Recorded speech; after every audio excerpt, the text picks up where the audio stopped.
Good morning. My name is Debbie. Welcome to my channel. Yes, I have some poo on my shirt. No, I don't want to wash it off.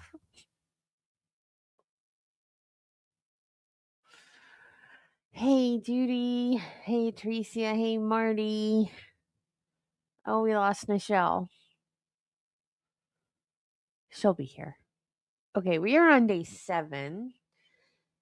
And I think they may actually be done today, but I don't know. But we're still going to get through this. Virginia v. Banfield. Eric Klingon was the original prosecutor in this case. He was replaced in August 2025 when Leos were called to a parking lot where he was found intoxicated. Yay! Employees in an animal hospital who called law enforcement said it was a common occurrence for this individual and he was frequently seen drinking there. At an animal hospital? Is it in a strip mall with a bar?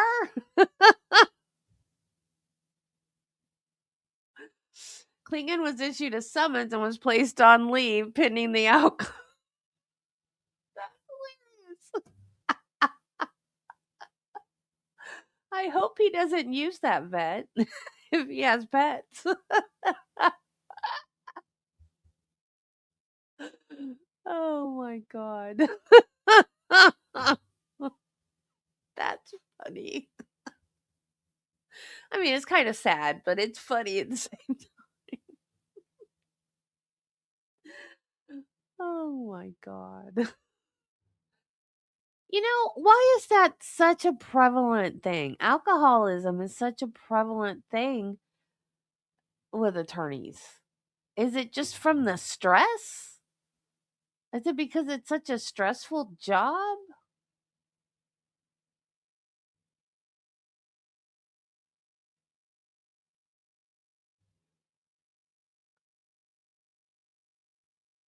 So let me have a copy of your instructions. Yep.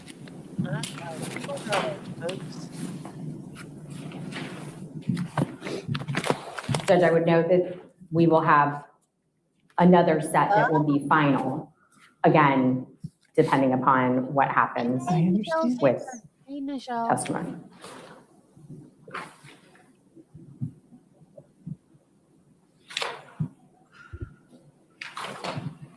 Oh, she doesn't look happy today at all.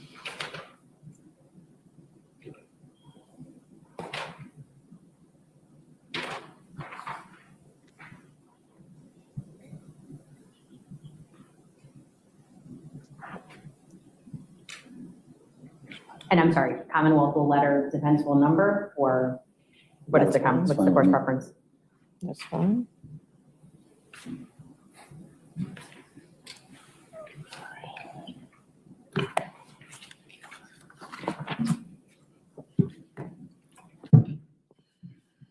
I will letter. John, did you number? I just gave her mine, so I'll number, Judge. All right.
Your Honor will be instructing the jury that they will have, and I think already has instructed the jury that they will have all of the evidence back with them, so we can skip the model that tells them that they'll That's get. fine. Okay, Do you have a copy from Mr. Carroll?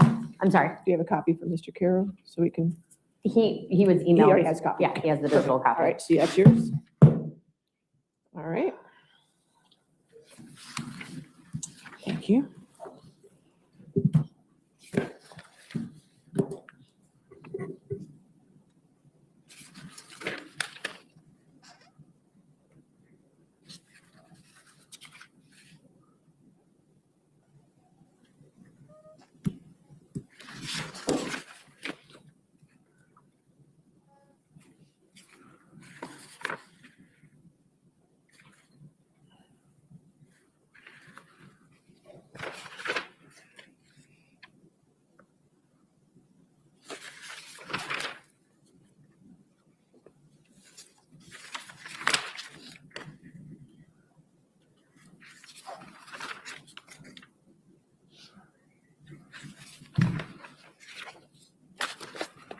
Judge, on an unrelated matter, Detective Bryant has been released by defense. He was their subpoenaed witness. May he join us in the courtroom for the duration of the trial? Any objection to that, Mr. Carroll? There you are. Okay, that's fine. Thank you. Thank you.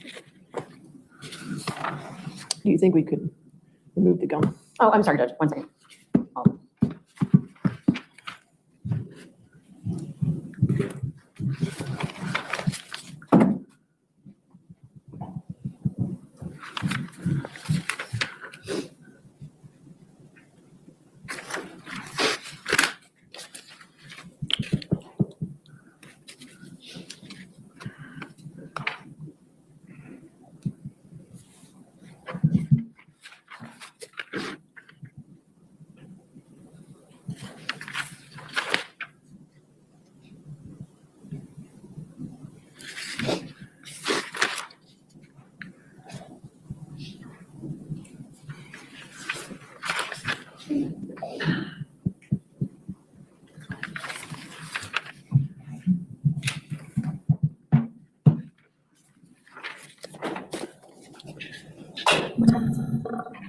She just came, she talked.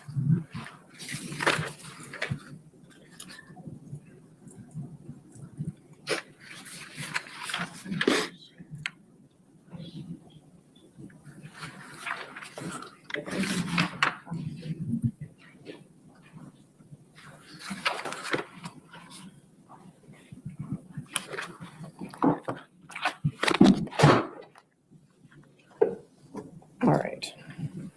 Let's start with the Commonwealth then. You have a copy of the Commonwealth? I do, Your Honor. Okay, great. So the first instruction, instruction A, is just that the defendant is presumed innocent. I assume you have no objection to that instruction? Judge, I have two versions of it. Would it be the bold one? I have one where it says Brendan Banfield is presumed to be innocent. You should not assume Brendan Banfield is guilty. There's no burden on him. And it keeps going down. There's no burden on him producing the evidence. It's the same as your instruction one, except they put his name in it. And doesn't, yours says the defendant and his, theirs says Brendan Banfield, but other than that, it I appears. don't have an objection. That's number one. No, that's their instruction A. A, sorry. So then you'll withdraw instruction one then? I will, Your Honor. Okay, one is withdrawn. Are you keeping track of that, Marisha? Thanks. Okay. Instruction B is, from the Commonwealth, is that Brendan Banfield does not have to testify. Any objection to that? No. Okay, B is, I'm sorry. If I may, it might be easier to just go through his, they're duplicative in a number of locations. Let's just start with yours, and we'll be able to see that when we get to them. Okay. Instruction C is, okay, well, I do have instruction 3 from Mr. Carroll that it doesn't have to testify, so we'll withdraw 3, correct? Yes. And then instruction C is any fact that may be proved by direct evidence may be proved by circumstantial evidence. Any objection to that, Mr. Carroll? Sorry, Judge, I was just speaking. It was a direct evidence versus circumstantial evidence instruction. Same as the Commonwealth's. This is instruction C, Yes. which No is your objection. instruction 8. No objection. That appears to be a model. Right, so you want to withdraw instruction 8, it's the same, Yes. okay? Withdraw instruction A. 8. Oh, 8. 8. 8. Instruction C will be given. Instruction D, you are the What they judges for- of the facts and the credibility of witnesses. It's the same as your instruction 9. So any objection to D? No, Your Honor, it appears to be a model. We'll withdraw 9 then. Driving, what was it? Instruction E, if you believe that a witness other than the defendant made a previously inconsistent statement, Smoking a blunt. which is your instruction 11. So any objection to E? No. E will be given, 11 will be withdrawn. Instruction F is the firearm charge. That it just gives the elements of the firearm charge. Do you have any objection to Oh, instruction F? are you No, kidding you're. me? Oh my I'm, God. does he have any charging? Okay, so F will be given. G is just a definition of a firearm. Any objection to that, Mr. Carroll? No, you're. Okay, G. H is the child abuse or neglect charging instruction. Any objection to that? I've seen people zoom in from the tower. I don't understand. No, you're. All right, H. I is the willful act done with a bad purpose or without justifiable excuse, or without the ground of believing of the term. So it just defines a willful act. It's a model instruction. Any objection I'm to gonna that? have to No, find you're. it. That's I. Did he have one? He did. Trying to pull Willful him as we get act. to. His was number, this hour.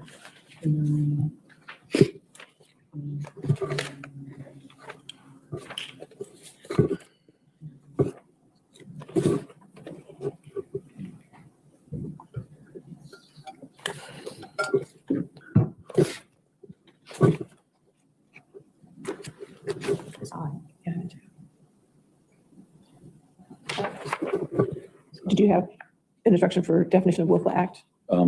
I believe I did, Judge. I don't have an objection to. All right, we're just looking at finding which one we have to withdraw from yours. Judge, I found it. It is 27. I found it's. I have 27 as a definition of willful or deliberate premeditated. that Okay, matched. so we'll withdraw 27. All right, J is the charging for aggravated murder. You said you had two of these Judge, I instructions? think we may have skipped one. J should have been the instruction for child endangerment. Did I miss a letter? I don't have that. I have Right, instruction J is aggravated murder. And yes, there are two. There's one for Joseph Ryan and one for, So J and K. yes, ma'am. I have, I'm sorry. Their J and K is crime of aggravated murder. Okay, I have, in the order that they gave to me, the next one was crime of child endangerment. But it's not what I have. I have So J. skip down one more. It's okay. Just go to the next one. You'll see it. I have, No, I know, I definitely see that. I'm just saying this is in line. Is that right. Okay, it was all so I have, and he J is. literally thought he was. I know they switched it on you. Okay, so they have J now as the crime of aggravated murder I can't wait to um, it's on the stage. with the same act or transaction. And then K, they Yeah. have the one with the 3-year period.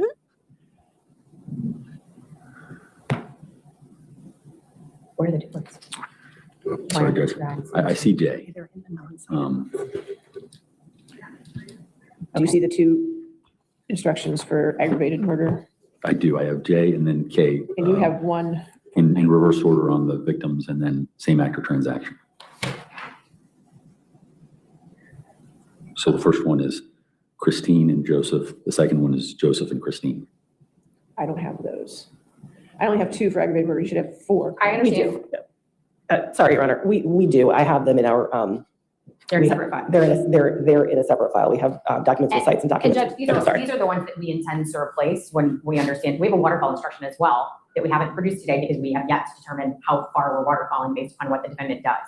So the charging instruction would be replaced under it. These will not be the final. Did she say waterfall? I don't know what to do, so we'll just pass on the charging instructions for the moment, I guess. You had one as well. I do And his have, waterfalls include, there is no scenario where we would waterfall a second degree. They are missing some elements, so I don't believe that his are the appropriate instructions either. So let's just skip the charging instructions for aggravated murder. We'll come back to those, okay? So we'll pass by J and K. are they still J and K that we're Yes. passing? Okay. I assume there's gonna be more. Yeah. We'll see. Instruction L, I think actually that was your instruction 17, willful, deliberate, premeditated. Definition, you have any objection to that? No. Okay, so L. Instruction M is just don't have to prove a motive for killing. Any objection to that? No. Okay. M, N, the fact that The defendant's been indicted by a grand jury is not evidence, and I assume no objection to N. Okay, I haven't yet, and no objection. Okay. Instruction O is a concert of action instruction. Any objection to that? No, Your Honor. Okay. P is if anything was rejected by the court, you can't consider it. Any objection to that? No objection. All right. Q is the malice instruction, which also goes into heat of passion. Do you have any objection to that? I don't have Well, it if in you're that giving order, heat of Judge. passion instruction, then wouldn't you be second degree waterfall? The next instruction after, Good comeback. I'm just asking a question here. I love it. I'm sorry, Your Honor. Your instruction Q has the definition of malice and also heat of passion. Yes. So if we're giving a heat of passion definition, that's a second. And again, Judge, it depends upon whether or not the defendant testifies. There would be a replacement for malice that does not include heat of passion. Is the defendant going to testify, Mr. Carroll? yes, Yeah, excuse me? yes. He is going to testify. Okay, then presumably depending upon what he says, this Okay, would so stand. Q, so you don't have objection to Q then? That's Q's malice. Malice and heat of passion. I believe that's a model, Judge. Okay, that's fine. It is. Okay, Q. R, that's inferring from a deadly weapon. Any objection to that? Inferring malice from a deadly weapon? It's a model instruction as well. No, Your Honor. All right, R. And that's Instruction- R. That's R. Instruction S is that you've been instructed on more than one grade of homicide. Any objection to Presuming there's that? a waterfall. Right. Any objection to that? It just goes down the different, Yeah, it was just a little out of order on this. okay, that's Um, fine. I don't have an All objection right, to that. S. Instruction T is just you may infer that every person intends the natural and probable consequences of acts. Any objection to that? Yes, no. All right, so those are the Commonwealths we have now. So what we're missing from the Commonwealth is the chargings for the aggravated murders, the 4 counts of aggravated murder, and the one of child abuse, correct? Yes, ma'am. Okay, so we're set on those. So I'll just put J and K to the side because it sounds like they're going to change anyway. Okay. Now let's just go through the rest of Mr. Carroll's just to see what we can add to that stack as of now. All right, I have instruction 2, the Commonwealth bears the burden of proving beyond reasonable doubt the identity of the defendant as the person who committed the crime. Any objection to that one? No, ma'am. All right, 2 will be given. You may consider the character of the defendant when proven by evidence, whether good or bad, along with the other circumstances. Any objection to that? This is duplicative of our B, which I thought the court had. I have B, but B is Banfield does not have to testify, which Ah. might be taken off, but might be taken down if he does testify. But instruction 4 is different. Did you have any objection to instruction 4? I'm sorry, Judge, I thought we were on instruction 3. That was withdrawn. Okay, got it. Instruction 4, no objection. Okay. Instruction 5, the fact that he's indicted by grand jury. Do we already have that one? Yes. Okay, so you withdraw 5, Mr. Carroll, since we already have that one.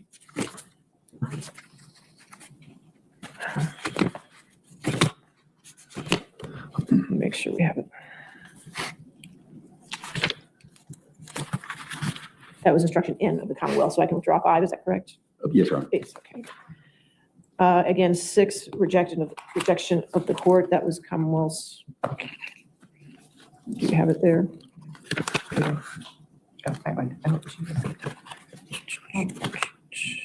Commonwealth's instruction P, as in Paul. So you withdraw 6? May not. It's the same consider- as their P. Okay, yeah, I do, Okay. Judge. Instruction 7, I mean, I can get, I mean, it says upon requesting any exhibits introduced in evidence, I send them automatically to the juries. I don't think we need that. If you want to withdraw 7, Withdraw. okay. Then we skip to 10, all right, because he's already withdrawn the others. Instruction 10, the statements presented to you have been made by the defendant and submitted for your consideration along with other evidence, assuming he testifies. Any objection to 10? No. Okay. 10 will be given. 12, if you believe in the evidence the defendant previously made a statement inconsistent with his testimony at this trial, do you have any objection to that if he testifies? No, ma'am. Okay, 12. 13, any person sentenced to a term of incarceration for felony offense shall not be eligible for parole upon that sentence. That's a sentencing instruction, Mr. Carroll. I mean, if that's my understanding, the jury's not sentencing, correct? Yes, Judge, and I just put them all So together. we can withdraw that? We can withdraw that. Okay, and I think 18 is to say, under the charge against the defendant, you may return one of the following verdicts. I guess, would that be the verdict form, or That's the verdict form, and Judge, Yeah. can we withdraw that then? We can withdraw That's that. a jury instruction. I think instruction, I don't know how you have these numbered now. 13, oh, that was instruction 14, I'm sorry, and this is 15, is a verdict form, so I can withdraw that. Yes, Okay. Instruction 16 is the co-defendant has testified She was accomplice in the commission of the crime. When you find your verdict upon her uncorroborated testimony, she considers such testimony with great care. The defendant may be convicted upon the uncorroborated evidence of accomplice. Any objection to 16? No, ma'am. 16, well given. This is 17 is a sentencing instruction, so again, you want to withdraw that? Okay. Withdraw. Then your aggravated murder waterfall charge, I'm just going to put those to the side, 18 and 19. Okay, we'll get back to those. Okay. 20 is a self-defense instruction. Again, if he takes the stand, any objection to No, ma'am. 20? Okay, good. Instruction 21 is also another self-instruction, a self-defense instruction, reasonable belief of imminent danger. Any objection to that if he takes the stand? Hold on just a second, Judge, because I Sure. had difference between murder and manslaughter is malice. Okay. Are we looking at? I'm looking at 21. He had a 21, which just talks about the burden of proof for self-defense. And then, which you didn't have an objection to, then 21, this defense is governed by the same principles that apply to self-defense. Defense of another person versus self-defense. Okay, I know where those are. Hold on just a second. Okay, sure.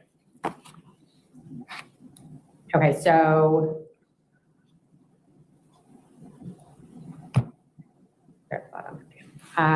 Is this if you believe the defendant was without fault in provoking or bringing on the killing? No. One more down from that, Yeah, perhaps? this is, yeah, his in 21 is the defendant contends that he acted in. Act in self-defense of another person under Virginia laws. Okay, yes. Any Got it. objection to that one? Judge, I'm unclear. This is, his cite is the annotated jury instructions defense of another. I don't think that this is the form that instruction is. I can put it to the side if you want to take a look at it. and Yes, make sure. please. Okay, so 21 we'll just put to the side for now. Mr. Carroll, okay? Yes. All right. 22, again, that's first degree, that's the waterfall for first degree, so I'm going to just put to the side since we're going to go back to those charging instructions. Same with 23. 24 is the same definition of malice and heat of passion that we already have. I just, let's see if I can find which number it was, or letter.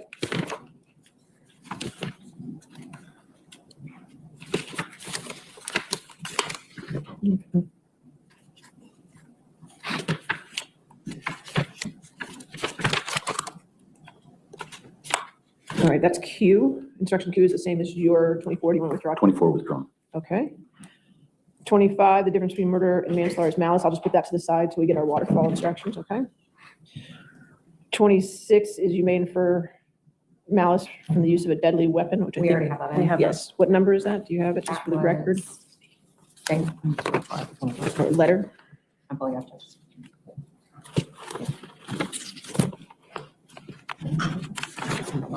Roll call over. Deadly weapon. Deadly.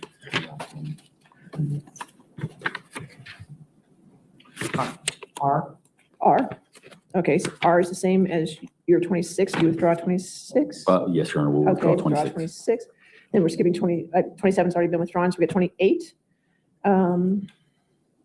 Once the Commonwealth has proved there was not lawful killing, then you may, but are not required to infer that there was malice and that the act was murder in the second degree, unless you want to just put this to the side for the Yes, please. charging instructions. Okay, we'll put that to the side, Mr. Carroll. And then we have 29. Again, that seems to be the verdict form, or actually that's another charging instruction for second degree. Okay, so we'll put that to the side. All right, instruction 30, that's a penalty instruction, so I assume you withdraw that. Withdrawn. Okay, 30 is withdrawn. And then you have instruction for felony homicide. I'll put that to the side with our charging instructions for aggravated murder. Instruction 32, to be in the commission of aggravated murder requires the killing result from an act that was an integral part of an aggravated murder, an act in direct furtherance of an aggravated murder, and an act necessitated by the aggravated murder. Any objection to? Judge, we already put that in without the word aggravated. The model does not use the word aggravated, it just uses. Okay, murder. which number is yours?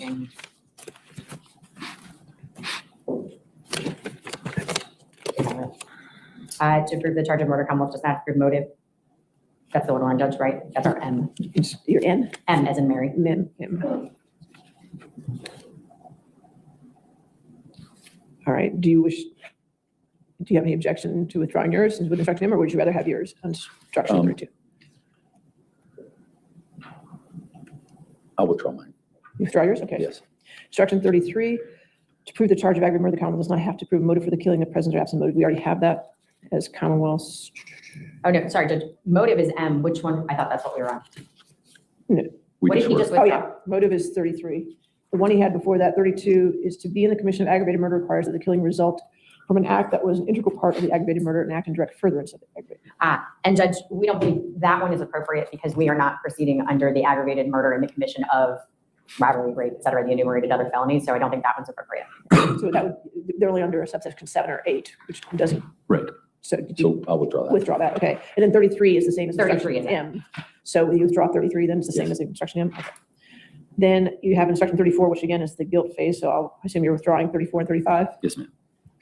Okay, we're getting there. And then instruction 36 is another self-defense instruction. If you believe the defendant was without fault in provoking or bringing on the killing of Joseph Ryan, and if you further believe the defendant reasonably feared under the circumstances that appeared to him, then he or others were in danger of being killed, or that he or others were in danger of great bodily harm, then the killings will be in self-defense. Any objection to that 36? And that's the one that cites 33-800 as Yes. the model? That's fine. Okay, so we'll have 36. All right, so those are all the agreed upon ones that we have for now. Obviously, I'll take the one out. If he does testify, I'll leave the Commonwealth's one out that talks about that he doesn't have to testify. All right, but for just right now, for Melissa and for everybody else, let me just read the jury instructions we have as of now. Instruction A, instruction B, instruction C, instruction D, instruction E, instruction F, instruction G, instruction H, instruction I, instruction L, instruction M, instruction N, instruction O, instruction P, instruction Q, instruction R, instruction S, as in Sam, instruction T, instruction 2, instruction 4, instruction 10, instruction 12, instruction 16, instruction 20, instruction 36. Okay, so that's what I have so far. We will discuss at a later time the child abuse charging instruction and then the aggravated murder instructions with waterfalls after we have more evidence. Yes, ma'am. Okay, does that sound about right? Yes. Okay. All right, so these are all the ones that are withdrawn. Move on to those. Let me make a couple stacks here. Anything else at this time? As to the jury instructions or as to anything Well, else? as to anything at this point, I think that we've gone as far as we can with jury instructions at this Yes. point. So, Judge, I do have, Just get a little closer to the microphone for me. and I'm more than willing to approach it. That's okay, you can do it from there. That's fine. Okay. Your Honor, I have an expert witness who I've noticed and I've been trying to move around. Okay. It's the person that, before we added this extra day, I had planned for Monday. He made arrangements for Monday. I tried to get him when we confirmed yesterday to try to get here today, and he's unable to do it because he's flying in from Nashville. Now, that's much like all the other things, that's an issue relating to the weather. Right. And so he's an expert that we need just based on what's been Right. said. Can you do remote? I don't know. I didn't think of that as a possibility, but I can. This is my situation, is every time I'm trying to get in touch with him is usually after we've been here all day. Right. And then, so I haven't had the ability to do anything other than back and forth on email. So I haven't checked with him whether he can do remote. Pick up the phone. And I can't rest my case until obviously I get my Right. expert in. So I can call him right now and see if I can catch See, if him. you can do remote, we can definitely set them up and it comes up and it's very clear and everything. I assume there's no objection to him being. Hi, this is the audio expert? Yeah, and I mean, it might be easier anyway because he might not be able to get a plane flight. Well, next week at that all. was my worry, is we're all Yeah. going to be, I mean, Right, so- and I'll tell you, Judge, at the beginning of the week, it didn't look like it's going to be what it is looking Right. like now. And Well, that's so, what, yeah, well, why don't you call him now? And if you can just set up remote, we can definitely get it done this afternoon at some point. Okay, let me see. Okay, whatever's good for his schedule. We can even break in between witnesses and just get him on his schedule, whatever's available for him. Okay, Okay. when Your Honor adjourns, I'll go out and haul Okay, it. perfect. I can take a break right now, right? Okay. Okay, right. thank you. All right.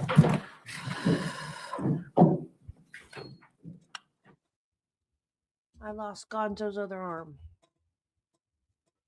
Darn it. I bet Shadow stole it. Shadow? Shadow!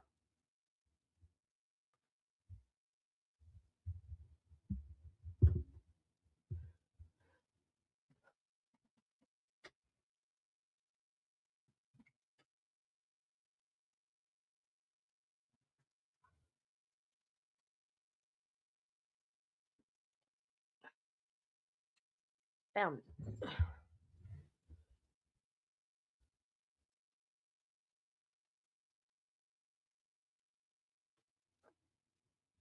Found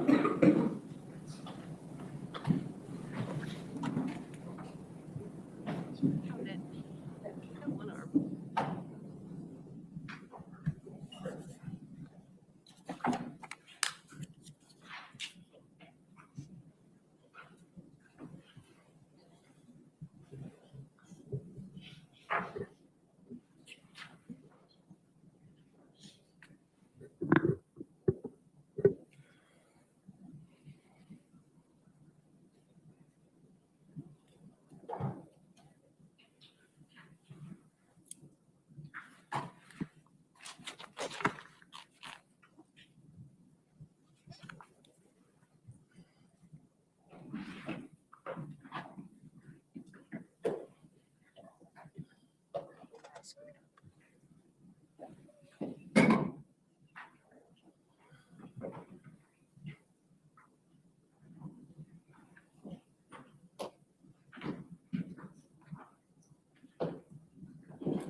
May I have a picture of Scarlett in your email? Yes, sir.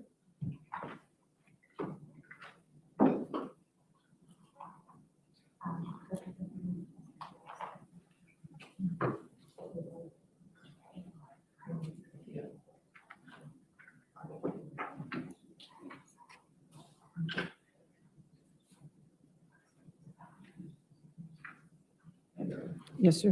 All right, we'll go ahead and send your witness the link now. Yes. And then whenever you're ready for him, if you could give us a little heads up beforehand so we can get everything set up in the courtroom. We might take a break right before that. Also, Shannon's going to ask IT to be in the courtroom at that time with the help of the remote witness. I know you have been professed as a technology guy, at least self-professed as a technology guy, but I would feel more comfortable if IT was in the courtroom to assist you with any Yes. matters with the remote witness. I 100% agree, Judge. Okay, good. All right. Are we ready for the jury? Yes. Okay. Detective Miller, if you want to come back to the stand.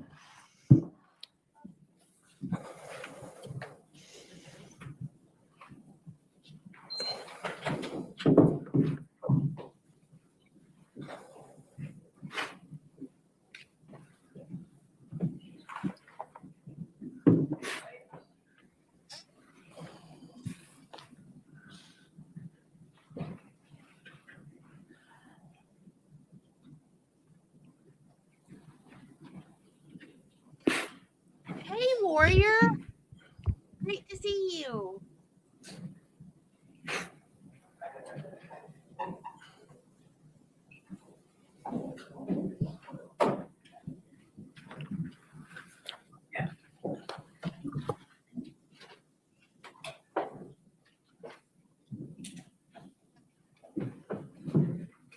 All right. Good morning, ladies and gentlemen. All right. Your next question for Detective Miller, Shakira? Yes, sir.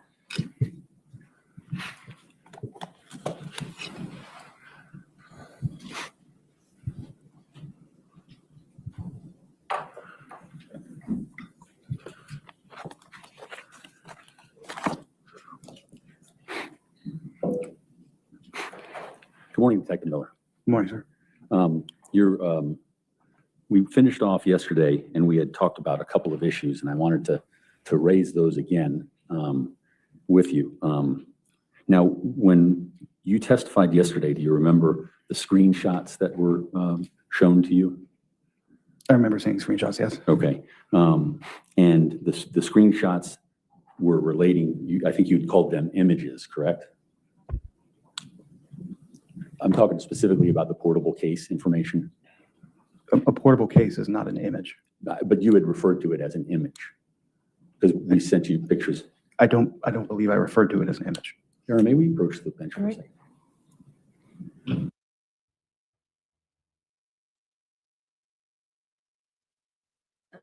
He didn't give you the answer you wanted, so you have to approach the bench.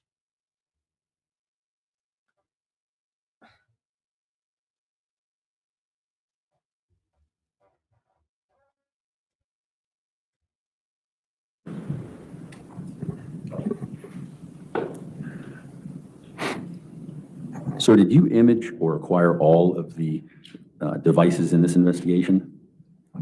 Data was acquired from all the devices in this, yes, by And me. did you acquire that data?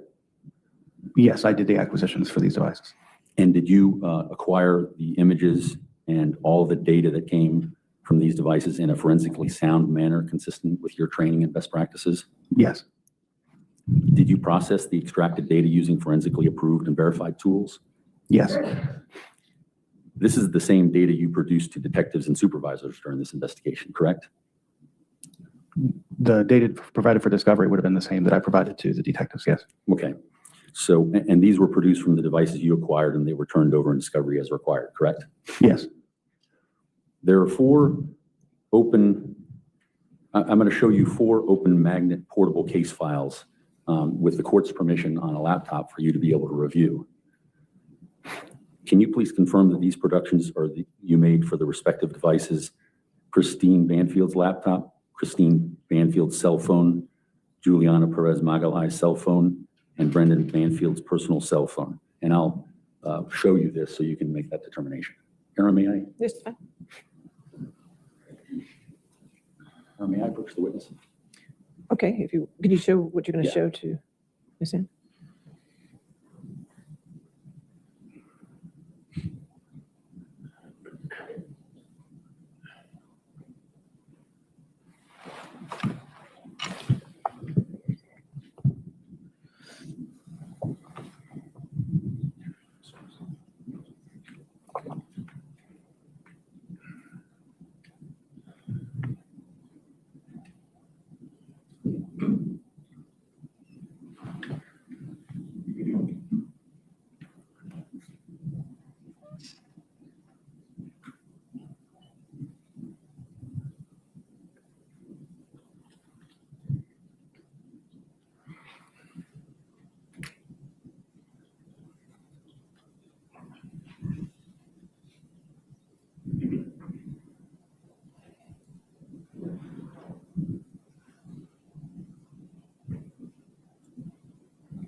Go ahead, sir.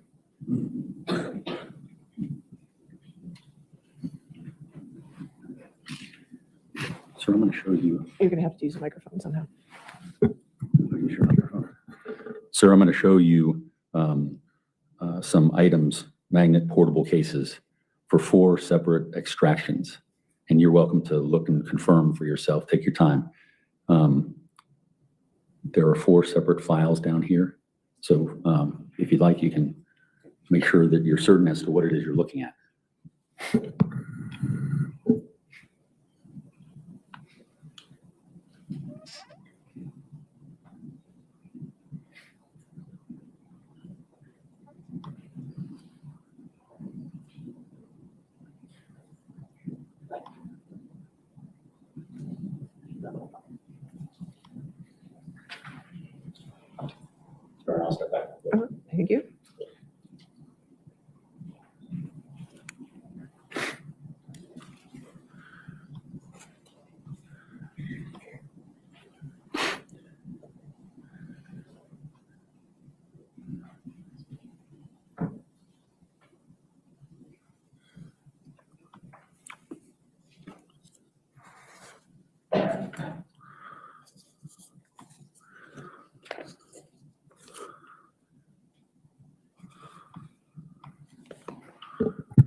recognize them. Okay, and starting with the first one, you tell me what you're on, and we'll go either left or right, depending on it. I'm on the furthest one on the left, which is titled Christine Lenovo Reparse.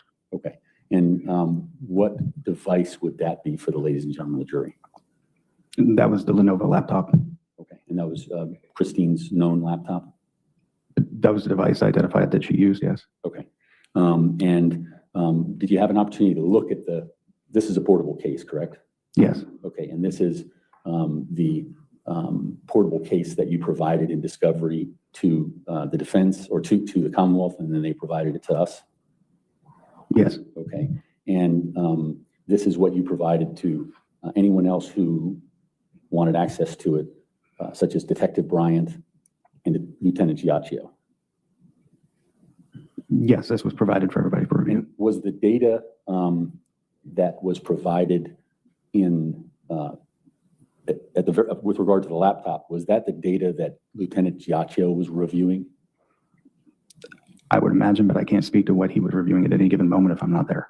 And so when you were talking with him, was it ever discussed as to what it is that he reviewed? There were many conversations. As far as any particular item out of any one of those conversations, it's hard to pick out, but this would have been one of the things worked off of to discuss the items. Okay. Let's move on to the next one. Yes, sir. I believe in order it would be Christine Banfield's phone. Is that correct? Yes, Okay. And same questions. This is a portable case based upon your work extracting from Christine Banfield's phone. yes. And did you have enough time to look through that and make sure that that's accurate as to what your work product was? As best I can in a short period of time. I can't go through every item. Actually, to tell you the truth, if you need to go through every item in order to be able to say that's what you were working on, we'll have you do that. I mean, this appears to be the portable case generated by me, which would have been provided. Okay. And that's the item that, or the data that comes from that, or what you provided to the Commonwealth to provide discovery in our for the defendants. Yes, Okay. And was that, if you know, was that discovery provided to Juliana Perez Magalhães' lawyer? I don't know personally what was provided in discovery to her attorney. Is it fair to, well, when did you provide that to the Commonwealth? I provided everything to the detectives, and then that was subsequently provided to the Commonwealth. And when was the time frame for that? For speculation. Overruled if you can answer. I would imagine it would be prior to a discovery order. Okay, I'm just trying to get a timeline. How long did it take for you, if you can tell from your work product, to arrive at that data compilation? I mean, I can tell that it was scanned in on February 3rd, February 3rd of what day? 2023. 2023. Are you certain of that? So when I'm looking at the case processing details on this page, I can see that that phone was scanned in by me into Magnet on 3/3/2023. Oh, 3/3. Okay, sorry. March. I'm sorry. 2nd. Okay, that makes sense. If I misspoke. Let's go on to, and I'm sorry, let me just finish up those questions on Christine Banfield's phone. Was the data that was recovered from your extraction, was that the data that was also provided to the lead homicide detective at the time, Kyle Bryant? Yes, everything I had was provided. Okay. And was that also provided to whoever else was interested in digital forensics, like Lieutenant Giacchio? I would imagine anybody who needed to review it, it would be accessible. Okay. And did you know that, or was there any sort of protection as to that data in terms of the investigation?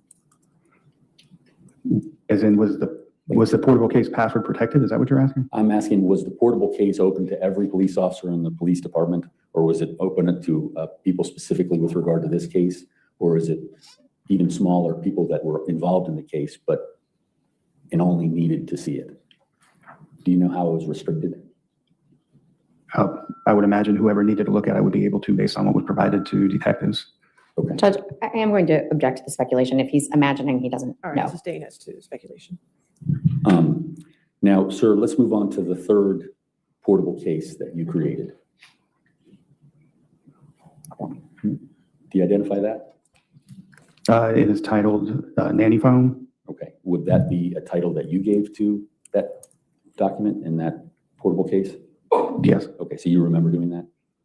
yes, And same questions.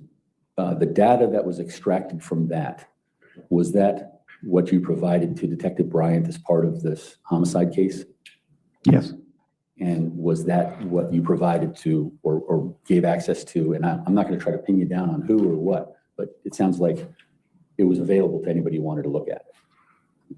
Yeah, that would be, once I pass it on, I can't speak to who else would have looked at it and when. Okay, that's fine. And that was also, I think I may have said this, that was included in discovery or to Detective Bryant, who would have given it to the Commonwealth for discovery, correct? I would imagine so, yes. Okay. Now, and just to be consistent, this would be what Detective Bryant could have looked at and Lieutenant Giacchio could have looked at. Judge objection asked and answered. He indicated he gave it to Kyle Bryant. From that point forward, it's accessible. He doesn't know who else saw Asked and it. answered is all I need. Thank you. I'll sustain the objection. Fine. If it's asked and answered, that's fine, Judge. Can we move on to the fourth item that you're looking at there? Yes. And what is that? It's a Samsung Galaxy S23 Ultra. And who is the owner of that? Let me look real quick. I believe this is Brendan Banfield's phone. Okay. And same questions. You extracted data, and this is the source of that data, correct? This was what was provided to the detectives, yes. Okay. And describe what a portable case is for the ladies and gentlemen of the jury. A portable case is a report that is generated through a forensic tool called Magnet Axiom. It is a way for the information that is in Axiom to be put into a readable format, similar to Axiom, but not quite as robust. But it's in a format that someone would be able to navigate in a more user-friendly method. And once you do your extractions, is this the format that you would rely upon in answering questions that may come up, things like that? I think that would depend. If there are certain things that are better able to be seen in Axiom itself versus in a portable case, but again, the data's in here. Okay. Would you utilize that as a resource if you needed to know something about the data that was in there? Yes, I would use this to search for information. Your Honor, I'd move the first file, which would be named 120, Defense Exhibit 120, which would be the portable case for Christine Banfield's Lenovo laptop. All right, any objection? Judge, is counsel going to be able to share that with the jury? You're not publishing it this time, just into evidence, is that correct? Yes.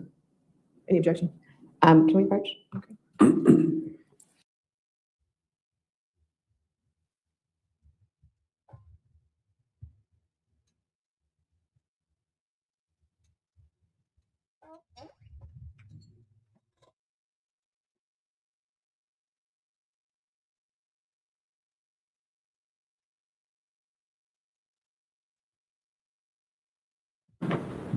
All right, 120 in evidence. Sir, moving on to Christine Banfield's phone, which would be the second file that we reviewed. Your Honor, we'd move into evidence as exhibit number 121. All right, any objection? No, ma'am. Sir, the third portable case that we've just discussed is named Nanny phone, correct? Yes. Your Honor, we would move that into evidence Any objection? pursuant to No objection. as defense exhibit 122. 122 in evidence. And sir, the last file, which you've identified as Brendan Banfield's phone, Your Honor, we move that in as defense exhibit 123. Any No objection. 123 in evidence. Court's indulgence. Yes, sir.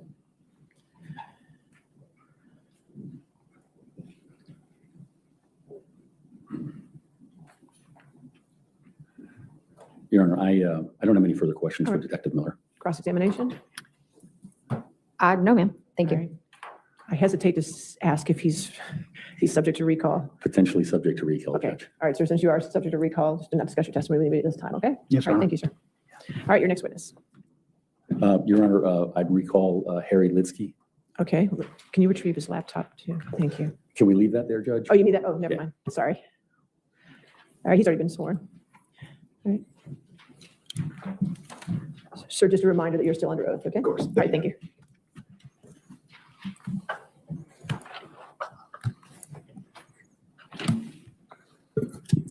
Sir, calling your attention to what has been moved into evidence as Defense Exhibit 120, 121, 122, and 123. Are you familiar with those exhibits? I am. And have you had an opportunity to review those exhibits? I have. And state to the ladies and gentlemen of the jury, what did you do in your review as a digital forensic examiner? Well, as Detective Miller indicated, these portable cases facilitate everybody to visualize the data from the respective devices, ourselves included. We use these and we're able to look at both user accessible files, like what you would see on your phone. And we're also able to see the data behind the data frequently, which can be informative depending on the nature of the investigation. And do you understand these items to be verified data extractions performed by Detective Miller using appropriate tools and best practices? I do. I've reviewed his reports and came to the conclusion that he did everything exactly the way he should have and the way he was trained to do it using the tools that are approved by the industry and accepted by the courts. And do these items, specifically the exhibits, provide us an opportunity to review the raw data extracted from their respective devices in a forensically sound manner? They do. So the nature of the case, in addition to giving us visibility, bless you, into all of the data on the device, we can't alter anything. And that's what makes it forensically sound. That's what the term, how the term is defined. So anyone using this can't add anything. We can't delete anything. We can't change anything. If there was a virus on the device, it stays sandboxed within the case. It does not spread to our computers. So it's helpful in a lot of ways. And so is this considered a safe environment in the world of digital forensics?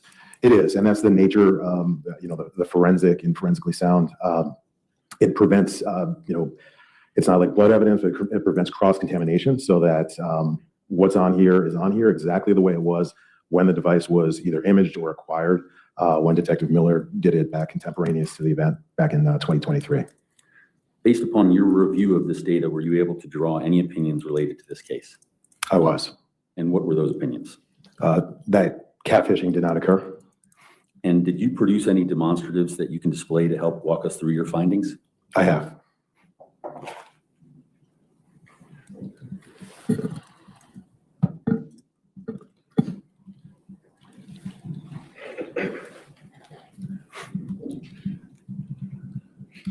One person out of how many? Says there was no cap. Well, that seals it. He didn't do it.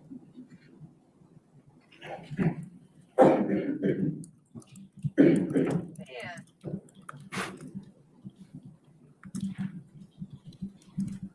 Oh no.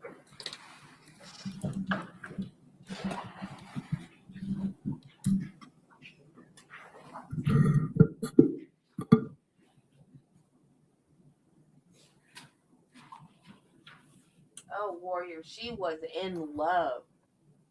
She posted pictures of them together and said how much she was in love. But my thing is, what bad acts did she Karen, do can you before display to counsel and the witness? There's nothing on the screen at the moment. I'm You connected. don't go from being a sweet little girl There you go. to Well, I have your screensaver. let's kill your wife. At least I don't think you. Okay. Thank you, Your Honor.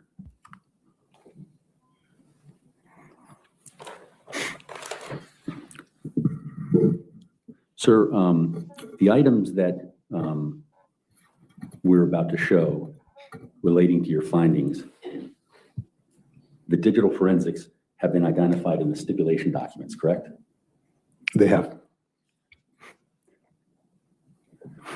And did that include Brendan Banfield's phone Yes, it did. and Christine Banfield's phone Yes. and the laptop? Christine's laptop, yes. Juliana Perez Magalhães' phone? I heard a funny joke about the Winter Olympics yesterday. Was it yesterday? Yeah, I think it was yesterday. So apparently they've got a sport.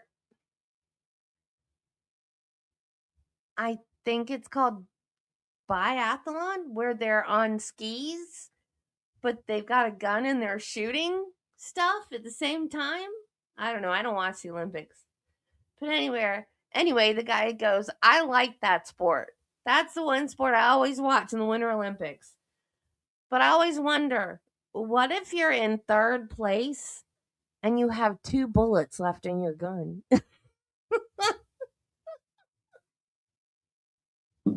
Yes, among other devices, but these are the 4 central ones I reviewed.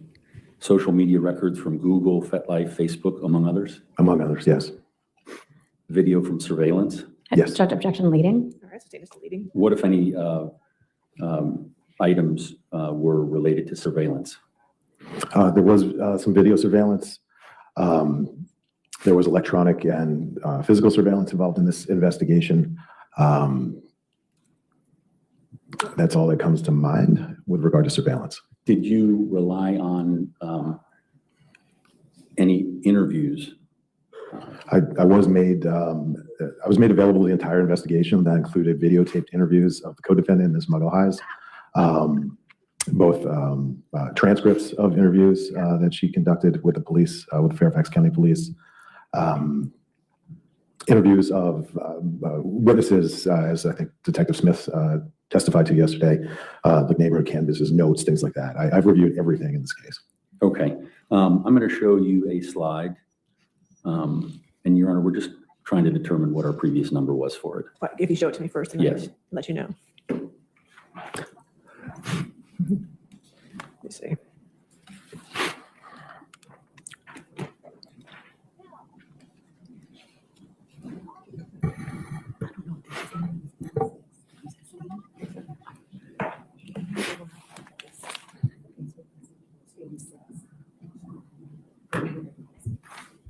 All right, I have it as 86. 86. And I believe 86 was It's not in evidence. not in evidence. Sir, can you identify? Is it a different number? I'm this- sorry, just hold on. Judge, sorry, I'm scrolling back to 86. I was under the impression this was likely Okay. 110. This is your first slide after the After the title page? the title page, This is the first one. Okay. I have. first one. And that's the first one you started with him when he was originally on the stand? Yes. Yeah. Your Honor, if I may, Yes, sir. Is it- it's changed a little. This is Okay. technically So it new. is different. It is Okay. different, yes. All right. Well, then. Okay, we'll- so- Apologies. Okay, so this was not the first one that you had seen. It's The second or third? it's a change of the first. It eliminates the So this is party not number. $85. If you want So to give us a new I think number, it's new. 124, good. let's give this a new number then. So this, Your Honor, we identify this as Defense Exhibit 124. Okay, thank you. Sir, do you see the slide here? And why I is do. that And- called and what does it curling? reflect? This is a Facebook message sent by Christine Banfield. And what, if anything, did you look at to determine this slide? Even though it's a Facebook message, this was recovered from her mobile phone. So a lot of the data on our phones can occur in multiple places, right? So our email is on our phone, but it's also on the server of our respective email provider. This is a Facebook message. It likely is or was on the Facebook server, but this particular message came from her phone. And was the phone one of the things that the portable case that was moved into evidence through Detective Miller? It was, I believe this was 122. Okay. Your Honor, I'd move Exhibit 124 into Any evidence. objection? Objection hearsay. All right, hearsay. Sir, Your Honor, I believe this is an artifact of the portable case, You've which, got past the foundation. I agree with you. But now that we're past that hurdle, the next hurdle is hearsay. and Your Honor, I think this is an artifact, and it's for whatever it is part of the portable I'll case. sustain the objection to hearsay. Sir, can you look at what would be marked as Exhibit 125? That's in evidence. Yes. Oh, hold on a second. That's already in evidence. Okay, so This particular, I think that is in evidence as 110. So I have it as 109, and then yesterday he clarified for the record, these as 109. I'm sorry, I can't. She said Okay, this was clarified as 110. 110, that's what I have it as well, 110. 110 in evidence. Yes, so it's already in evidence as 110. sir, what is this artifact or can you explain what this is? This is a calendar entry, a saved calendar event from Christine Banfield's mobile device or phone. Okay, and is there anything notable in that artifact? The date? Okay, and any other aspects of the calendar entry? It's what you'd expect, I think, from a calendar entry. It's a date and time. It was on Mrs. Banfield's phone, and the Gmail account associated with it was the one that I believe was hers, attributable to her. You're right. I believe that was admitted as It Exhibit is, it's already 110. being displayed to the jury. Okay, thank you. Is there anything else about that particular artifact, Mr. Litsky? It was an estimate for 10 a.m. for Windows. I could talk about why I think that might be informative. Why would that be informative? Objection, Judge. Calls for facts not in evidence. Overruled. Well,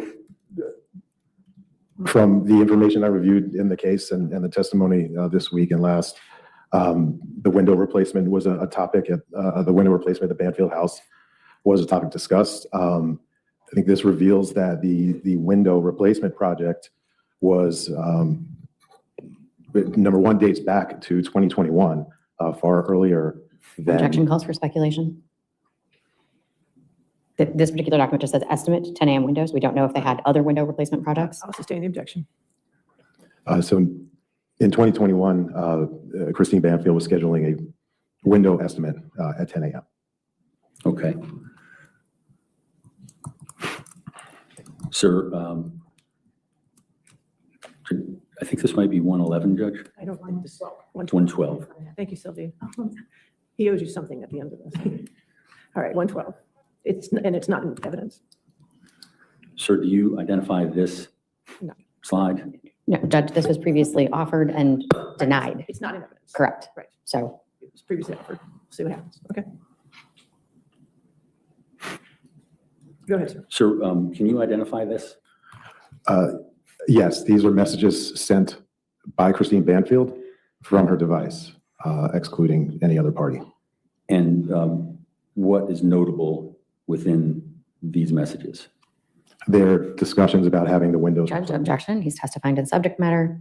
It's hearsay. Sustain the objection. What about the date and time? These are from June 28th, 2022. Sorry, You just changed. I know, the- sorry. My big fingers. There you go. Sorry, did you see that before my fingers caused it to go? Yes, these are from mid-2022, late June. And sir, do you see the item on the screen? I do. Okay, and what is this? More messages from Christine Banfield. Objection as to the hearsay. He cannot testify to what's in the document. All right. What's notable about the date and the time on this particular message? Is this 114? It should be, Judge. I just want to make sure for the record. It's okay. This is 114. 114. These are from December 3rd, 2022.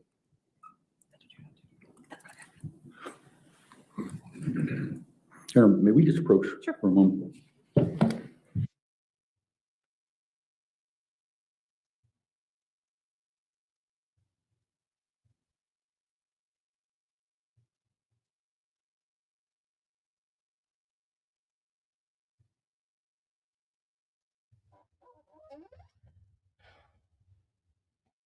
Okay.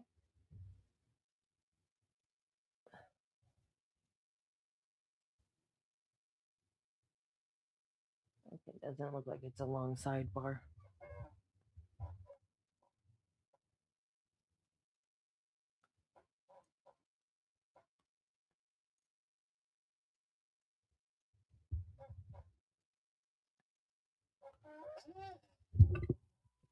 The person on the left, I don't know if she's a lawyer, paralegal, or what, but I like her outfit. Doesn't look like it would keep her warm enough, though. Those don't even look like leggings. Those look like tights. Is she wearing boots, though? Is it like a skirt and legging, skirt and tights and boots?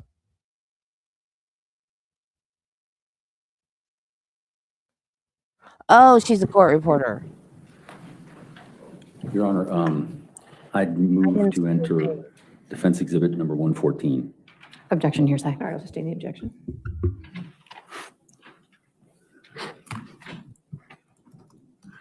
And sir, as to the windows, did the information that you received as an expert in forensics, digital forensics, did that inform your opinion? It did. Okay, and what is your opinion about the window replacement without getting into the hearsay statements? That the project originated. Objection, judge calls for speculation.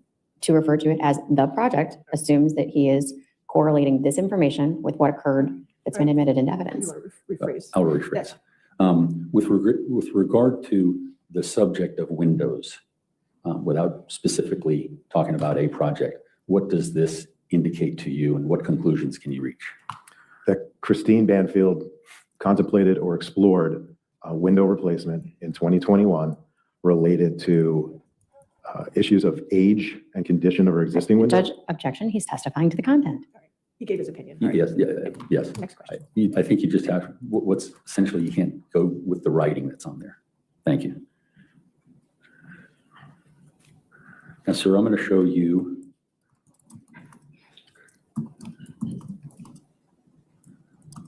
what will be marked. Harry's not stupid. 125. Your Honor, I believe defendant's Calendar. 125. Okay. Window estimates. That means, yeah, you're thinking about putting in new windows. This is wasting time. Sir, do you see the picture on the screen there? There's no picture. It's text. But yes, You see that? I do. Okay. Does Your Honor see it? No, you have to go to the next slide, I think is what you're trying to get to. Yeah, all we have is writing. Is that what you're talking about? Yes, You want a yes. picture? It's a picture of writing. Okay, it's writing. Okay, that's what he said. Okay, 125. Okay. Yes, we can see that. Okay. And you just see that, correct? Correct. And was this something that you reviewed in discovery to inform your opinions relating to the date that it shows on there? This is something I reviewed from Discovery. I read it after my opinions were formed. Okay, so let's just make that clear. And I think you had testified before. In what order did you review the items in evidence versus Detective Miller's findings? I performed all of my work first before looking at Detective Miller's findings. And so is this something that you looked at after you had arrived at your conclusions? Yes, Okay. And is this something that you relied upon in arriving at your conclusion today? I didn't rely upon it. I have it here because Detective Miller said it in a way that it was both accurate and succinct. I couldn't do much better, so I copied his work. Okay. And in terms of how would you characterize, so what is this part of, this particular statement that's before you? Objection, if he's going to testify to anything that's contained in the document, regardless of whether or not he copied it, it's hearsay. All right, I'll sustain the objection. What document is this part of, a part of that you're looking at? This is from Detective Miller's executive summary. Okay. And did you hear any evidence in the court relating to Detective Miller's executive summary? I did. Okay. And who were the witnesses who were speaking of that? Detective Miller. Objection, calling for hearsay. The jury had the opportunity to hear the All testimony. right, I'll sustain the objection. Do you recall who, well, okay. This was, is it fair to say this was mentioned in court? Yes. Okay. And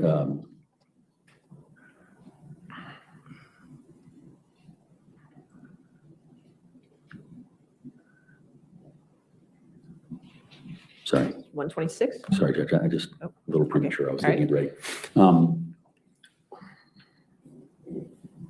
So to avoid hearsay, because this is a written document, can you tell the ladies and gentlemen of the jury how you, how this affected your conclusions as a result of your examinations?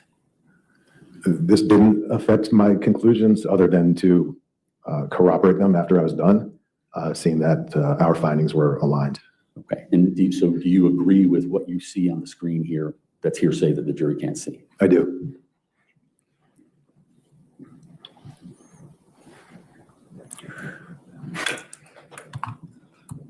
Sir, do you see the next slide on the screen? I do.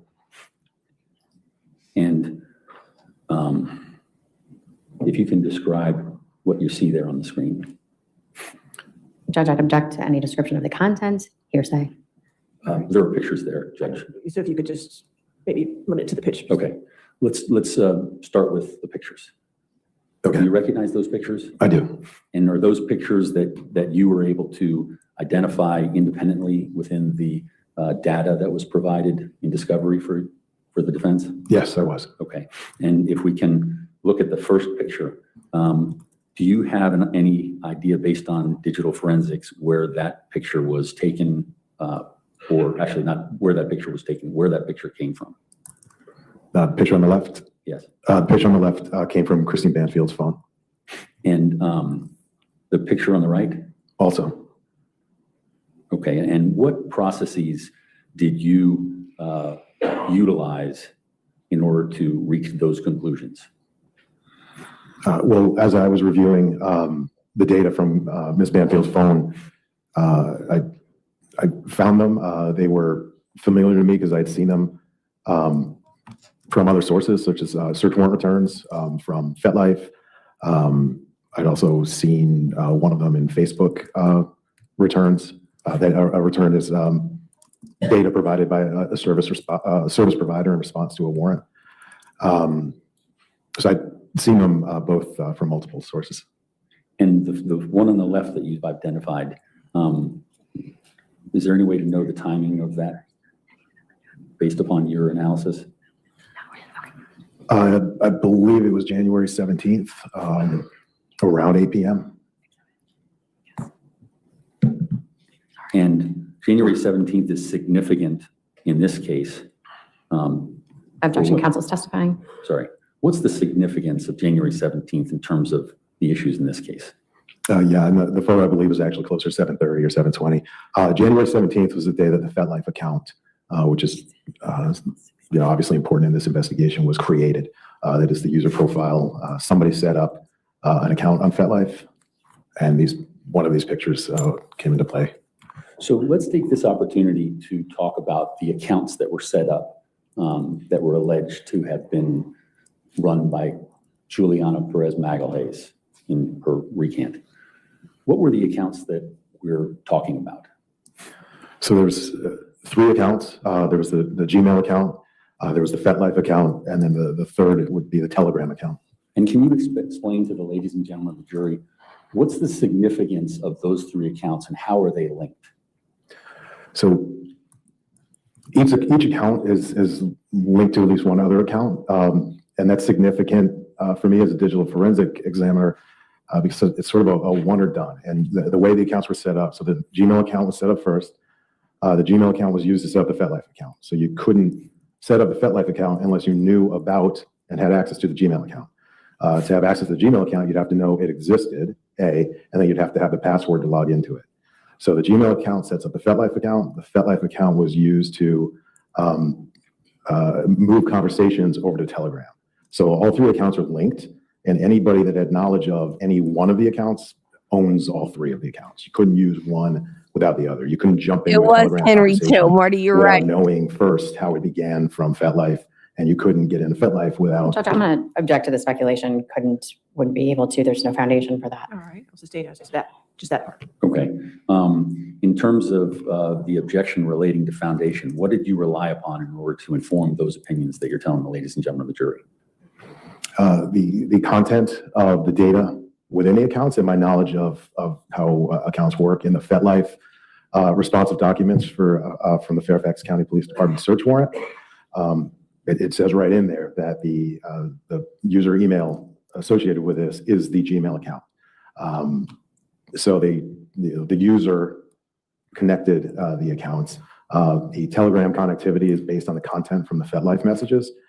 Please contact me. Do you have Telegram? Please contact me there.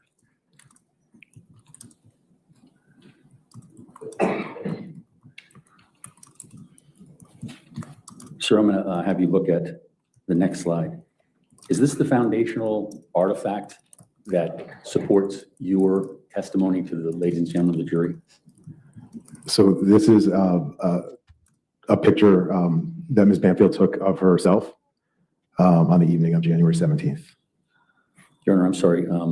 Is that 115? This would be 127. 127. Your Honor, I move that in as defense exhibit 127. Any objection to 127? No, ma'am. Okay, 127 in evidence, you can publish to the jury.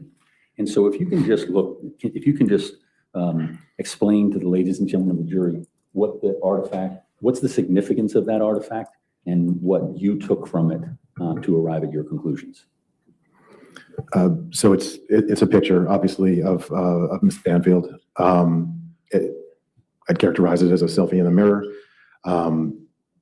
The file name date, or the file name, that's what I'd call a typical Samsung or Android file naming convention. So in line with what I'd expect to see for a picture taken by a Samsung mobile device. At the very bottom of the screen, you can see that it is a Samsung phone model SMG 991U. The dates and times, the date and time here that's relevant is January 17th, 2023 at 7:20 and 45 seconds PM.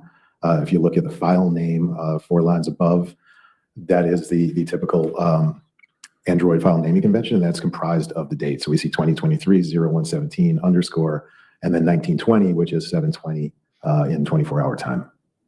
Now, the software and the make and the model, is that significant? Does that corroborate anything that you've identified? Yes, the make and the model is corroborative. This phone was in fact a Samsung SMG 991U, which informs me that this picture was actually taken in what we call native to the device. So it's a photo both contained on the device, but taken by that device rather than one you'd get in a text message or email as attachment. Your Honor,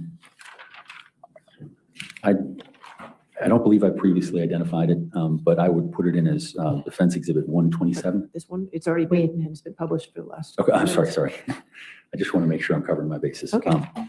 Sir, I'm going to have you look at this item. Do you see that on the screen? I do. And are those digital artifacts that you relied on in arriving at this? You could call them. Describe what you have, what you see in that slide. So this is part of the responsive documents received in this case from Facebook. And so the information, it is digital, it is artifacts, but it's not recovered from a device so much as from provided by Facebook from their servers. Okay. And did you create this slide? I did, yes. Okay. And what's the significance of the notations on the left side? Actually, Your Honor, I would move to enter into evidence. I think defense exhibit 127? 128. 128. 128. Any objection to 128? No, ma'am. All right, 128 in evidence published, please. Sir, can you explain to the ladies and gentlemen of the jury what those markings are, both on the left side of the picture and below the picture? Yeah, so as I said, this is information that was provided by Facebook. This is where Christine shared this photo with Brendan. Just starting at the top left and working down into the right, the author, Christine Banfield, so it was sent by her from her account. It was sent on the service providers, in this case, almost universally, provide us with documents in UTC, Coordinated Universal Time versus Wood Ranch Mean Time. So it needs to be adjusted. So this in February, or January, I'm sorry, we need to subtract 5 hours. So that's why it's appearing as January 18th instead of January 17th. But January 18th at midnight and 20 seconds, midnight and 20 minutes is actually January 17th at 7 p.m. and 20 minutes here on the East Coast. So she sent it in the body of the message she sent was new bathing suit included. And the artifact below that is just the attachment, which is this photo, and the name that the associated data that Facebook includes with that. So let's just have a little discussion about UTC time. You called it Greenwich Mean Time, correct? Objection, mischaracterization. He said that it is universal and it is a 5-hour difference. I believe it's been asked and answered. I think you can explain it, but yeah, go ahead. Okay. I'm sorry, was that a stipulation that it's a 5-hour difference? Yeah, absolutely. And so we don't need to explain too much now. Are some items in UTC time versus present time? My experience and what I believe to be the reason is, and this is universal with service providers, from my experience, Google, Facebook, phone companies as well. They just provide everything in UTC time. So they provide it in one time zone and you have to do the work. Otherwise, they'd have to send records to Fairfax in East Coast time. They send them Chicago in Central time, LA, and they're providing records to law enforcement and legal counsel all over the world. So they just send it as UTC. That's, I think, why UTC exists, sort of to give us all something we can all start with and work with personally from there. Thank you, sir. Can you look at this next slide? Yes. Is that something that informed your opinion that you've been telling the ladies and gentlemen of the jury? Yes, this is a digital artifact from a laptop. Okay. And is that the laptop, Christine's laptop, that was introduced into evidence through the portable case with Detective Miller? It is. Okay. And can you explain, Your Honor, I've moved that in as Commonwealth's Exhibit 129. Any objection? No objection. 129. Sir, can you explain to the ladies and gentlemen of the jury what that is and how that's significant? Sure. This is a Windows event artifact. It contains the security identifier. So for Windows computers, every user is assigned a security identifier number, and that's the long number we see on the second line down, ending in 1001 on this case. So that just informs us of which user profile was active at the time that the activity took place. So a computer, if you have a shared computer in your household with 4 people, each one will have their own unique security identifier, and that's what you get when you log into your profile, and that's why your things will come up, your information, your email accounts, versus somebody else who might be using a shared computer. It could also be in play with, for work computers that are shared as well. The time and date are just that, and these have been. This is in East Coast time because of where the computer is located, and down to the bottom, the third line up, just tells us what this event represented, and this is just simply a log on to this device by that particular user with that security identifier of 1001. Sir, I'm going to have you take a look at this slide. Is this a slide that you created for this presentation? This is a screenshot of an artifact from the same computer. And what's the significance? Well, Your Honor, I moved this in as Commonwealth's Exhibit number 130. Any objection? No objection. 130. Sir, if you could go through this, what is the significance of this artifact in terms of a digital forensic analysis? Similar to the last, this is just another standard Windows event that we often see when a computer is either powered on or logged onto. So the time of this, if you want to compare it to the slide before, is likely within milliseconds. A lot of things happen when we start our computers that go on in the background. The previous slide was the user logging into their account. This is just reflective of the computer probably almost immediately joining the Wi-Fi account for in this case, what I know to be the Banfield home. Your Honor, with the court's permission, he's referenced the previous slide. I'm going to put it back to the previous slide. 129 is an evidence, so you go back to 129. So that's the previous slide. Can you just highlight what it is you were talking about in terms of the timing? Yeah, so if we look at the created date time. Judge, the Commonwealth will stipulate that they show the same time. Okay, stipulation that it shows the same time. Thank you. So is there anything additional that you need to testify to about that slide? No.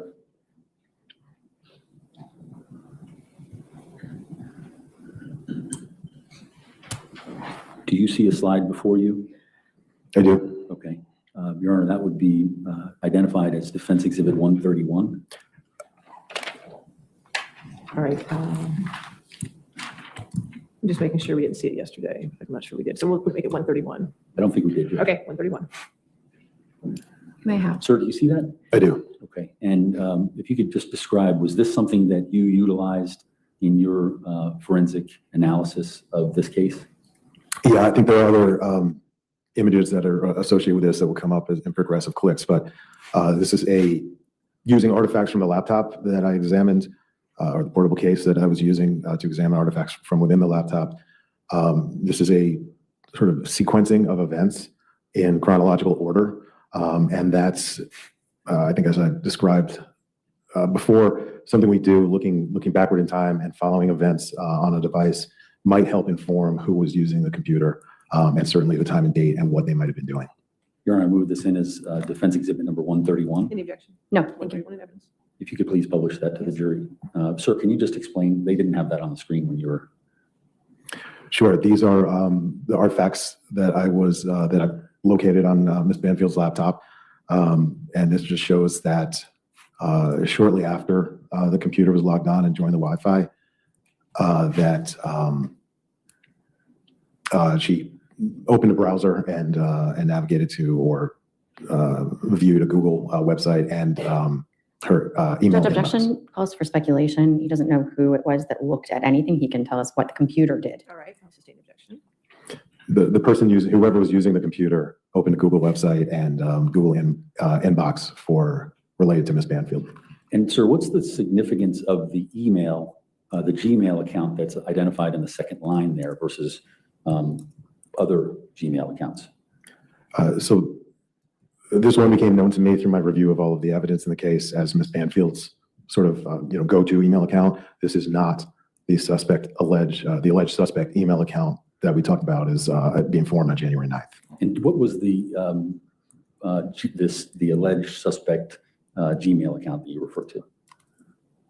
That was the one that was used to then set up the FetLife account in Telegram as the account. The alleged suspect Gmail account was the one that received communication from FetLife, both the FetLife service provider and from users wanting to message through that account. Okay. Sir, I'm going to show you this next slide. Do you see that? I do. Your Honor, I'd move that in as Cummel's defense exhibit 132. All right, any objection to 132? No objection. All right, and evidence can publish. And so tell the ladies and gentlemen of the jury what this is. So again, chronologically, this is, it looks like just under a minute later, whoever was using this computer was now able to see the draft email box within their Gmail account, the Ms. Banfield's Gmail account, also the sent email box or account messages from Ms. Banfield's account. And where are the sent emails that you're referencing? It's the now fourth line down. You can see on the title of the slide, also on the left-hand side for the URL, that's just showing that the sent mail box or tab was open at this time. Okay, and the draft mails are the one, well, you tell me. I'm not going to. Yes, the draft is right above it. Usually, parenthetically, when there's a number there, for us email users, that reflects the unread messages in the respective accounts. Your Honor, did I move that into evidence? That's in evidence. Okay. My email program. Sir, do you see this new slide, which is incorporating the old slide? Yes, I do. Okay, and what's the significance of that? And then if you identify it, then I'm going to move it into evidence. So just identify that as slide and Your Honor, I'd identify it as defense exhibit 132, 133. 133. Not Any objection to 133? No, ma'am. on the computer. Again, just chronologically, this is more activity shifting away from one service provider to another, from Gmail to Facebook in less than a minute. And the timing is in the second column? It is. So this would be January 17th at 10:01 and My email program lists all of my email addresses, which, I mean, it doesn't do it automatically, though. I have to tell it. But so let's say they obviously they don't want her to find out. So is there a way they could make an email account for her where they could check it where she wouldn't see anything on her laptop?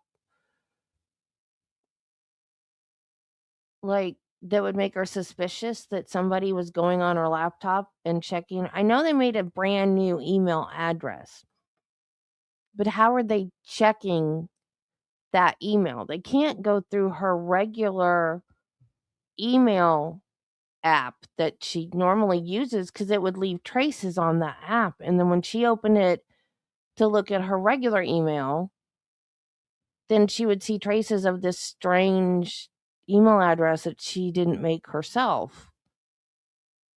That just dawned on me. Or did the email address just go into, well, even if it just went into the FetLife app, how did they keep the FetLife app secret on her laptop?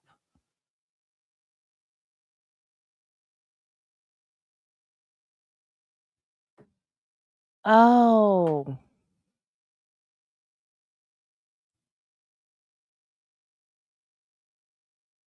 Yeah, because they didn't ask, I don't remember them asking Juliana any questions about this. And she may not have known, because this might have been all Brendan that did this stuff. Because, like, he did the thing with the windows, trying to see if you could hear outside. And he said we needed to do it when she was home. Because if, if they did it when she had an alibi, then they could easily have been caught. Like, he had all these safeguards in play to not get caught. So he must have had something like that with the laptop, because otherwise there would have been little traces here or there that she could have stumbled onto. So that makes sense if he had everything set to go to the spam folder.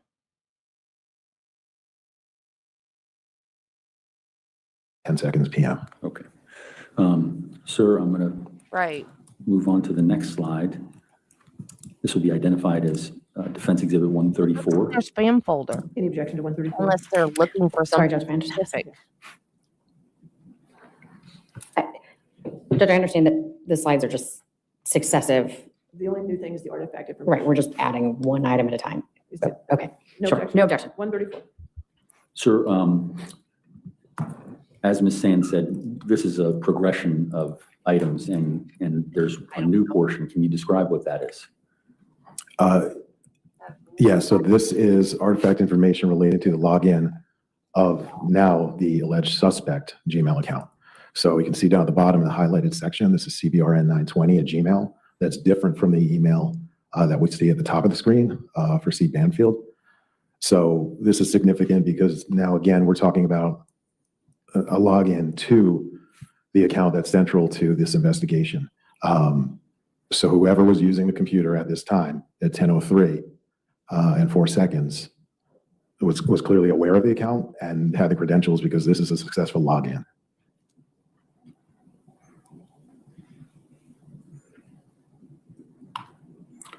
Sir, do you see that slide, the new slide? I do. Okay, and there's, as said before, there's one additional piece of evidence there. Is this something that you created and something that you relied upon?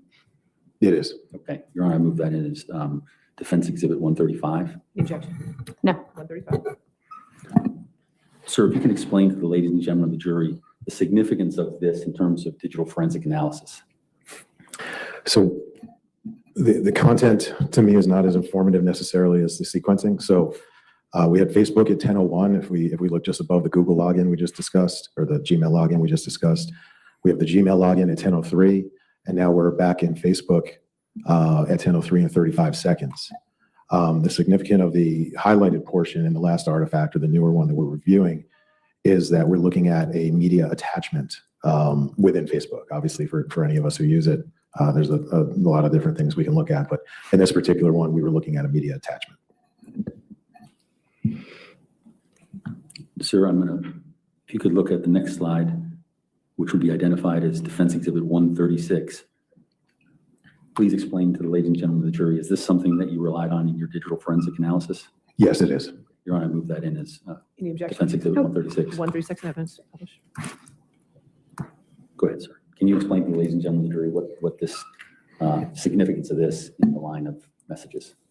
Yeah, so as we might imagine, as we do things on our computers, things happen in rapid fashion. And when we slow down and sort of look at what's happening on the back end and visualize it that way, it seems to make sense. So just before this, at 10:03 and 35 seconds, we were looking at a media attachment, what I believe was a photo on Facebook.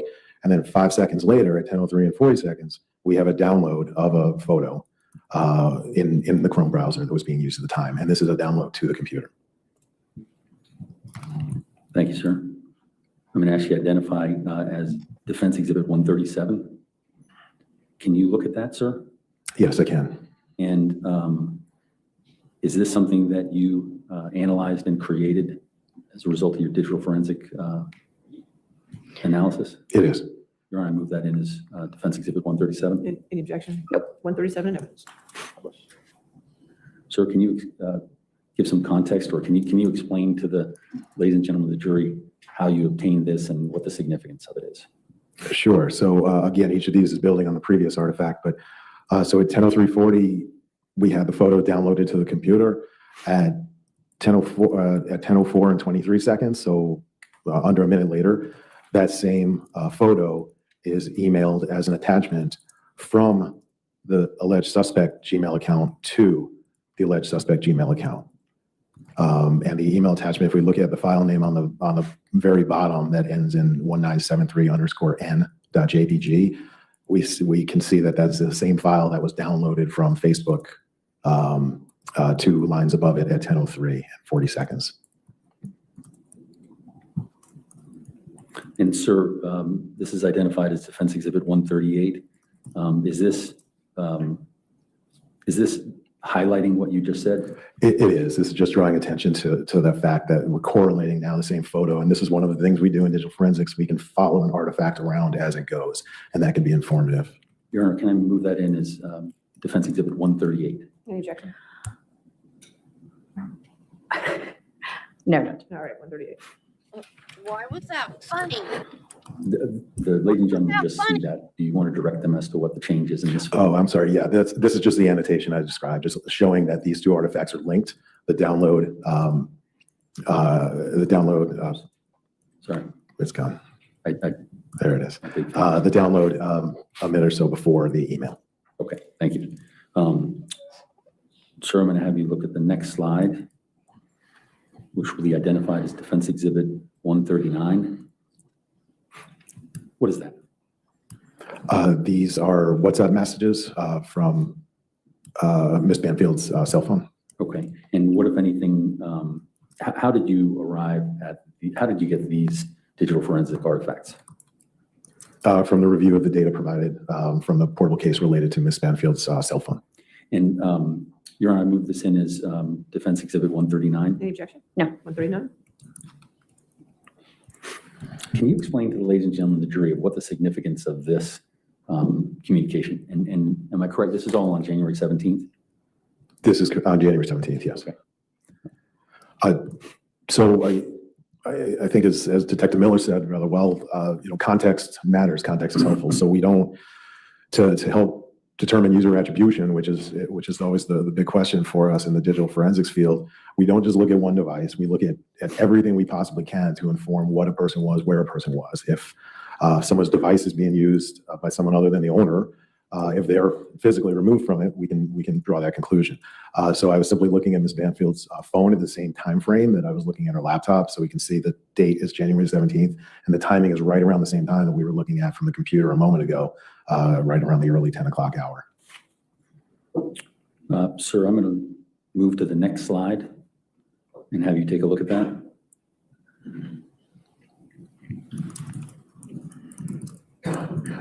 Can you identify that slide? I can. And just to be careful here, is the left side of the slide what was on the previous slide, 139?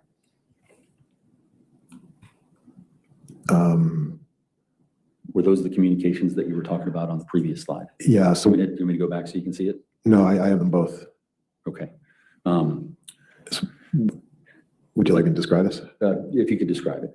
Yeah, so one of the things that the forensic software allows us to do is both look at the artifact in sort of a raw form that might be useful for us, but it also allows us to visualize a conversation just like we would on our devices. So we'd have, sort of a comment bubble or chat bubble on the right and the left as we talk with somebody. Okay. So it's just a visual representation of the same data. And so without getting into the conversations, were you able to determine that a conversation took place? Yes. Okay. And were you able to determine who the conversation was between? Yes. Okay. Your Honor, I'm not going to present It's that. just ID is 140, that's fine. 140, okay. Is this a good time for a break, Mr. Carroll? It'll be fine, Judge. Okay, all right, let's go ahead and take our 15-minute recess at this point. Please do not discuss the case with anybody and don't do any outside research, okay?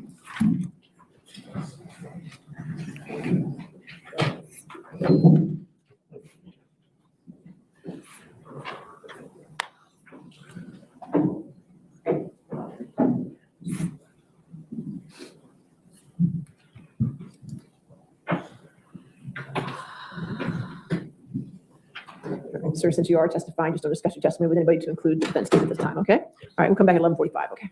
All right.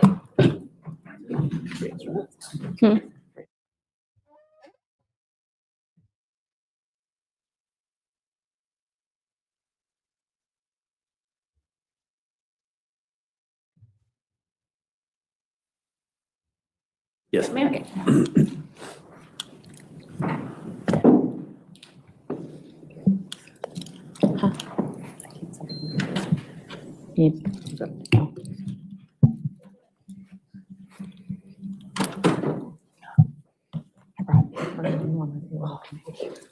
Share with me.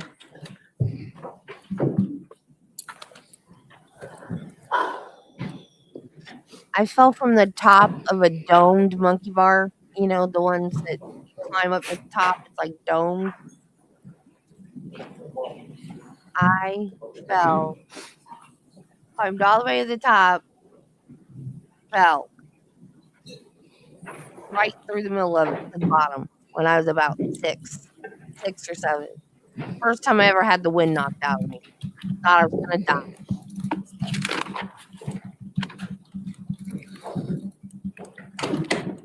All right, your next question. Thank you.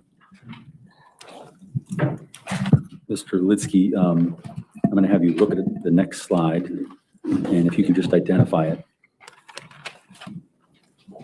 Can you see that on your screen? I can.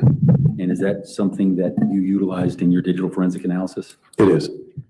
Your Honor, I move that in as exhibit number 141. Any objection? No, ma'am. 140. Sir, can you please explain to the ladies and gentlemen of the jury what's the significance of this artifact? Sure. This ties into the prior slide and artifacts that we reviewed, or the ones from the laptop, 2 slides prior. Again, we're just going chronologically and looking at what the user of this device was engaged in. Of note, and it might be helpful to go back 2 slides to the previous blue one. We're seeing a bouncing between applications and between accounts.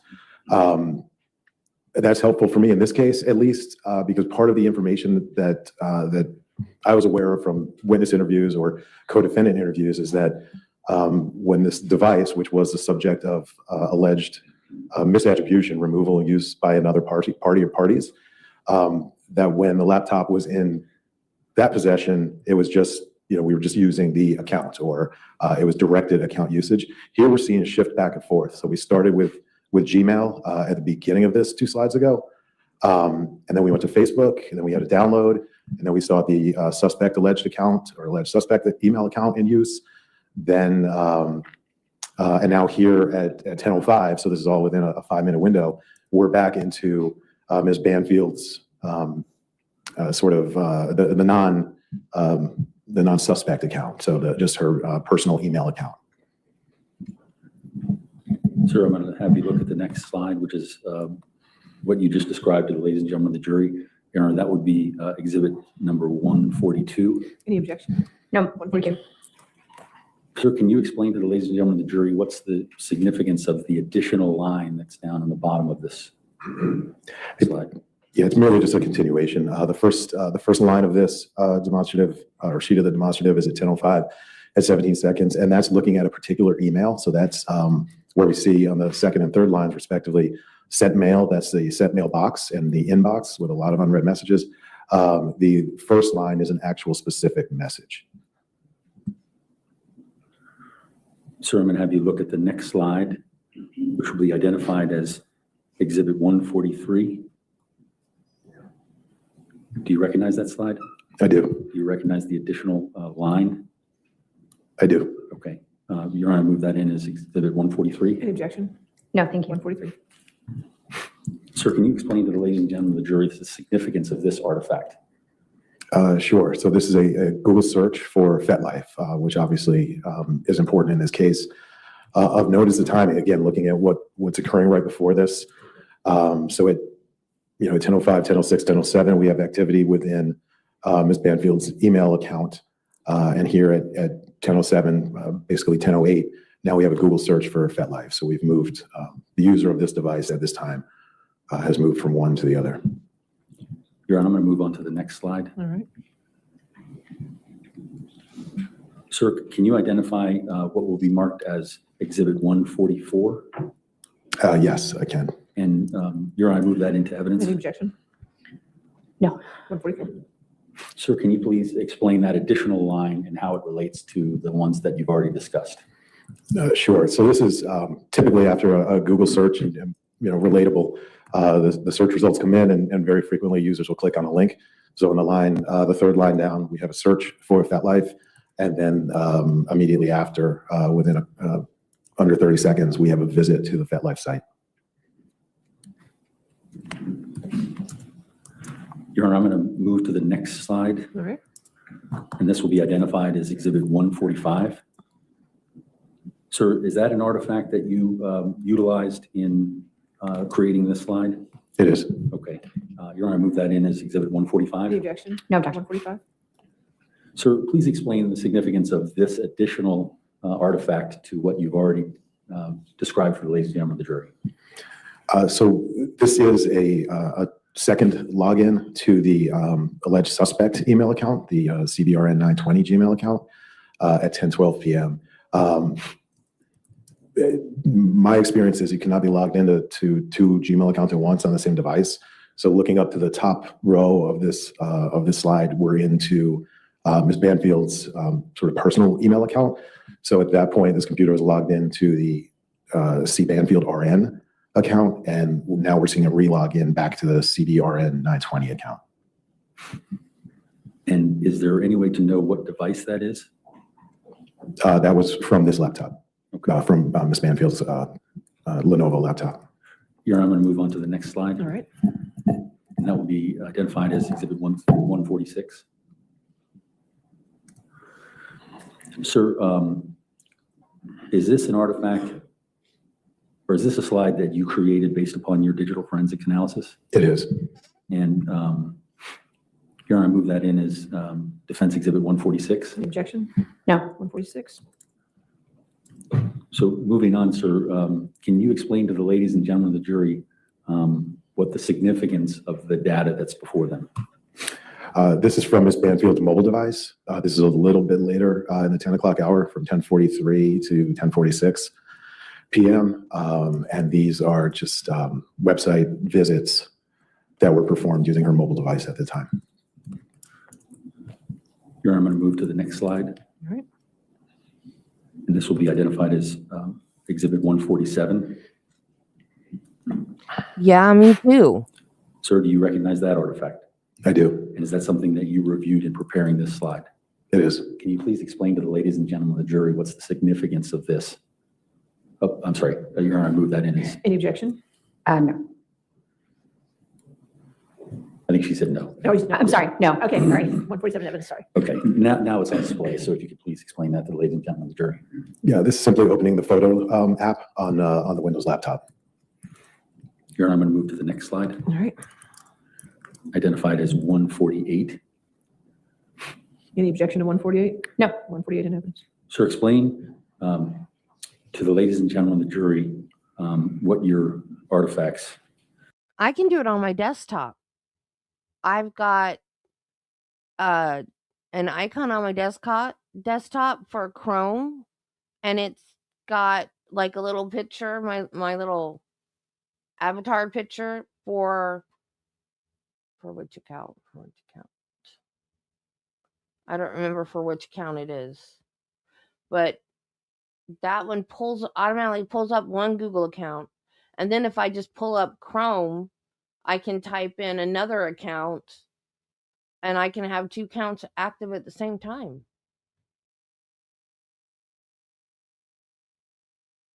What the artifacts are and how they're significant.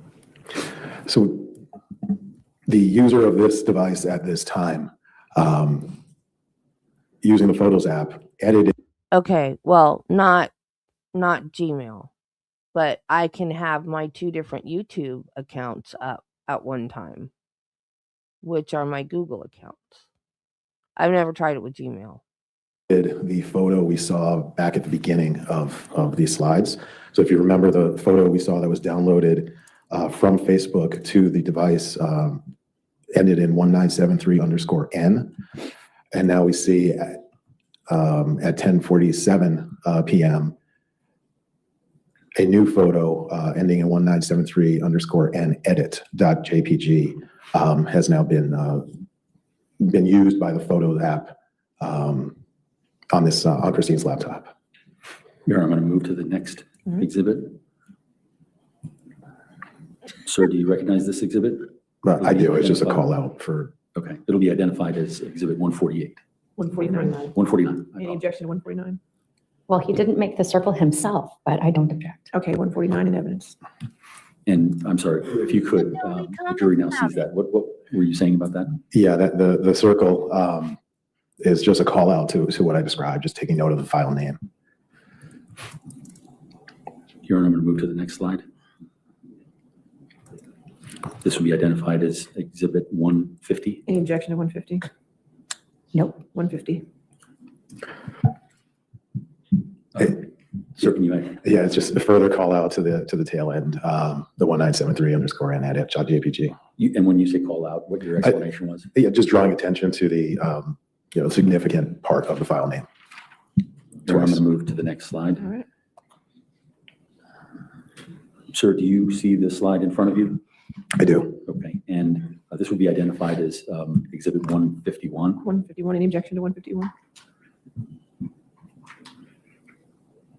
Judge, if you could lay foundation for how this slide was created. All right. Sir, what is it that you examined in order to create this slide? Can you explain? Sure. I reviewed the responsive documents provided by FetLife to create this. I took screen grabs or snippets of those documents, which are rather voluminous, and I consolidated for me, what the salient points were into this slide. And this is specifically related to this slide, correct? I'm sorry, to the topic of this slide. Yes, this is the important information from the FetLife documents for this discussion related to this slide, yes. Okay, Your Honor, I move that in as almost our defense exhibit 151. Any objection? No. Judge, I do. Unfortunately, it's out of context, and I think best evidence would require the full document be used. Do you have the full document? Judge, I believe that's part of the stipulations that were put in relating to the FetLife documents. Correct, and we've admitted the full document into evidence. I think that is the document that should be used. I don't have it right now, Judge. All right. We can move on from You can supplement 151. with the full document, then we can Yes. put it in. Okay. Here, I'm going to move to what will be identified as number 152. Sir, do you recognize this slide? I do. Okay, and I think there's been an objection relating to the full document, but what's the additional information that is on this document? It's the addition of a photograph. Okay, and what's the origin of that photograph? Objection, Judge, asked and answered. We've already talked about this photograph. It's been admitted into evidence. Okay. Okay. Yes. Your Honor, once we get the full Okay. document, then I'll Sure. ask for it to be admitted. I'm going to go on to the next slide, Judge. Okay. Sir, can you identify the artifacts that were used to make up this slide? Yes, I can. Okay, and where did they come from, and what's the significance of them for the ladies and gentlemen of the jury? These came from Ms. Banfield's cell phone. They are web searches. If I may just interrupt for a second, Your Honor, we'd move this in as defense exhibit number Any 153. objection to 153? No objection. 153? Sorry, I didn't mean to interrupt. Go ahead. These are web searches or website visits from Ms. Banfield's cell phone from January 17th from 10:49 through 11:29 p.m. They're informative in that the 10:49 artifact at the top was about a minute after the FetLife account was created. So for timing, it's informative. For the middle column, we can see what the website was, or what was the website that was visited, what the content was. So that can be informative for a digital forensic examiner in helping determine potential attribution based on the content. So is it content related to one person over another? Is it related to, in this case, a catfishing theme? Is it related to, or is it what we might expect from a user's normal activity? It's also, I'm sorry if I can add one. No, please. Timing also is informative, obviously. If somebody's device is in use and we can assign attribution, then it shows that they're awake and in possession of their device. And obviously that was, for me, that was something important for this investigation to take note of. Now, if just to deviate for a moment from that, in digital forensic analysis, what, if anything, do you do to try to determine a pattern of life regarding the use of devices? Yeah, I can typically just looking at use over time. What's normal for a user? I've done that with mobile device tracking, cell phone tracking when I was in law enforcement. You can infer patterns from the data from use over time. On Ms. Banfield's computer, based on one of the statements the co-defendant made during her interviews, and I believe, again, a testimony was that she dropped her backpack by the door and didn't touch her laptop after that. I looked backwards for about a year in time of her user activity, and she was frequently using her laptop well into the evening from 10. Judge, objection is to speculation. He can tell us what the devices were doing. No sustain. If you could just explain what you were explaining as to what the devices were doing at what period of times, in terms of the pattern that you just described. Sure. Ms. Banfield's device had a history of activity, devices have a history of activity well into the evening for an extended period of time. Was there a time frame that was consistent during that period of a year that you went back? It was frequently between 10 or 11 p.m. and 1 or 2 a.m. Your Honor, I'm going to move to the next slide. Sir, do you see that That means slide? it was I do. Is that a slide that you created? It is. Was it based on your analysis of digital forensics? It is. Your Honor, I'm going to identify this as 154. Any objection to 154? No. Or 154 in evidence? Sir, please explain to the ladies and gentlemen of the jury what the significance of these artifacts are. So here we have another, the date is still January 17th. The time is from 11:32 through 11:35. These are from Ms. Banfield's mobile device. We have a couple of website visits on the top and the bottom, and in between we have a number of email email inbox visits with a Google, a couple of Googles in between. Of note here towards the right, the second to last column on the right, we can, the digital forensic software we use can tell us whether a device was local or synced, among other sources. So we can see where we see local, it means in this case, the two local artifacts were website visits on this device itself. The intervening artifacts that are labeled as synced tell us that those could have come from a secondary device and are being replicated here as a result of Google's ability to sync accounts. If you're logged into your account on more than one device, what you do on one might appear on the other. Now, the January 17th, what was the significance of January 17th again? The FetLife was created around 10:48 p.m. Okay, and so the timelines of all of these slides that the jury has seen are significant in terms of this set. Objection, counsel's testifying. What's the significance of it relating to the times? Well, we've just walked through what was occurring on Ms. Banfield's laptop and her phone in the 45 minutes or so before through the 45 minutes or so after, and recalling the first slides we saw Windows log on to the laptop. So we've seen, so the activity that evening began around 10 o'clock when we first started running through these. And are you, based upon the analysis that you did during this slideshow presentation, are you able to opine as to, within the degrees of digital forensic analysis, your opinions as to what was going on January 17th? I am. Can you provide that opinion? So again, revisiting the originating slides, we saw a log on with Ms. Banfield's security identifier to her profile, at least on her laptop, around 10 o'clock during the Wi-Fi, which our computers do automatically. Immediately, we went into her email account, or the user of the device went into her email account, and then we started seeing other activity. We saw the alleged suspect Gmail account be logged into, and then we were back into Ms. Banfield's Facebook account where we viewed an image, a picture, a digital image. That image was then downloaded. And these are all happening within either seconds or a minute. That downloaded image was brought to the device early in the 10 o'clock hour, I think around 10:05.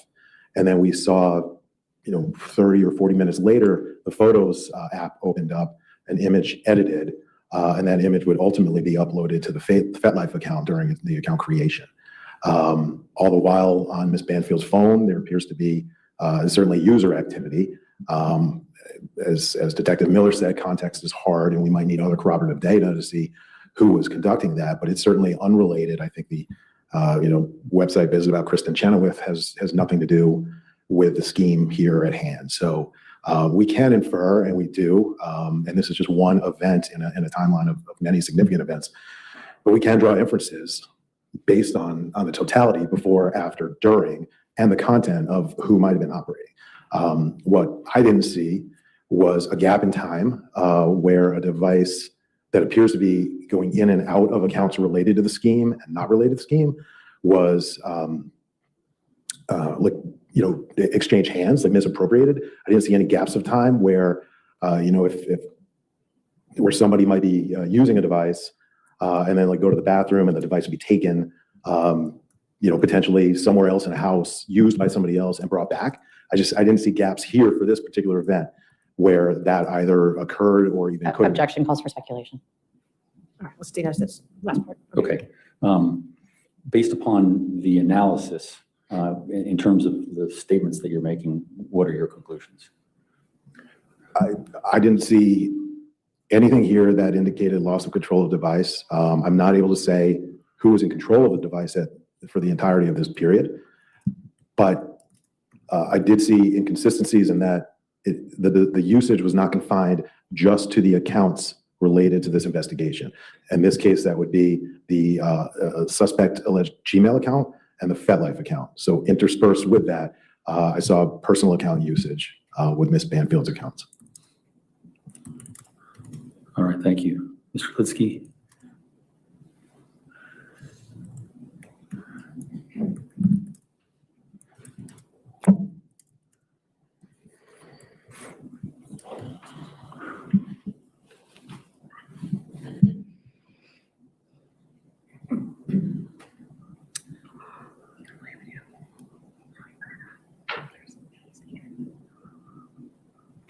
Sir, do you see the first slide before you? I do. Okay.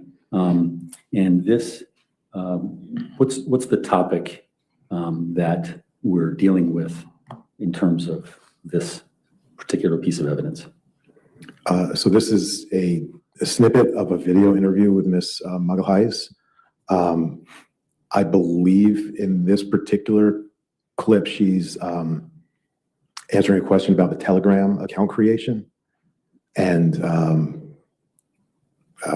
the associated activity. I think the deleting of the SMS code that was used to stand up the Telegram account.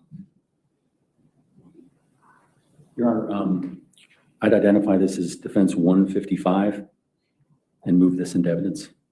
Objection, hearsay. All right, I'll sustain as to hearsay.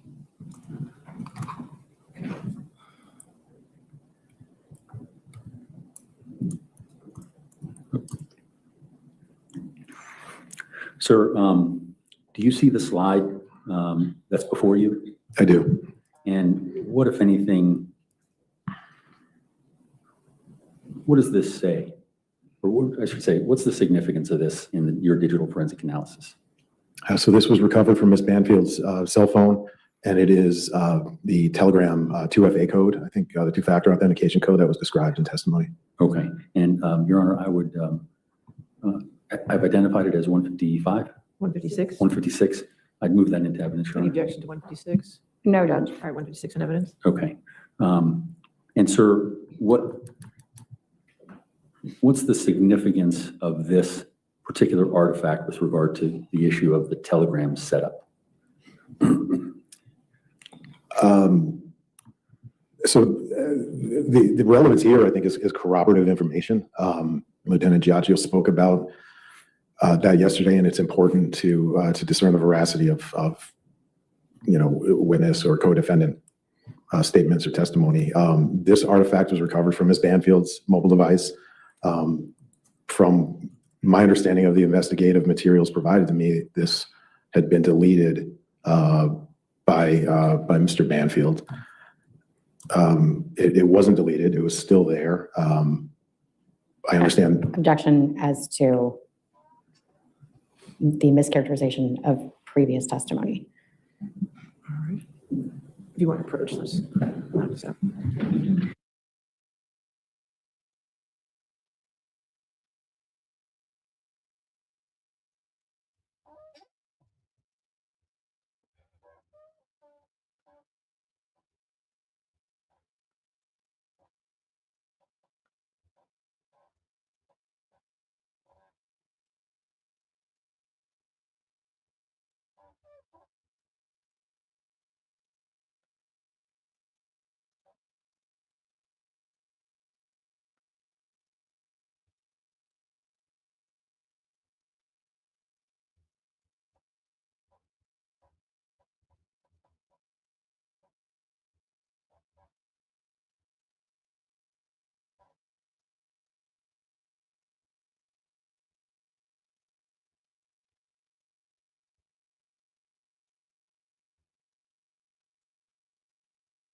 Going back to this artifact. Talk slow, my computer's restarting. Mine is not restarting. So if we just Can you open the document up? I just think that's actually not being right. And sir, going back to this artifact, this was related to, I think you said, the Telegram setup and the two-factor authentication? Correct.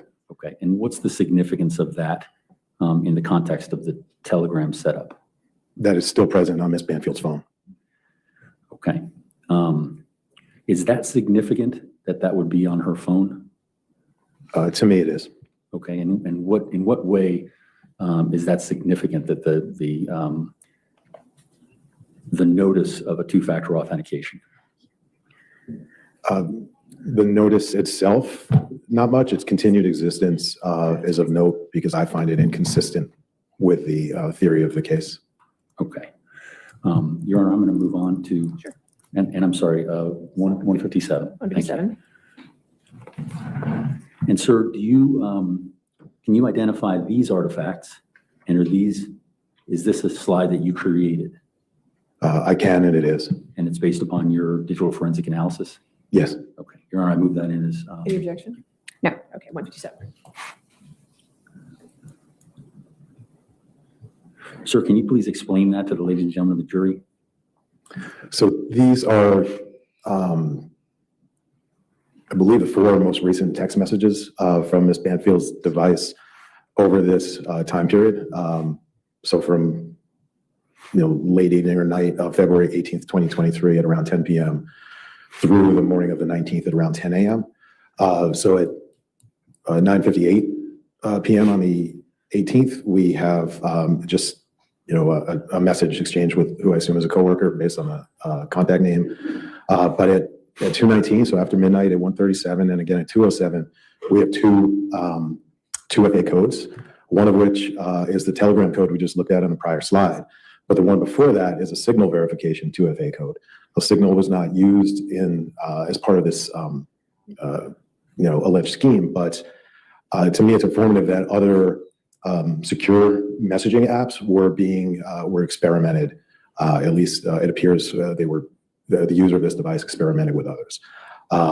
The message on the morning of the 19th, again with another coworker, is there only to show sort of bookend activity.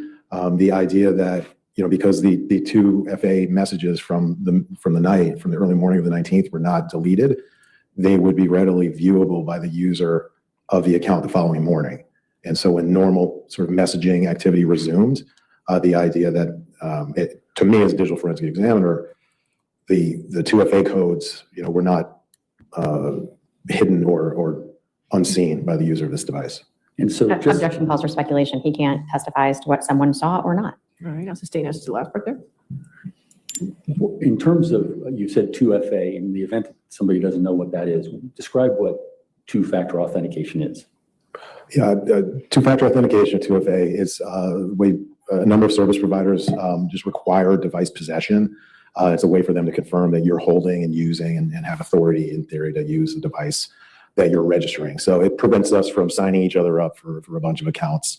So that's why in this case, Signal and Telegram require you to be in possession of the phone that you're asking them to permit your use on their servers. And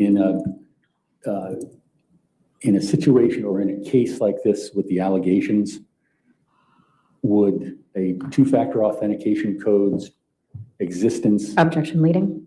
There's sustain as to leading. what if any significance would that hold in a case such as this? For me, based on my experience, both as an investigator and a digital forensic examiner, any misattribution scheme, to include catfishing, the name misattribution is important. You want to hide your tracks. The idea is that the target of your efforts is unaware that they are being targeted, and you're exerting effort, on that plan. So if you leave evidence behind, if you leave something that Judge, objection. This is speculative. He's speaking about what people do in catfishing. I don't think he is speaking to what happened in this case, and I don't believe that. Overruled. Okay, go ahead and continue. So the idea is to hide the hand, right? If somebody sees that their device or devices were tampered with, or there's usage that's not their own, they may become suspicious. They might question it. It could certainly raise a red flag. So traditionally, in my experience, one would remove all traces of their activity if, in fact, it is misattribution. Here, I'm going to move on to the next slide. Okay. And Your Honor, I would identify this as Defense Exhibit 158. All right. Any objection to 158? No. 158 evidence. Sir, do you see that slide? I do. And can you explain the significance of this analysis and this slide to the ladies and gentlemen of the jury? These are unrelated, but I felt informative activity from Ms. Banfield's phone, again, from the day before and the day after. These are other user verification codes or 2FA codes for Microsoft and PayPal, things not related to the scheme. But they tell me that the user of this device was familiar with the codes, knew what they stood for, and was unlikely to ignore a message that Objection contained. calls for speculation. All right, I'll sustain the last part, speculation. Okay, sir, can you just explain that in a way that doesn't cause you to speculate? I mean, for me, being aware of or familiar with how a certain item works would cause me not to ignore it. If I Objection, Judge. He's testifying as to his personal experience. I'll sustain the objection. In terms of two-factor authentication, how does that reveal itself on phones and devices? It's readily identifiable by his face. I mean, we can look at a message and see where they are. Any users or people who engage in 2FA activity typically can identify them when they pop up. Thank you. Your Honor, I'm going to move on to the next slide.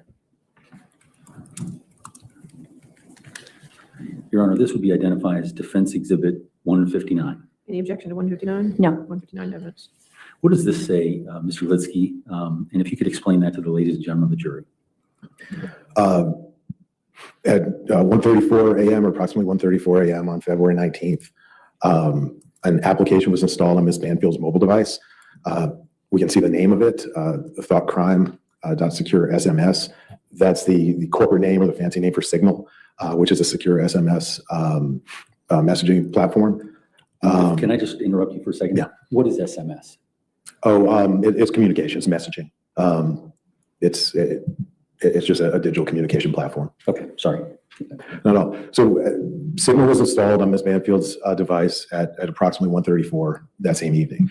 Informative, although even though it didn't play into this case and this investigation, it is, I'd say, a comparable app to Judge, Telegram. I'm going to object to that statement. I don't believe that the witness has laid any foundation to suggest that Signal wasn't part of this investigation.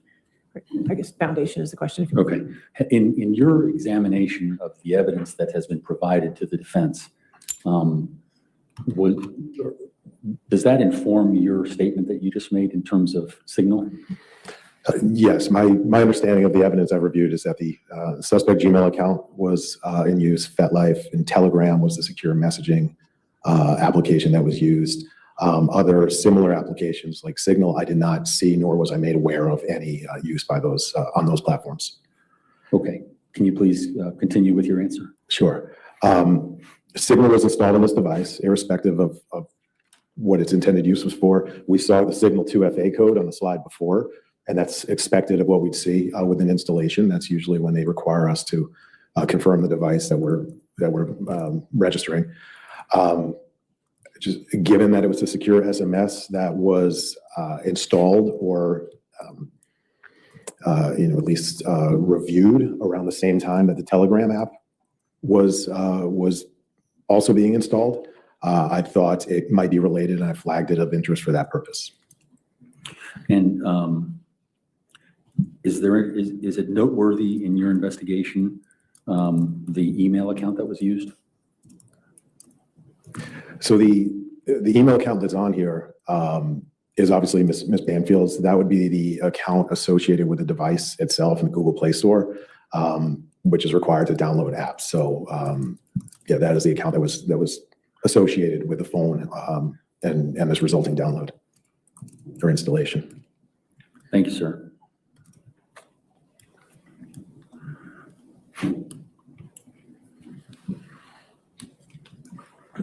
Your Honor, may I approach? Yes, sir.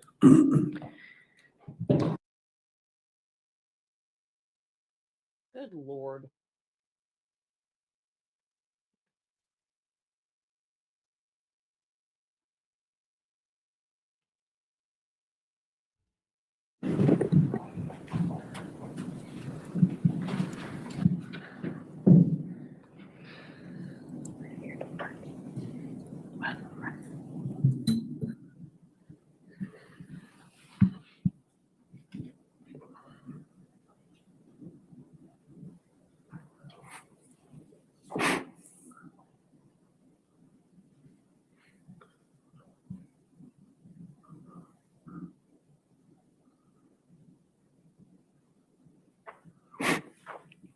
Sir, I'm going to ask you to look at the slide before you, and that will be identified as 160, 160. That's it. Objection to 160. Okay. Sir, what, if anything, did you look at in order to create this slide in terms of your digital forensics analysis? This is a data location or a location of Ms. Mugglehise's device or phone or mobile phone on February 20th and at 10:46 p.m. I'm sorry, did you say the co-defendant's name? Yes, Okay. And what was used to create this document? this is data recovered from her phone itself. Okay. And the map portion of it? The digital forensic software we use, when it encounters a location artifact, it gives us a little map. And what's the name of that? What's the name of that software? This is Magnet's. This is a Magnet Axiom Okay. software. So it's the same as what Detective Miller used in extracting these devices and creating the portable case? It is. And so this would be identical to what you received from the portable case? Yes, it's an artifact from within it. Your Honor, I move that in as Commonwealth's Exhibit 160. R-116 evidence. So we're into it. Well, you tell me, what's the significance of this, and is it related to what you just showed the ladies and gentlemen of the jury? This was a data point, a geographical data point recorded by Ms. Muggle-Heiss's phone on the evening of February 20th, basically at 10:46 p.m. And February 20th is significant for what reason? I believe February 20th, there was significant Telegram conversation, maybe FetLife conversation as well, and was the night of the voice verification phone call between with Joe Ryan. Your Honor, I move that in as, oh, I think they've already done that. Yes, thank you. Your Honor, I'm going to move to the next slide.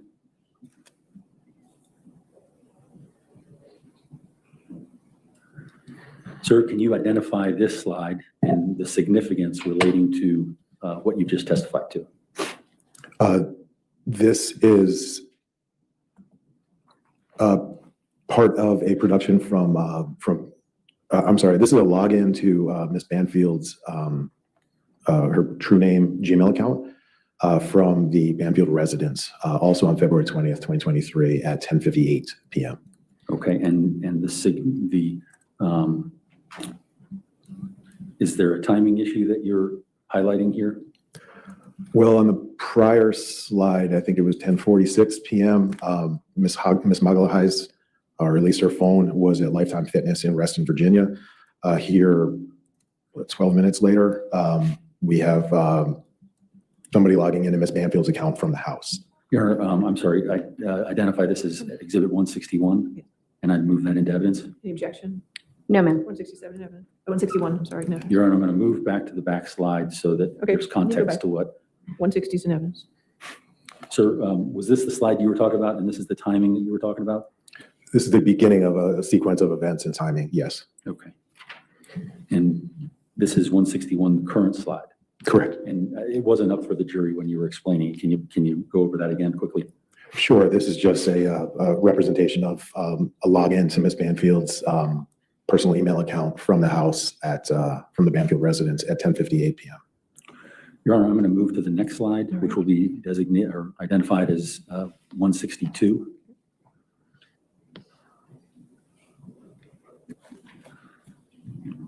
Sir, you recognize this slide? I do. And what was it that you analyzed to arrive at the information that's on this slide? This is a geolocation artifact from Ms. Muggle-Heiss's mobile device. Your Honor, I move that in as Defense Exhibit 162. Any objection? No, thank you. 162 in evidence. Can you explain for the ladies and gentlemen of the jury the significant aspects of this and why you created this slide? So on the previous slide where we saw a login to Ms. Banfield's email account from the residence, essentially at the same time at 10:58 p.m., it appears Ms. Muggle-Heiss was on her way back from the gym, or she was at least mobile. She's no longer at Lifetime Fitness in Reston. She's now just on the surface streets in and around Reston. Okay, and do you have any sense of the distance to the house? I think it's about a 15 or 17-minute drive, point to point from Lifetime Fitness in Reston to the Banfield residence in Herndon. Anything else about this slide? Nope, it's just her location at the time. Your Honor, I'm going to move to the next slide. All right. And is this a slide that you created relating to your digital forensic analysis? It is. And Your Honor, I move this in as Commonwealth's or Defense Exhibit 163. Any objection? No, ma'am. 163. Sir, can you explain for the ladies and gentlemen of the jury what the significance of this slide is relating to February 20th, 2023? Sure. This is data from two records. The top, the sort of larger font, which is not done for any purpose. It's not large for any other purpose or any significant purpose. This was Brendan's. I guess it's a swipe, but here his entry to the Lifetime Fitness in Reston on this evening. So they had him swiping in or arriving at 9:18 and 33 seconds. The lower three lines are from, I believe, a T-Mobile record showing Mr. Banfield's position as T-Mobile recorded it. And it's not precise. However, it does reflect the nearest tower, or the tower that was handling the data to Mr. Banfield's phone at the time of the record. So we see that he swiped into the gym at 9:18 p.m. T-Mobile, again, a service provider record, is going to be in UTC, so we have to do some math. But the third line of the T-Mobile section at 3:59 a.m., that would show, that would actually correspond to February 20th, 2023 at 10:59 p.m. And he was still on the same tower. So the reason 3 towers were shown with a Roger Bacon Drive address is to show the consistency. So again, Mr. Banfield logged into the gym in Reston at 9:18. You see at 9:39, with the conversion of the first line of the T-Mobile records, that their tower at Roger Bacon Drive in Reston, which is close in proximity to Lifetime Fitness, handled his data at the time. We see on the next line at, which would now be 10:18 p.m., he was receiving data from T-Mobile on that same tower. And then the third line, which is 10:59 p.m., he's still receiving data from that same tower. So it's just one set of data points corroborating the other, confirming the other. And so what would you conclude based upon that slide? That at 10:59 p.m., Mr. Banfield was still in or at or Objection around. calls for speculation. It would be his device now. Yes, based upon, okay. I think we have to speak in terms of the devices. What can you conclude based on this regarding his device or devices? That Mr. Banfield's Lifetime Gym swipe card was arrested at 9:18, and that Mr. Banfield's mobile device was in vicinity of Lifetime Fitness through at least 10:59 p.m. all on the evening of the 20th of February. Here, I'm going to move to the next slide. And that will be 164. Correct. Sir, can you identify this? I can. And was this something that you created? I did. And what, if anything, did you use to create this? Google Maps. Your Honor, I move this in as Defense Exhibit 164. The objection. No objection. 164. Sir, what can you explain to the ladies and gentlemen of the jury what this created slide says and what's the significance of it? This is just a visual representation of what I was just describing. So the red dot on the left side of the screen is just the location of T-Mobile's tower at on, I think, Roger Bacon Drive. And we can see where it's fairly close to the Lifetime Fitness gym in Reston. And is there any indication of where the device is at this time? Well, on the prior slide, we saw where Mr. Banfield's device was on the evening of the 20th between the 9 and 11 o'clock p.m. hours. Okay. This is just showing the tower that the data, what T-Mobile tells us. Okay. And you created this to be a complement to what you had done in the previous slide? Yes, just to visualize it. It's just to visualize it. Your Honor, I'm going to move on to the next slide, which will be identified as Exhibit 165. Now, sir, do you recognize this slide? I do. And is this something you created? It is. Your Honor, I move this in as Defense Exhibit 165. The objection. No, thank you. 165. Sir, if you can explain to the ladies and gentlemen of the jury, what's the significance as it relates to February 20th, 2023? This is another geolocation point from Ms. Mugglehise's mobile device. And what does it tell us? So this is an artifact from 11:06 and 50 seconds p.m., so 11:07 p.m. And this is what, so Ms. Muggleheise had an Apple iPhone, and one of the things that iPhones do is they create significant location visits for us. So places we go frequently, like home, work, gym, Apple categorizes them as significant locations of visits. Doesn't mean anything for us as users, but on the back end, as a digital forensic examiner, artifacts like this can be informative. So in this case, it tells me this is when she probably walked through the door, and you know, her iPhone says I'm home, basically. Here, I'm going to switch to the next slide, which will be designated as Exhibit 166.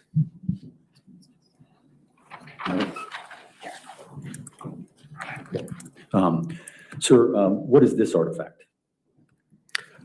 This is a login to a website, a commercial website.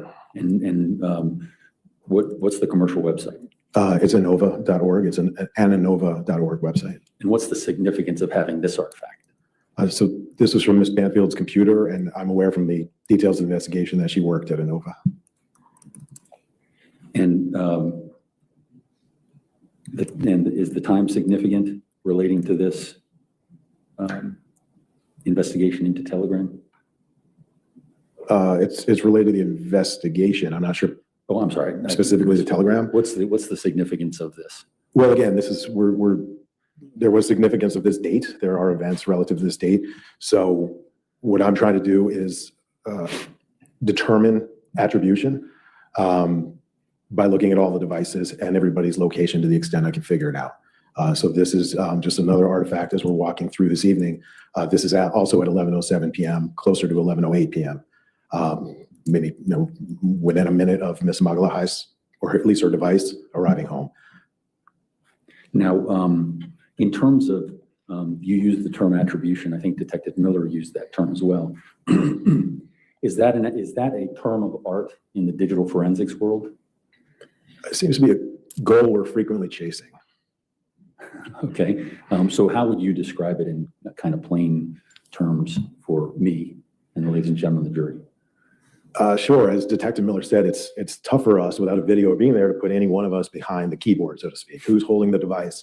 Who's actually manipulating the data? And as he also pointed out, other informative data points can be helpful in providing context and providing corroborative information.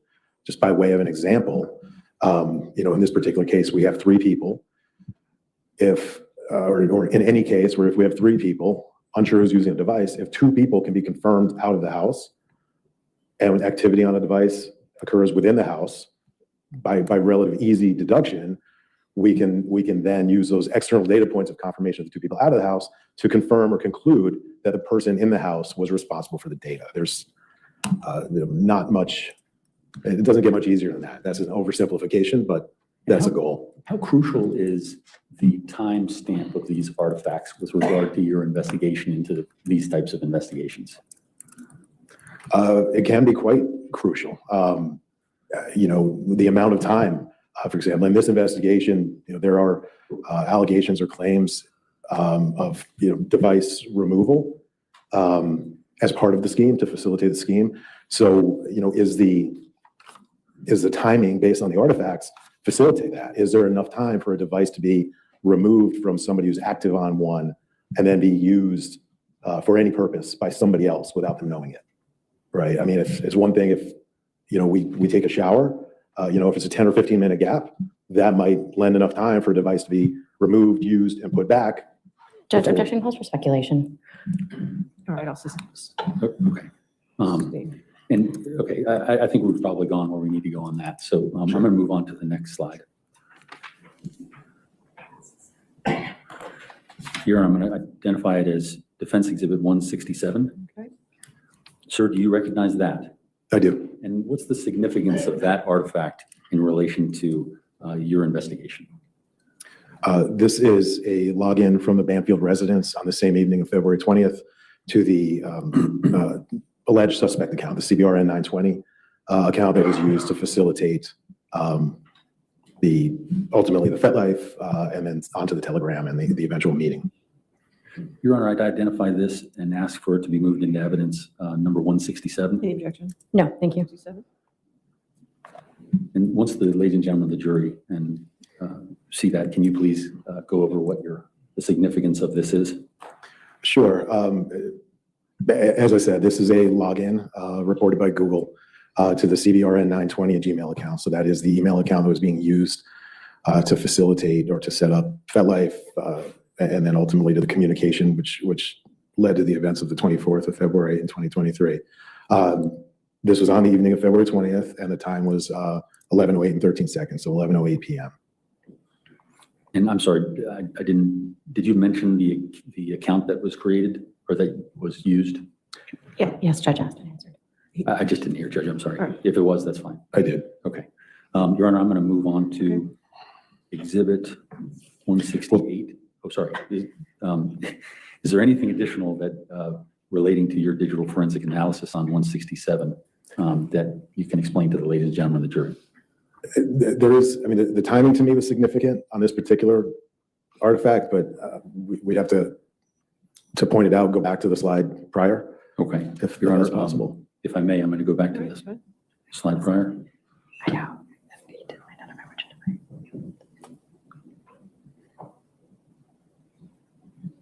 Your Honor, can we publish that to the ladies and gentlemen of the jury? Judge, I don't believe it's been admitted. Excuse me? I don't believe it's been admitted. I thought this was the one prior. It is. No, that's He 166. did. Oh, sorry, The sorry. wrong way, I think. My big fingers. No, you had it. No, going backwards, sorry. This one. No, forward one. Yeah, go forward one. I'm pressing too hard. All right, stop. Okay, sorry. You were saying to the ladies and gentlemen of the jury. They know. Is this one in? 166 is not in evidence. Oh, Your Honor, move it in as, 166, no objection. Okay, there we go. Now we can, okay, now we have context in terms of what you're saying. I apologize. Please explain for the ladies and gentlemen of the jury the significance of this, and then hopefully I'll move forward to the other one so you can talk about that as well. Right. So this was, again, from Ms. Banfield's laptop, the Lenovo laptop.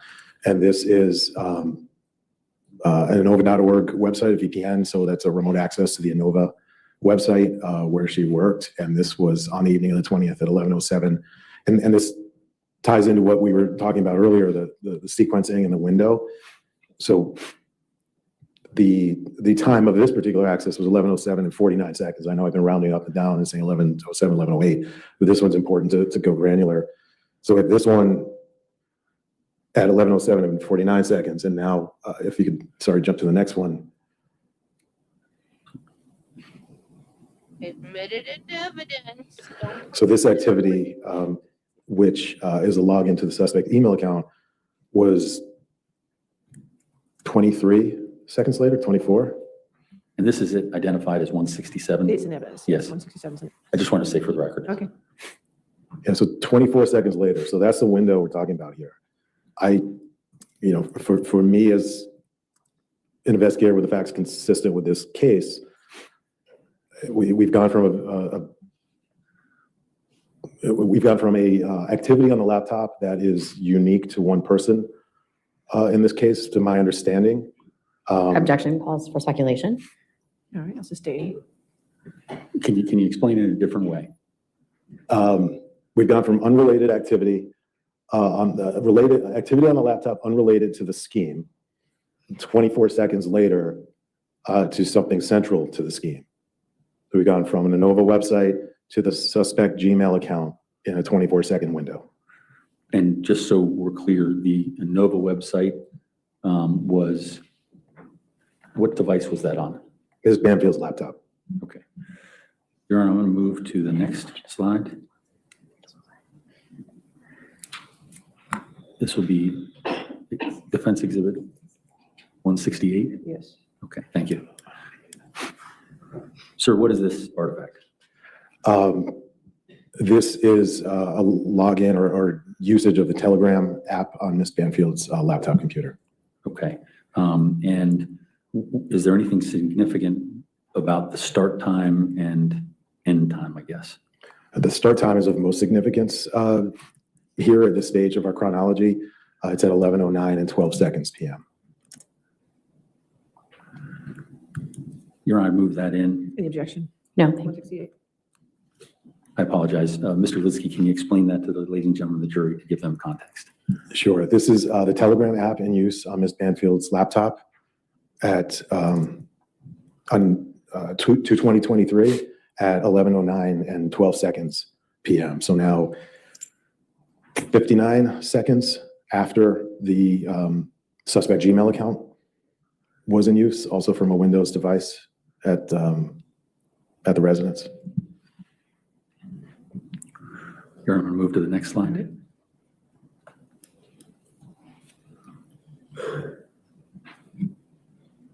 Honor, may you just consult with counsel? Right. Is this the one that you guys have? Are you asking if we need to tell them? We won't. We can tell them we haven't so far. But we the whole thing is. So. We did every whole document. I'm not necessarily going to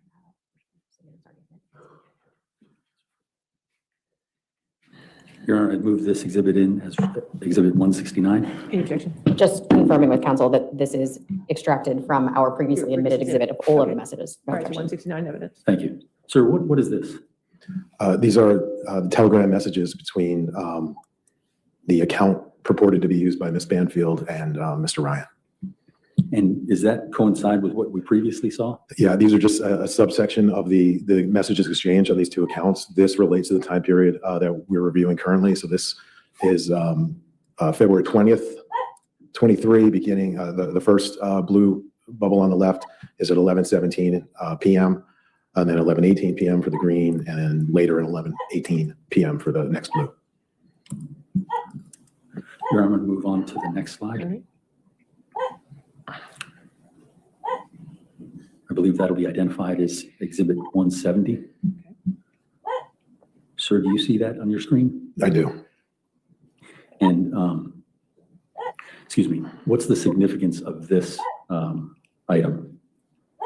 These are FetLife messages from the night of February 20th, 2023. And, Your Honor, I move these in as the Defense Exhibit 170. Any objection? Again, same judge, I believe we've got the entire document in already. All right, 170. Now, sir, can you explain to the ladies and gentlemen of the jury what it is as a digital forensic examiner you're looking at in the context of your investigation of February 20th? Sure. Well, again, on this particular date, we have some key events on this particular, at this particular time. We've got key device usage or potential attribution and location information for the three people central to the investigation at this point in time. That's Ms. Banfield, Ms. Muggle-Heiss, and Mr. Banfield. This is a subset of the FetLife records that we've been talking about. This is particularly for this evening at this point in time. And these are only the outgoing messages from the account purported to be used by Ms. Banfield. So these, if the messages don't make sense, it's because you're not seeing the entire conversation here. We're just looking at the outbound responses from the account in question relative to this discussion. And the name at the top there, what's the significance of that? So one of the messages this evening was about starting, and this is in the larger, for what I analyzed in the larger FetLife communication. We saw where Telegram was installed in the prior deck, I think on the 19th. Now we're seeing where we start to transition from FetLife to Telegram by the person using this account. Mr. Carroll, is this a good time to take a break then? Yes, yes. All right, let's go ahead and take our lunch break at this time, ladies and gentlemen. Again, do not discuss the case with anybody and don't do any outside research.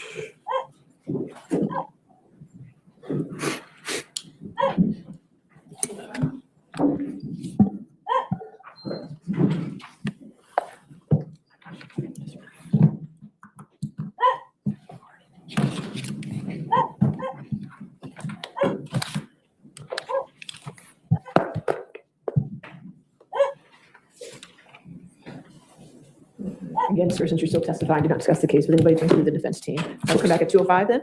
Thank you. Yes, thank you.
All right, your next question. Thank you, Your Honor. The picture that's on the screen, may I just ask you what you have as that number? I have that as 170, Okay, that's what I have as well. Okay. I just want to make sure. and it's already in evidence. Yes. Okay. Can it be published too? I didn't know if you wanted to take it back to presentation mode. Oh, sorry. I do want that.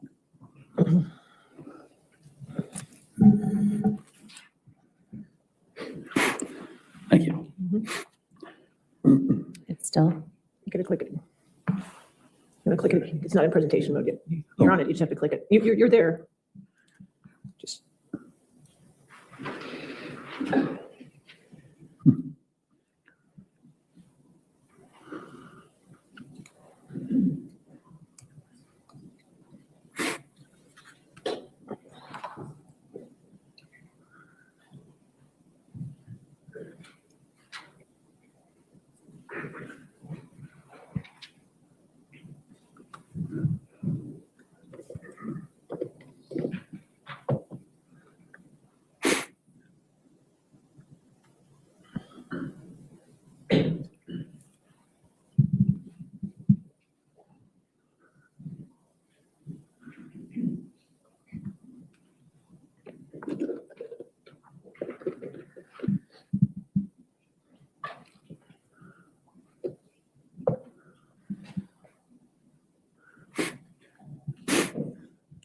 Director, may I use Mr. Wodlicki's expertise? Okay, sure.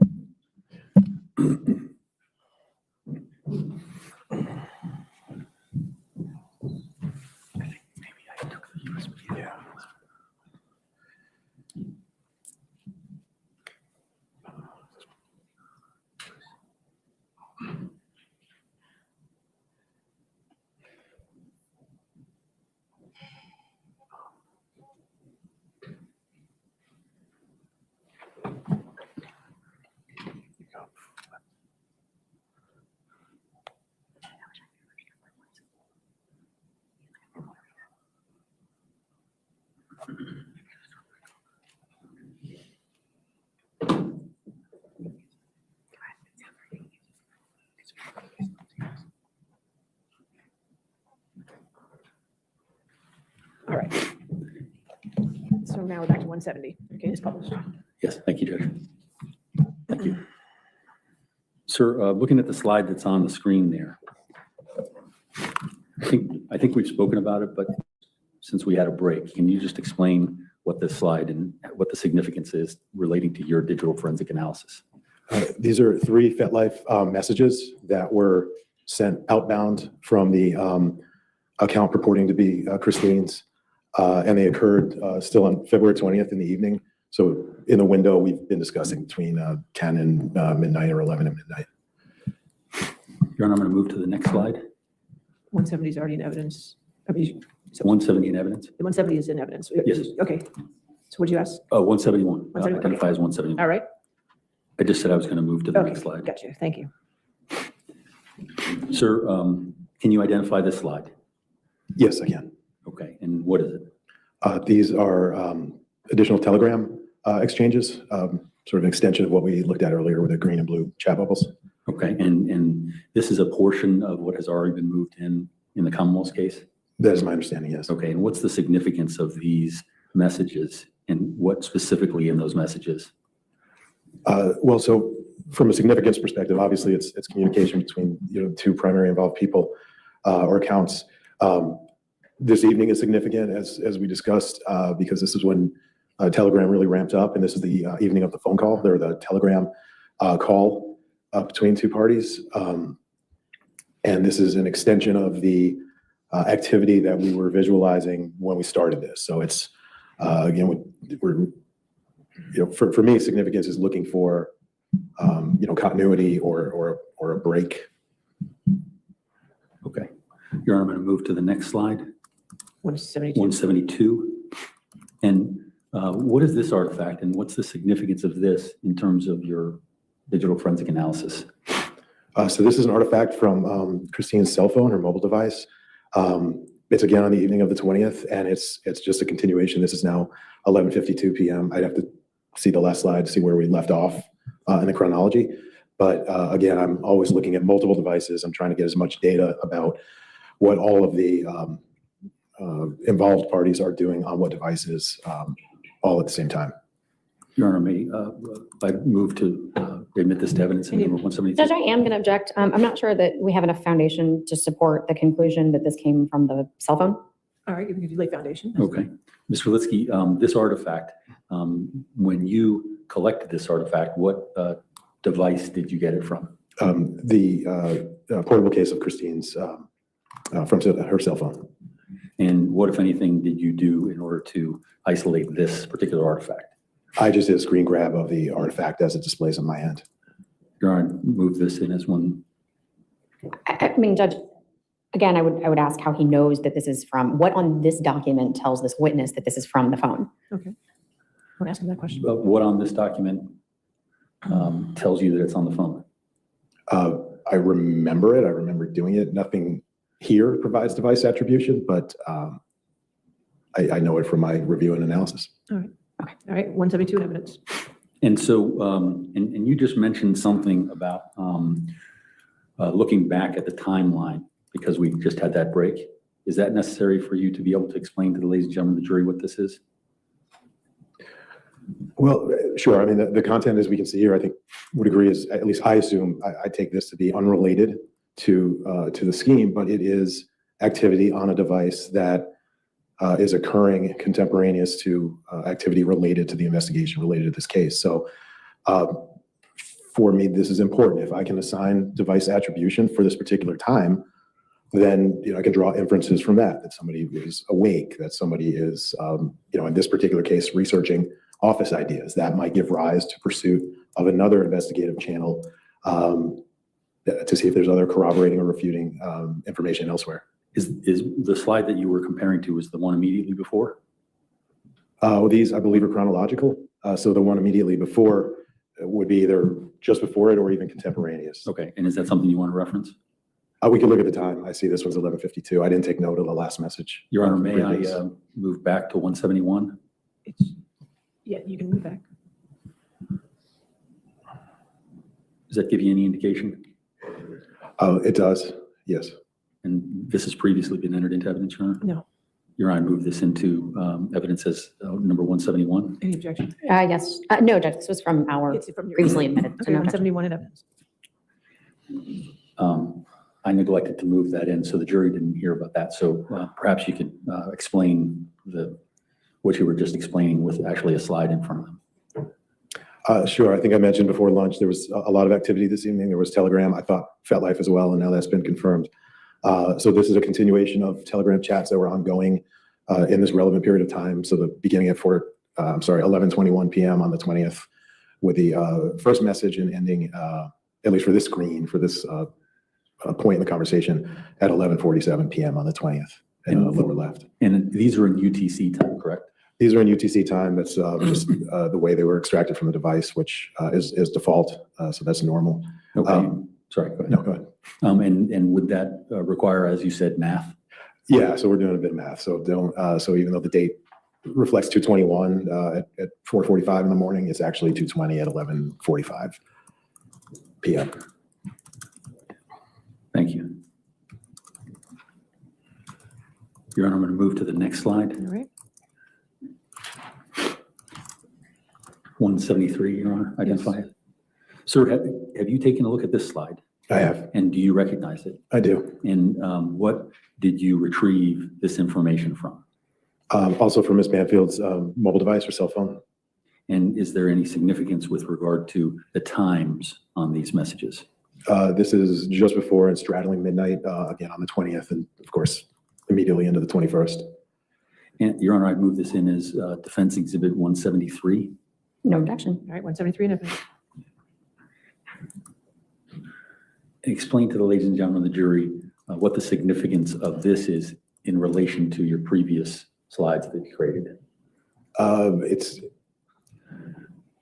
It's a conversation between the Banfields. It's Facebook messaging initiated by Ms. Banfield.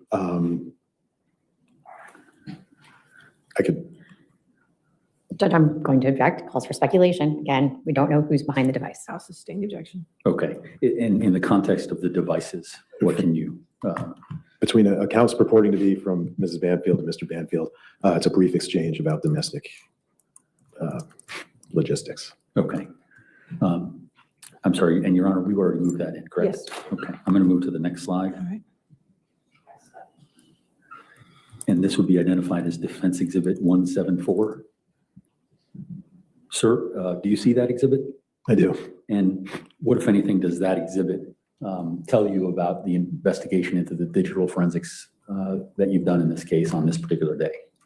This is an artifact from Mr. Banfield's laptop, for a Lenovo laptop.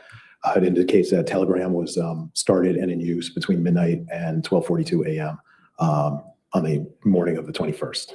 Okay, and Telegram, the three accounts that we're talking about, what are they? There's the suspect Gmail account, the CBRN 920. There's the FetLife account, and there's the Telegram account. Okay, and how do they link back up now that the Telegram account is involved? Well, again, it's how they were used, that they sort of, one led to the other, which led to the other. So the way Telegram links up is it was sort of referred, like, let's move this conversation on FetLife over to Telegram. So it's an extension of what was going on in FetLife. It doesn't really stand alone, to my, from what I investigated. And FetLife, of course, ties back to the Gmail account. So they're all just linked in that manner. Your Honor, I move this in as Defense Exhibit 174. Any objection? No objection. 174. Mr. Litsky, the jury's going to see that now. Is there any additional explanation that you need to point out for them now that the exhibit's in front of them?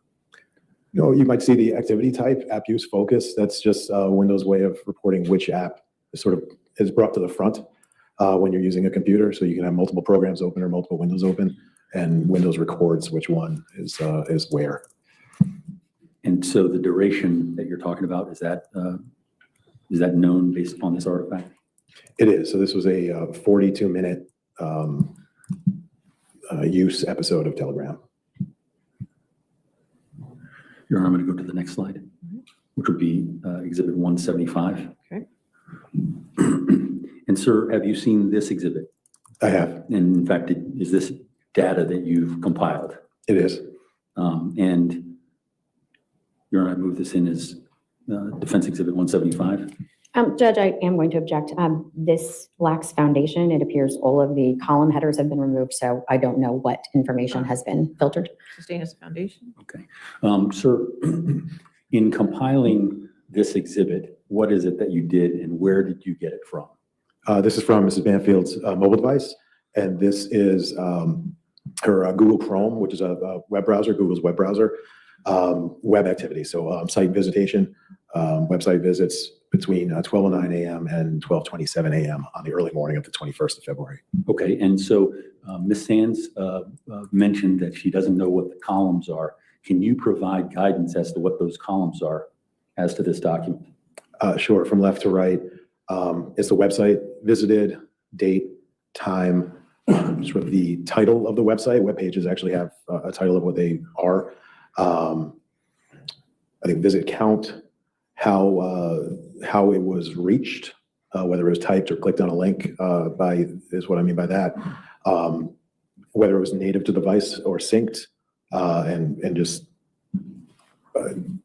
talking about which what data point this came from at the end. Your Honor, I move that in as Defense Exhibit 176 or 175. 175.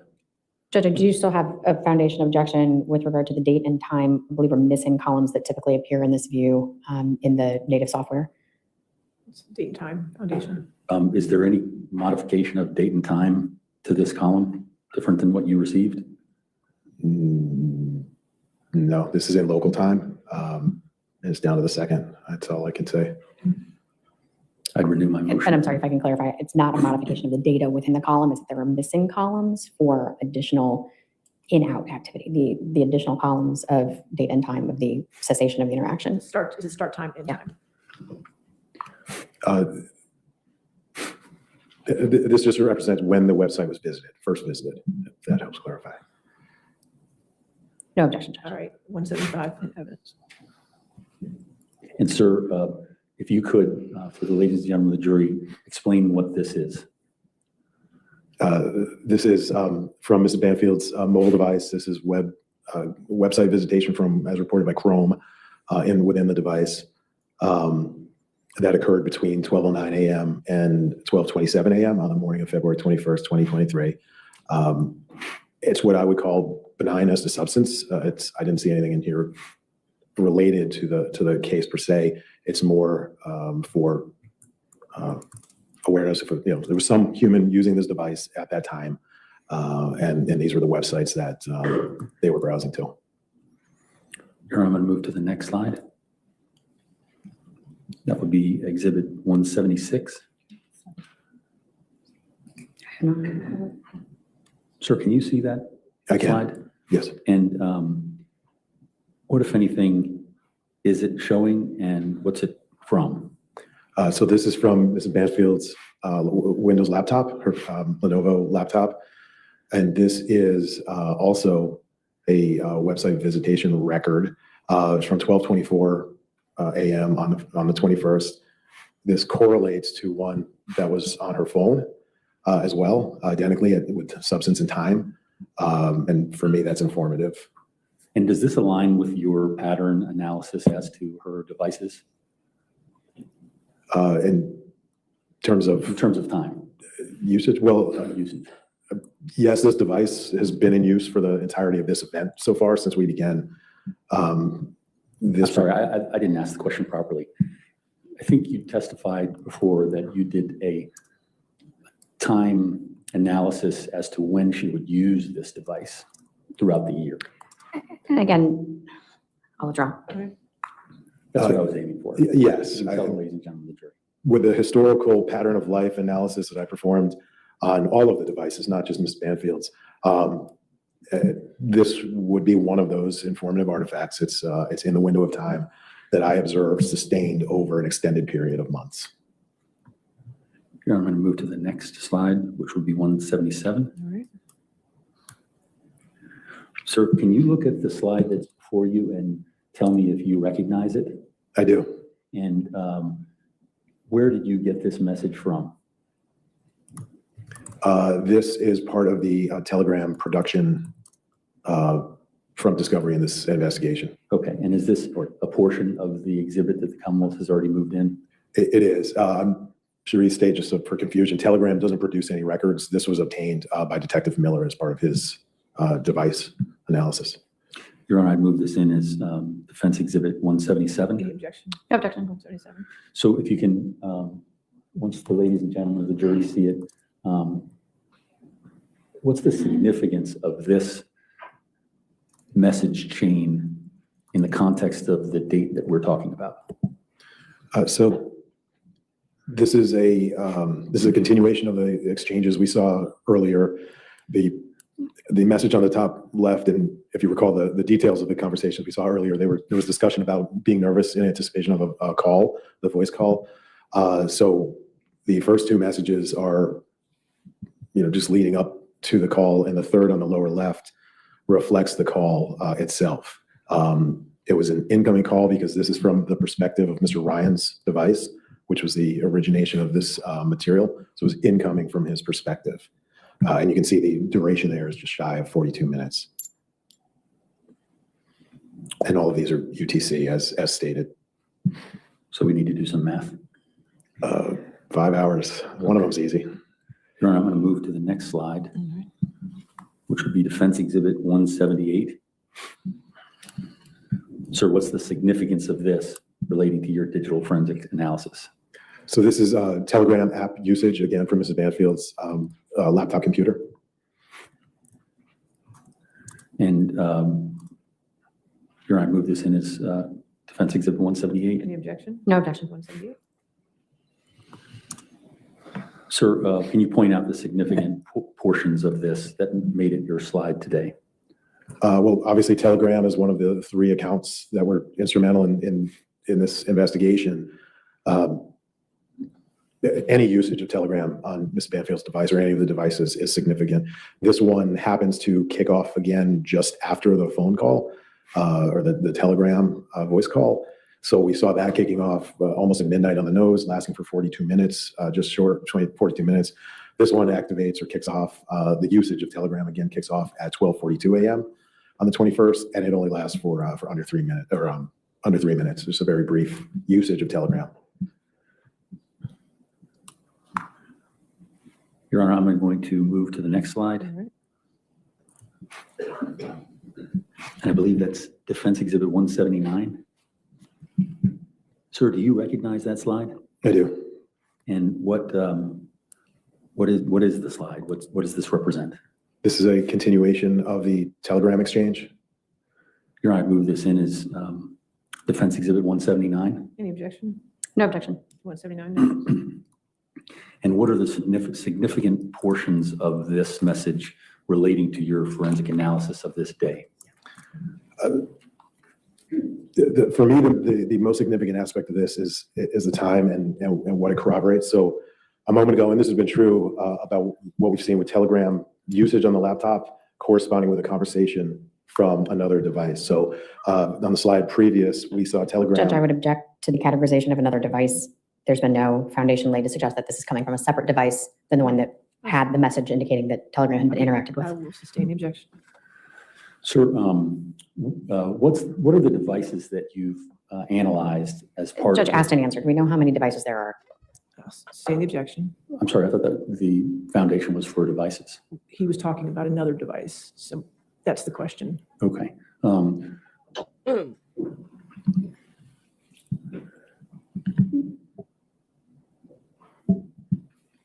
In your digital forensic analysis, what were the devices that you relied upon in order to, Same objection. Sustain. what device is it that you're talking about? The other device I referenced was from Mr. Ryan's cell phone, which I believe to be the source of these extracted messages that performed by Detective Miller.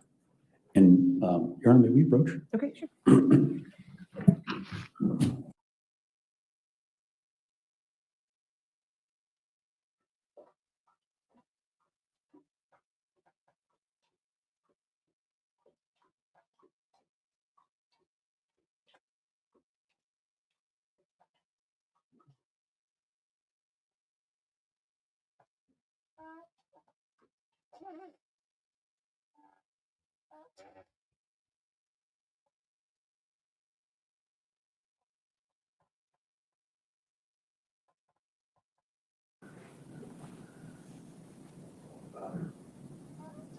This, yes, my understanding is this data was contained in that device. Okay.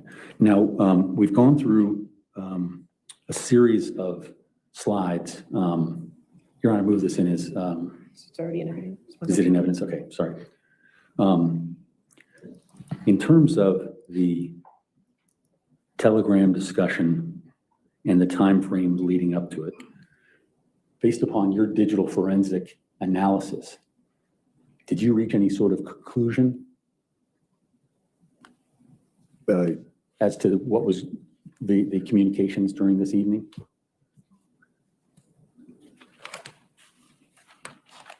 I reached a few potential conclusions, yes. Okay. And was it based upon your analysis of the digital forensics that you've analyzed to create this evidence? Yes, it wasn't exclusive to Telegram, however. Okay. Can you opine about what your conclusions are? I can, is it possible to go back to the fourth slide? Absolutely. It might help for contextually.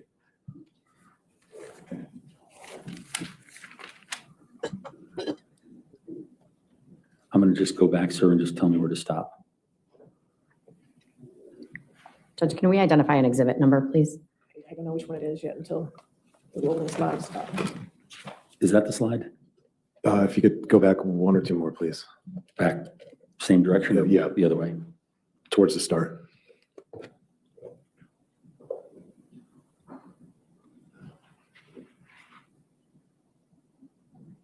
Okay. Is this the slide you're talking about? Yes, this one and the one immediately after this. What exhibit number is this? Your Honor, I believe this would be 162. No, Judge, this is 160. 160. I'm sorry, say it again. 160. 160. Sir, you're referencing defense exhibit number 160? Yes. And what's the significance of that toward your conclusions? So for this and the next 3 or 4 slides, the respective devices, I can't speak to the people holding them, but for a time at the beginning of this event window, the main devices of the 3 involved parties were in 3 different places, is one of the inferences I draw from the data that I analyzed. That is important if you advance maybe 1 slide, please.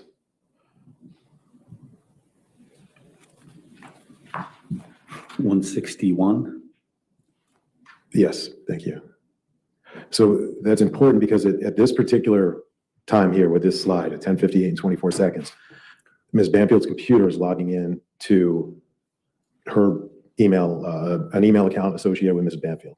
So at this time, neither Mr. Banfield's nor Ms. Magalhaes' devices are present in the house. So the conclusion I draw from that is that there was only one related party to this investigation at home at the time. So the laptop Judge, is. objection, calls for speculation. Sustained. We'll just leave it at that. Is Okay. there another, do you wish for me to show the other slides? You can move forward 1, 2, sorry. 2. Yeah, if you can go 1. That would be Sorry. 164, I Well, believe, Judge. 1 more, my apologies. One more back. No, keep going forward. Okay. 165? No, 1 more. Is that one? I'm sorry, Judge. That's 164. Okay, so 165. I'm sorry. I'll let you know when we're there. There. If you go back to the blue screen, please. Yes, So- sir. 166. That's 166. Yes. Is that what you? Yes, thank Okay, you. 166, thank you. Sorry for the journey. So again, bless you, this tells me that we have, what I see is Ms. Banfield's laptop is in use with a remote access to a website associated with her work. The activity on this device began while other devices weren't in the house. Judge, I'm going to object. That calls for speculation. Sustained, we need to stick to devices. Okay. I thought I said devices. You said other people in the house. I thought I said other devices in the house. My apologies. Well, let's just say what you meant to say, and then we'll. So this is a current time when other relevant devices are not in the house. And the And Judge, I'm going to object as to foundation. This slide indicates that the website is a Chrome last tab. The witness is assuming that it's being interacted with, but that is inaccurate from the information on the screen. I do not believe he's laid any foundation to suggest that there is an actual interaction with this website occurring at 11:07. Foundations. Okay. Sir, what was the basis for, this is already in evidence, correct, Your Honor? It is. Yes. What is your basis for your assertion that this was a login access? It's a fair point. I can't tell what happened past this. I cannot tell if a user went forward with accessing the site beyond just visiting, just getting to the page. Okay. And I'm sorry, so continue your. Yes, but the last inference that I drew from this evening is, again, this particular device, the laptop, activity began on it at a time when other relevant devices were not present in the house. That activity continued on through. Judge, I'm going to object to his mischaracterization of the evidence. His previous testimony was that the phone belonging to Juliana Perez Magalhaes connected to the home network at 11:06, which would be 1 minute before this interaction. So other devices were in them. Sustain the objection, if you want to clarify. What time did the phone, Juliana Perez Magalhaes' phone connect? If you want to back up 1 slide, I think we'll see that at just shy of 11:07. If you want to back up just 1 more, please. This defense. 165, and now we're looking at 164. Sorry, Too far. back 1 more. There, Sorry, is that right? yes. Okay, What exhibit number is that? that would be exhibit number 160, 161. 161. 160. So the activity, not particular to that website visit, but the activity, the laptop was in use prior to the arrival of other relevant devices.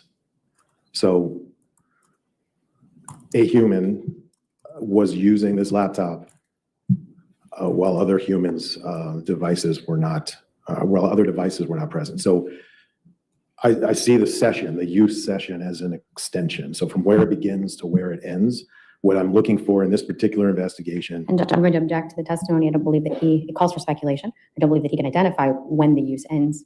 All right, I'll sustain as a speculation. Next question. How can you determine when a session ends? Well, for the period of activity that I analyzed, perhaps it's when I ended it or I stopped noting it versus when it actually ended. But we just look at, cessation of user-driven activity. And is that what you relied upon in arriving at your opinion? It is. I don't believe I marked in this demonstrative when that, I can't say for certain the last activity that I put into this demonstrative corresponds with the actual last user activity. And so in this demonstrative, it says 10:58:24. Well, this is on the front end of the session. And I guess just to get to the point, if I can, the activity begins, we have device separation, activity beginning, activity continuing, without what I would consider a break. And objection calls for foundation. Sustain as to foundation. What do you look at when you're determining whether there's a break in communication on the device? A period of inactivity, and that's that's subjective, as I said earlier, right? 10 or 15 minutes could be significant enough for what we're talking about. But if you scroll forward, and I apologize, I'm just gonna have to stop you when you get there.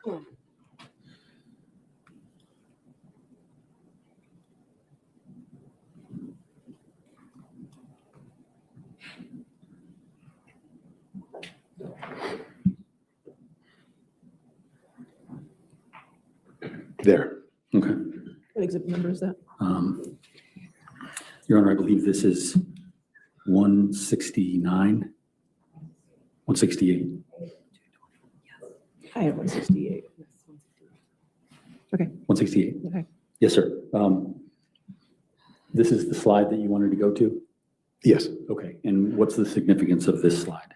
So we can see the start and end times here. This instance of Telegram began at 11:09 p.m. and ran right through up until midnight, which is the time where the voice call occurred and a different session was engaged. So this I see as a period of sustained activity. Again, objection, foundation, Judge. He can't say who was interacting. The message was received. Sustain. Thank you. How can you arrive at that conclusion? What did you review and what do you base your opinion on? Well, we saw from the Telegram conversation snippets that they occurred within this window. So that is the activity I was referring to. And those are the items that were introduced into evidence? They were. The green and blue slides that have been introduced into evidence? Correct. Do you need to reference those? Are you? I don't. If we want to confirm they were within this window of activity, that's fine, but I believe they were. Okay, let's move to 169.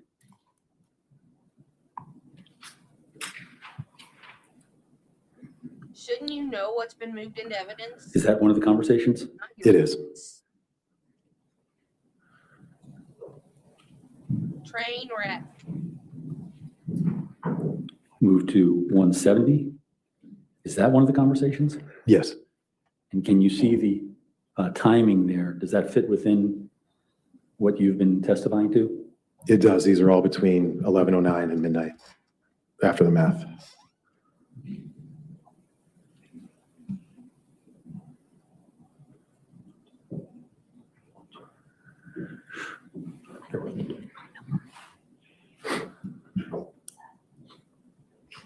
You're identifying 177? Is that one of the conversations?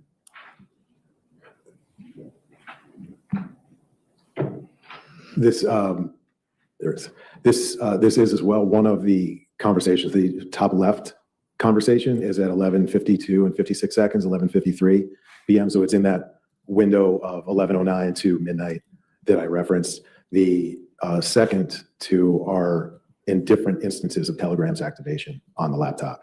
And I think they're either right before or right after this slide. I think before. Right. So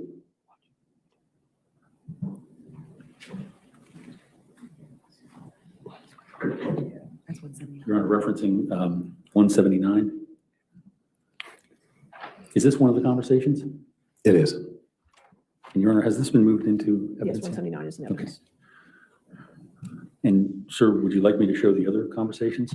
Well, just that for the corroboration effect, we can see the blue conversation bubble occurred at essentially midnight, 12:44 a.m. on the 21st. If you go back one slide, you'll see the associated Telegram activity when the Telegram app was open on the laptop. Okay, and that's what you've just described on this particular exhibit is in UTC time. Correct. So it's just corroboration. We have Telegram activity on the laptop, and we have a Telegram conversation occurring contemporaneous to each of the instances of activation of Telegram use. And I can go back to the other slide that you were referencing. If you think it would be helpful, I'm fine. Sir, what were your conclusions based upon your digital forensic analysis of February 20th, 2023? I didn't see anything here to suggest device takeover. I didn't see anything here to suggest misattribution. Thank you, sir.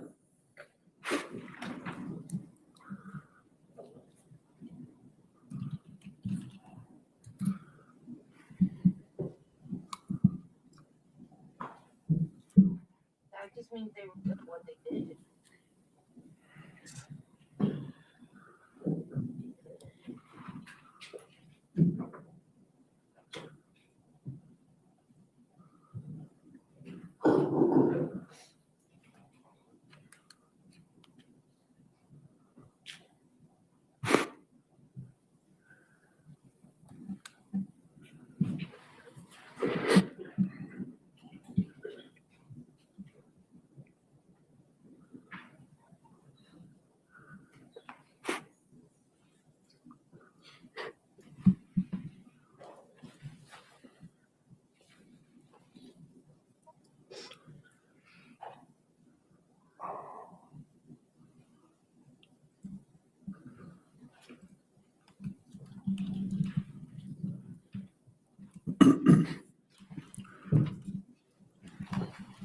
Sir, do you see the first slide there?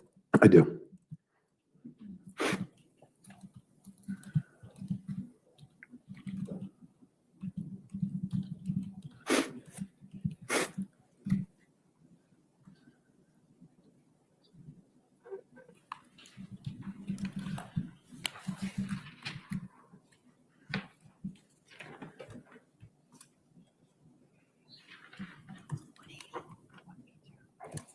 Your Honor, I'd identify this as Defense Exhibit 180.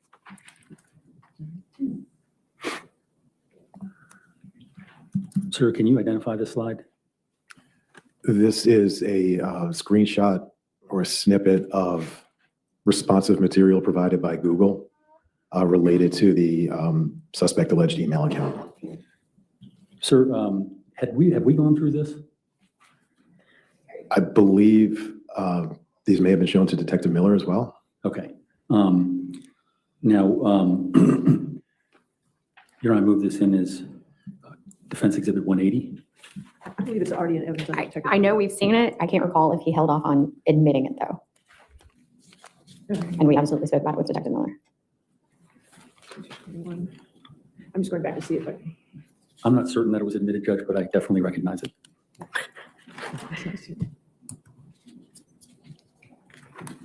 I think it was 116 is what I have for it. We're gonna have to round. Does that look familiar to anybody? Judge, I have 116 as the screenshot of CVR and 921, 923 emails with subject lines. So yes, I think this is This is admitted 116. as It 116. is already in evidence. Yeah, it's 116, so it's already in evidence. Okay. Mr. Litsky, this has been identified as Defense Exhibit 116. Can we, okay. What, if anything, is this that we're seeing here? This is account activity in the alleged suspect Gmail account. It represents 3 emails sent from the account to the account. And there were a number of photos as attachments to those emails. This activity was performed about 20 or 30 minutes after the account itself was created.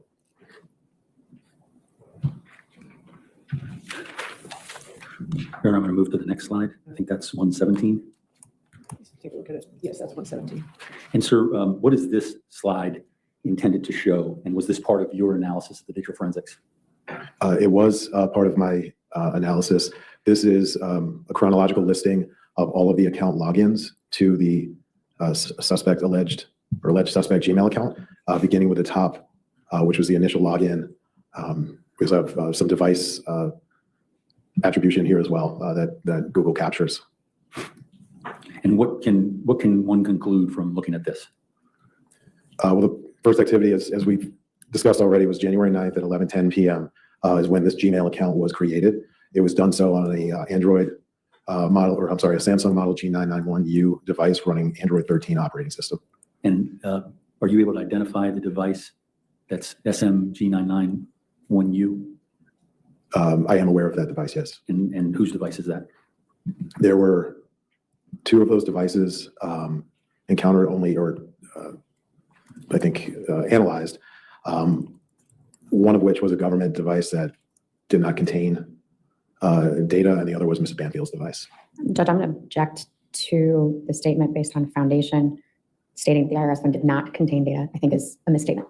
All right, to stay into the foundation. Okay, what makes you say that the IRS phone did not contain the data? I should have qualified with relevant data. Government phones, and this was true of mine at Department of Justice, are highly restricted. Judge, I'm going to object as to testimony about his phone. This phone, All right. Mr. Banfield's IRS phone, is the one we're talking about.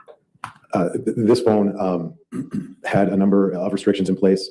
It was limited to the number of apps that could be installed and what was installed. And how did you conclude that this was Christine Banfield's phone based upon that? The conclusion is that this was a Samsung model phone consistent with both Mrs. Banfield's and Mr. Banfield's IRS phone. And is there, in terms of the contents of the IRS phone, actually strike that question. Is there anything else that differentiated the 2 phones for purposes of your analysis? Their usability is highly different.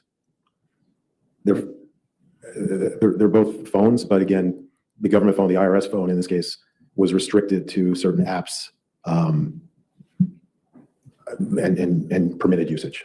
And how do you know that? From records provided by the IRS. And in those records, did they give you any detail as to how it was restricted? I remember seeing a list of both permitted apps and installed apps.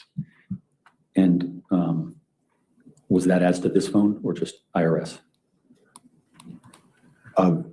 That only applied to the IRS phone, not to Mrs. Banfield's phone. Okay. You're going to move to the next slide? I think that is. That would be 118. I think it is 118. Yes, yes, 118. Okay. Sir. Sorry, it's already in evidence. Yes. Have you had an opportunity to see this before? I have. And you were here when Detective Miller testified relating to this? I was. Okay. So what is this? What is the significance of this relating to your analysis? This is just a continuation of the login activity from the prior slide. I believe this is the complete universe of logins from January 9th to the last one on February 23rd. Aside from the first one, which was from a mobile device, the rest of these are from a computer, a Windows computer, and all of them on the previous slide and this were from the Banfield's home IP address. You're going to move to the next slide, which would be 119. 119, which is in evidence under seal. Sir, can you describe for the ladies and gentlemen of the jury what this is? So this is I believe it's a Now, partial. If you'd like, I can enlarge it and then move it around. No, it's fine as it is. This is partial visualization of the message activity that occurred within the account. Aside from or it's inclusive of the 3 messages we saw on the first slide. This is close to 290 messages that were received by the alleged account, or the alleged suspect account. And these are varying in dates and times. I believe these were all recovered from the deleted box of the Gmail account. And these are items that you recovered? These were provided by Google in response to the Fairfax County Police Department search warrant. And in terms of the deletion box, would you consider that account maintenance? I would consider that maintaining the account, cleaning it. And to arrive in this form, what would one have to do from the inbox? Log in and select messages for deleted. I don't recall if these were read or unread, but it would require, generally it requires logging in, selecting messages and deleting them. Okay, thank you.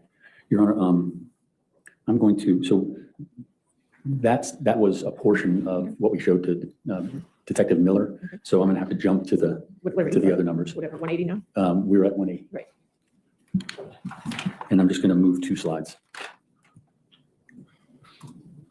3 slides. This would be identified as Defense Exhibit 180. Sir, what is that? These are 2 login events from a Windows computer to the alleged suspect Gmail account on February 17th, about 4 minutes apart. The first at 11:19 p.m., 11:20 p.m., the second at 11:23 p.m. Your Honor, move that in as Exhibit 180. Any objection? No objection. 180? And I'm sorry, could you please repeat that for the ladies and gentlemen of the jury? Judge, I don't know why it bears repeating. Objection asked and answered. Sustained. I'm sorry. Asked and answered. I'll sustain the objection. Okay. What if any significance to this slide to your investigation for digital forensics for this case? Well, obviously the Gmail account has significant relevance to this particular case.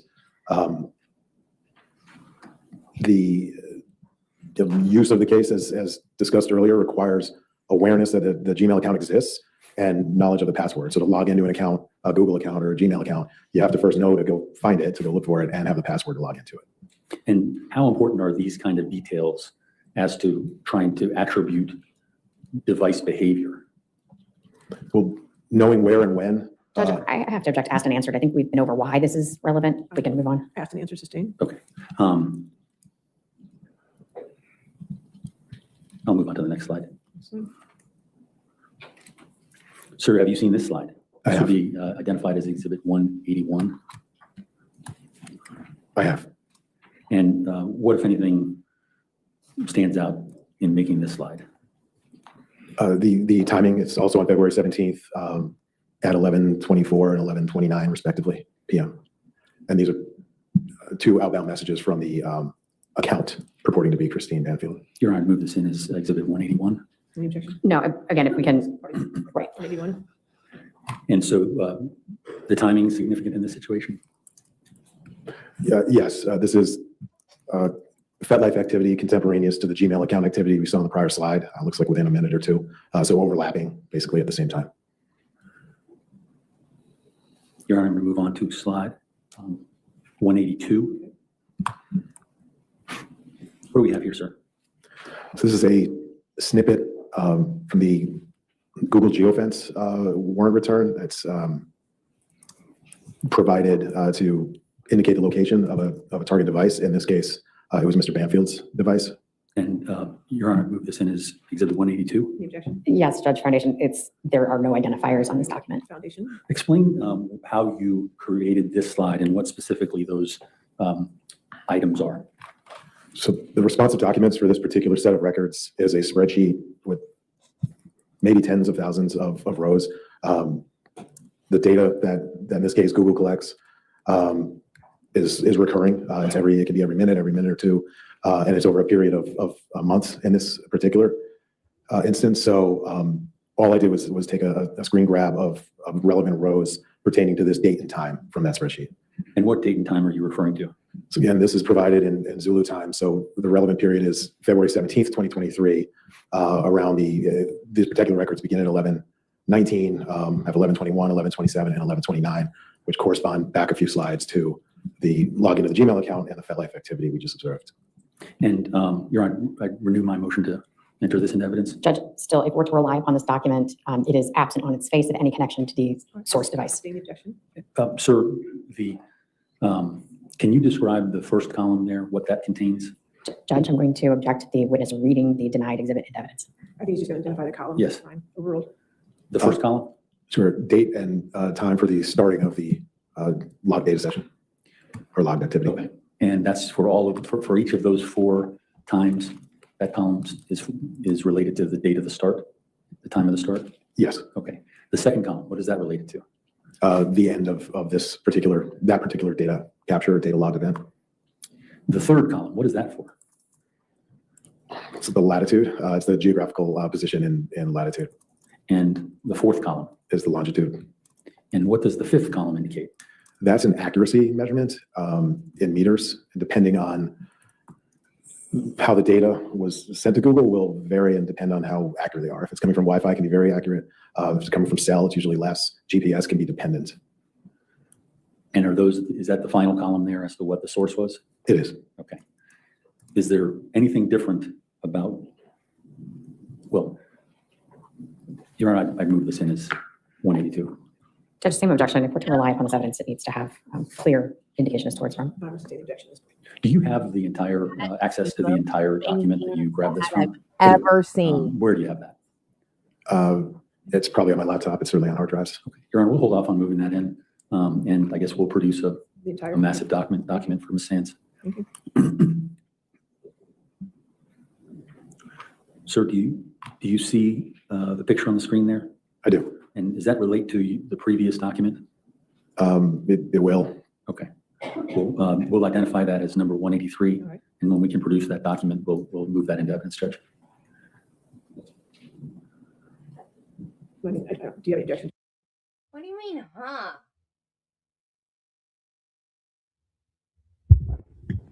The Budweiser commercial for the Super Bowl. It's amazing. I love it. What do you mean, huh? It's amazing. Oh, you didn't hear me. Okay. It is awesome. Unfortunately, there are going to be some people that just are never going to come back to Budweiser. Ever, no matter what they do. Yeah. Yeah, Benny Johnson. I think it was on Benny Johnson. Pretty sure it was on Benny Johnson. Yeah. Yeah, it's good. It is super good. I love it. I could just sit and watch it over and over. It's amazing.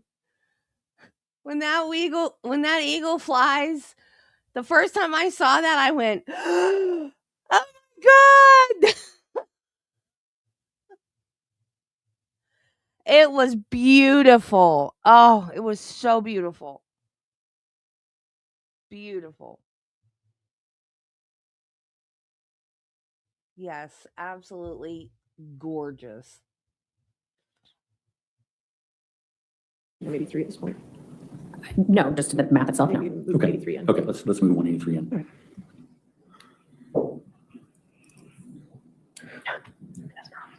Sir, can you identify what is contained in this slide 183? Yes. This is just a map image of the southern Reston Herndon area. You can see Dulles Airport to the far left. The Banfield's residence on Stablebrook Way is approximated by the picture, the icon of the blue house towards the middle lower left. On the far right. Objection to foundation. As to- Judge, may we approach? Okay.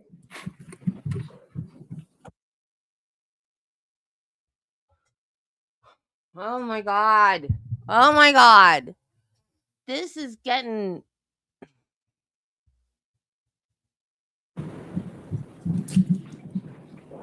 Sir, we're going to need that other document before we go with this slide. Fair enough. This next slide, is that related to the 2 previous? Yep. That would be exhibit 184, Judge. I'm still on a sort of a continuation of the map. Okay, of the map from the previous slide? It's, Judge, it will draw the same objection. Is it, he does 184. Yes.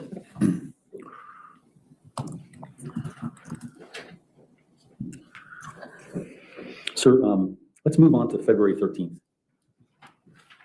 Is this this would be 185, I believe, Judge, identified as Exhibit 185. What, if anything, does this indicate relating to your investigation of the digital forensics on this day? this is another 2 logins to the Google, the alleged suspect email account, the Gmail account, CBRN 920. These took place on the morning of February 13th. Both one at 7:33 and one at 7:48, 7:49 a.m. It was a bit anomalous because most of the activity that I observed in my analysis of this account took place at night, frequently late at night. Both of these came from the Banfield residence, both of these events from a Windows computer. And what are the relevant times there? And what's the significance of that? 7:33 a.m. and 7:49 a.m. And they were, anomalous from most of the other activity that I observed. Sorry, I'd like to move that in as Defense Exhibit 185. Any objection? No objection. 185. Before you start explaining, I wanted to make sure the jury saw it. So can you explain to the jury what the significance of these 2 artifacts are relating to February 13th? Judge asked and answered. Overrule this. Yeah, so here are the 2 logins I just described. They are, bless you, they are from the home IP address. We can see that at the top of both. They're logins to the alleged suspect Gmail account. We can see that towards the bottom of each in the highlighted section. The date and time are both in the morning of February 13th, 2023. The first at 7:33 and 12 seconds a.m., the second at 7:48 and 41 seconds a.m. From the details, we can see nomenclature of the device-ish. We can tell from this case that was a Windows-operated computer, not a mobile device. Your Honor, I'm going to move to the next slide. Sir, can you see this slide? I can. Okay. And is this something that you created? No. Is this something that you found through your digital forensics? This is just a screenshot, a portion of the FetLife records. Okay. And those are the records that have been moved into evidence? They are, and these particular ones correspond to this date and this time frame on the morning of the 13th. Now, Your Honor, I move that in as Commonwealth's Exhibit 186. Any objection? No. I'm sorry, Defense Exhibit 186. I keep saying that. 186, yes. Defense.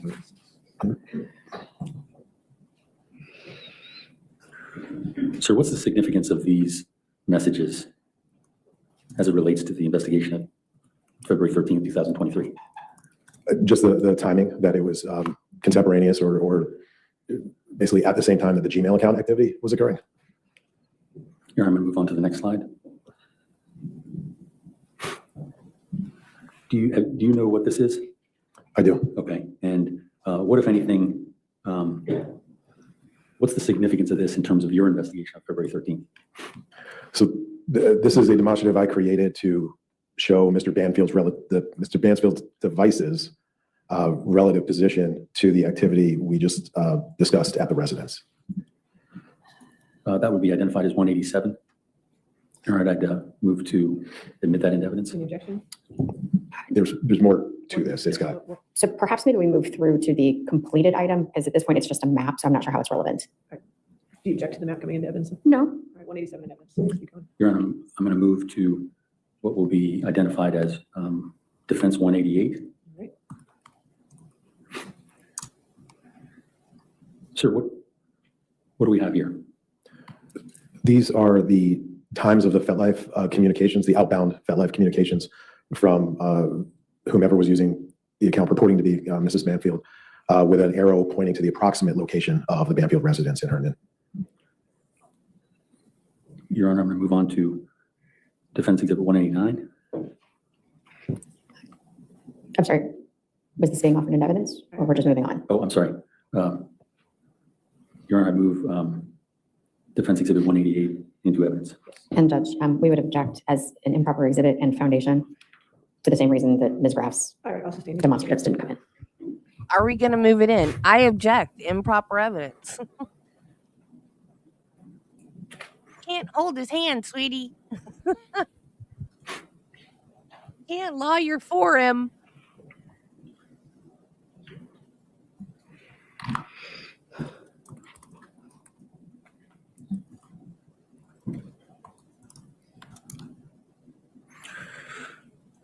Sir, do you see the exhibit on the screen identified as Defense Exhibit 190? 189.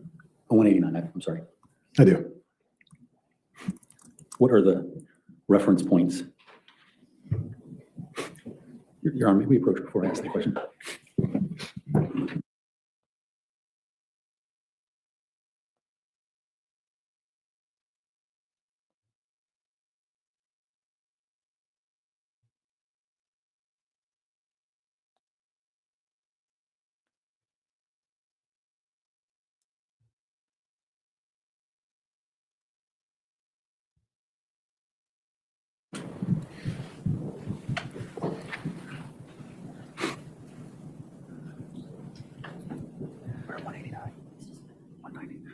Your Honor, I'm going to move on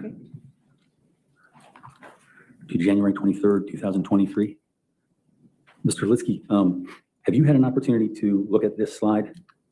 I have. And this is identified as Defense 190. And explain what this shows and how you came about this in your investigation. This is another login to the alleged suspect Gmail account, the CBRN 920 account, occurring on January 23rd, 2023 at 11:22 p.m. Your Honor, move this in as Exhibit 190. Any objection? Objection. 190.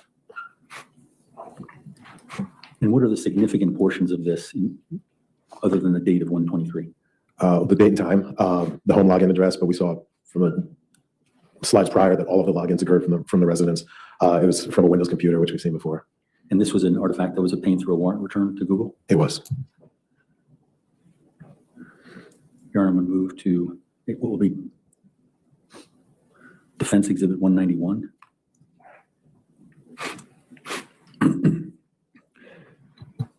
Do you recognize this? I do. And is this something that you received in your investigation into digital forensics?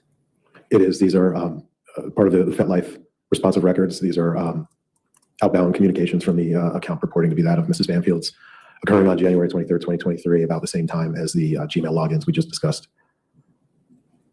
Your Honor, I would move this in as Exhibit 191, and I think it just should be sent to the 191. to the jury. Sealed. As I guess, Judge, as a sealed document.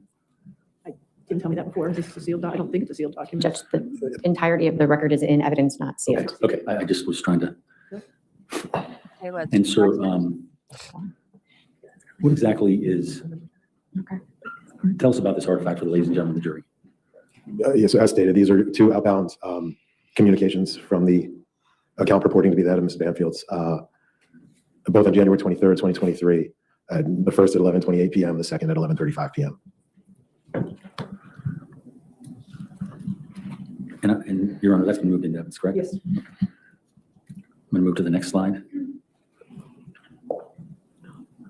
This will be identified as Defense Exhibit 192. Sir, can you identify this?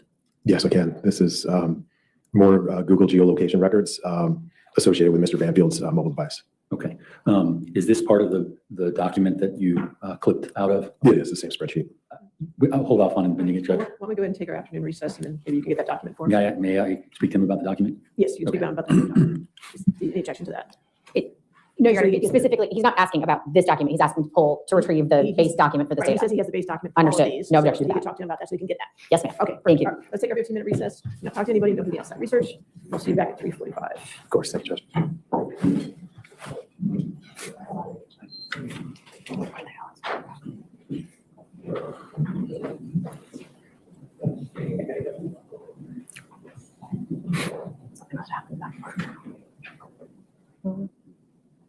All right, so you can talk to him about getting the large geo-tracking document, okay? Of course. Do we want the FedLife documents? I don't, Doesn't mean you can talk to them about that. I'm not, okay, 3:45. Okay. Thank you, Judge.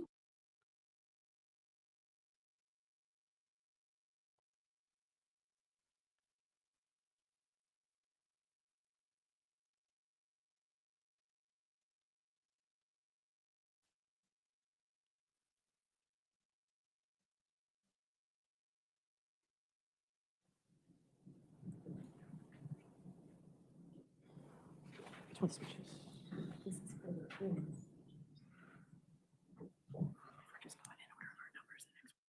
That dude looks like such a dork. I don't know why anybody would fall for him.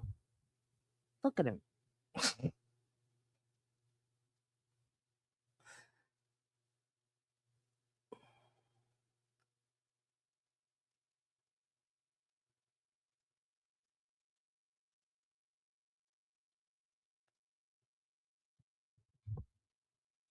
Numbered, so I don't know that it matters. Okay.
Now I've got everybody.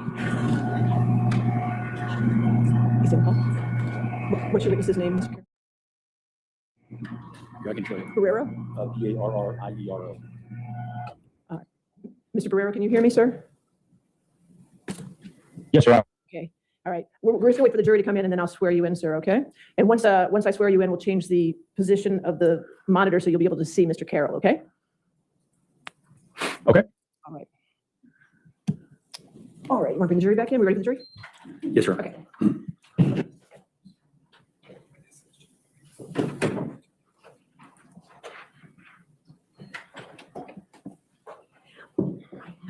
This camera going, so it is showing. Okay.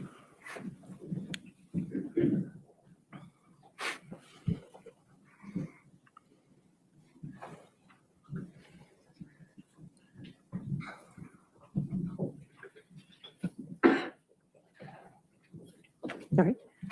Afternoon, ladies and gentlemen. What we're going to do is we're going to, sometimes things happen in trials. We need to switch things up a little bit and take things out of turn. So what we're going to do now is we're going to come back to the last expert that you had the next time we meet, okay? And we'll come back to his direct testimony and we'll go through the rest of his testimony at that time.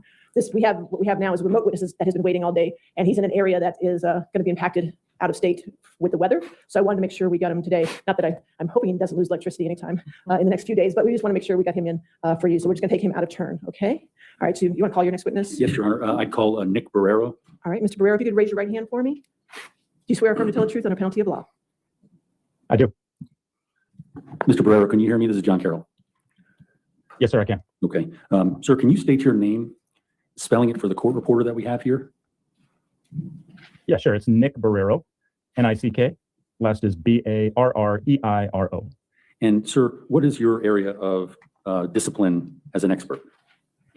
I'm an audio video forensic analyst. And can you give the ladies and gentlemen of the jury an idea of your background that allows you to become an audio visual analyst? Sure. I spent 15 years in law enforcement in California before founding my own media forensics firm. And I've been doing this type of work full-time for the past a little over 5 years now. And do you have any training, specific training that allows you to be an expert in this area? I do. I've attended a lot of specialized trainings. I received my certification as a certified audio video forensic analyst through the Electronic Technicians Association. I've also done training with the FBI. I'm a member of the Digital Imaging and Video Recovery team through the FBI. I've done training specifically on all of the software that I use in my work, both for enhancement and analysis of any sort of recorded evidence. I've taken a lot of classes through the University of Colorado at Denver, which is kind of the gold standard for media forensics training, and lots of other vendors. I've done a lot of specialized training. And how long, and let me ask you this, are you part of, I think you mentioned an organization that you're part of? Are there any other organizations that you're involved with related to your specialty? Yes, I'm an active member of the International Association for Identification, I'm an active member of the Audio Engineering Society and the Electronic Technicians Association International, who provided the certification for the Audio Video Forensic Analyst certification. Now, do you, with that experience, do you train other people that are in your discipline?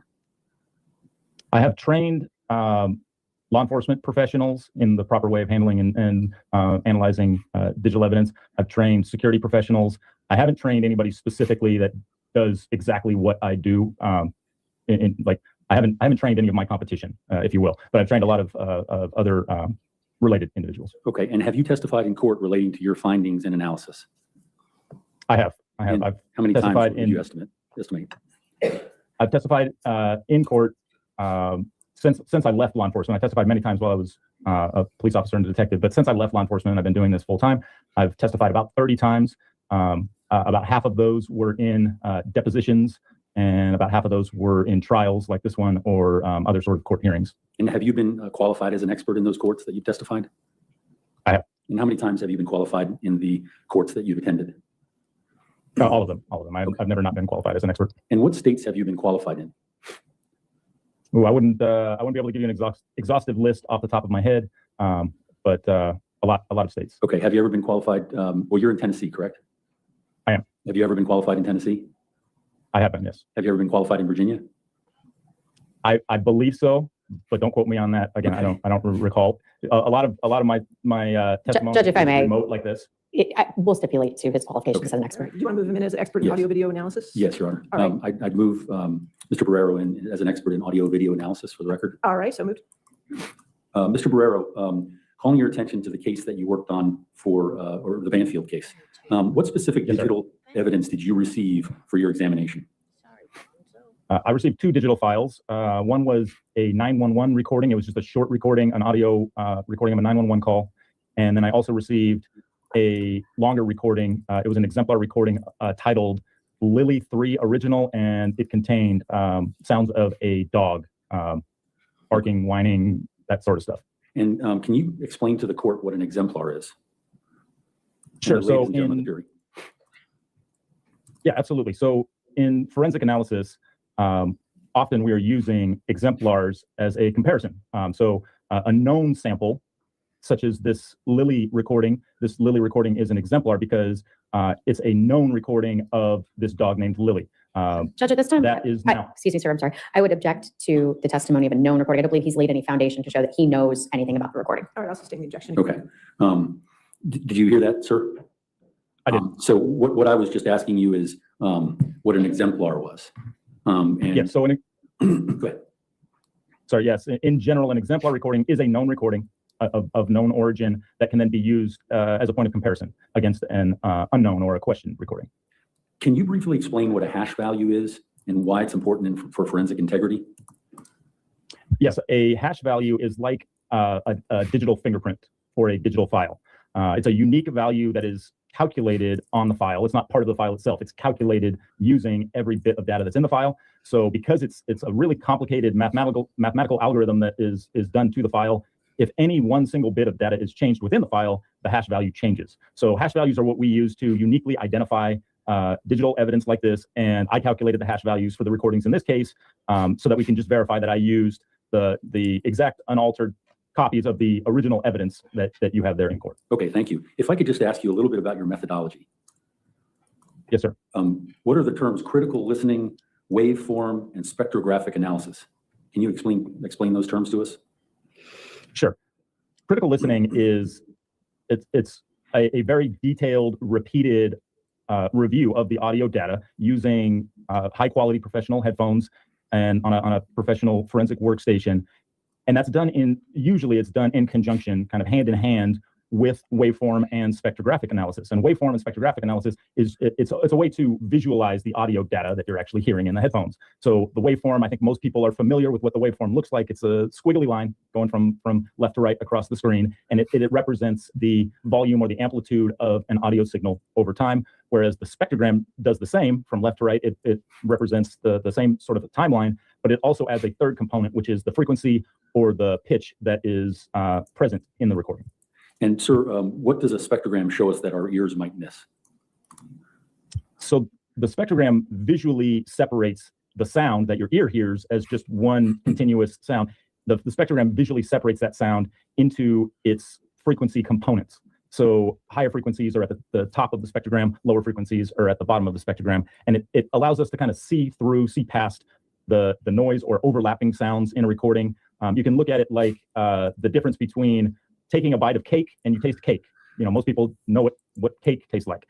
But this allows us to not only taste the cake, but it allows us to separate that into its individual components, right? The flour, the butter, the sugar, all the ingredients. That's kind of what the spectrogram does, is it separates out the audio signal into its component frequencies. And in preparing your report, did you create figure or examples of this?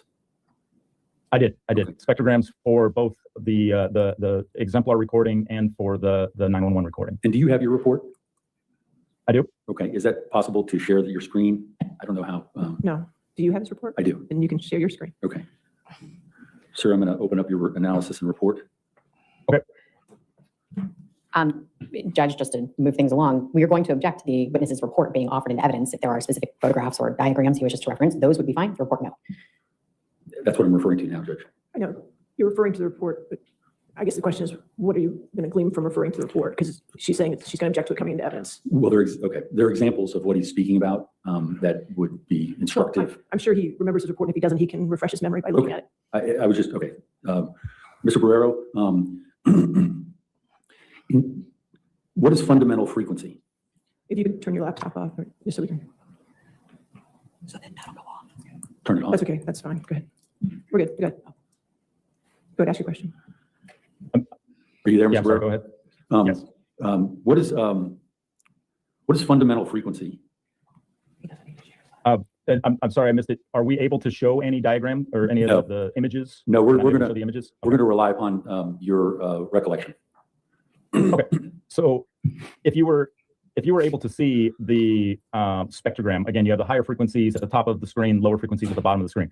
The fundamental frequency is basically the lowest line in that spectrogram, and it represents the kind of the baseline pitch of any sound. So I don't know them off the top of my head, but every musical note on the scale has a specific pitch that is the definition of that note, and that is the fundamental frequency of that note. And that's symbolized as F0 in diagrams that you'll see of a spectrogram. F0 is the fundamental frequency.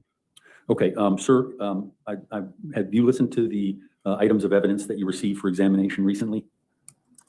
I have. Okay, and would you, if I play them, would you recognize those?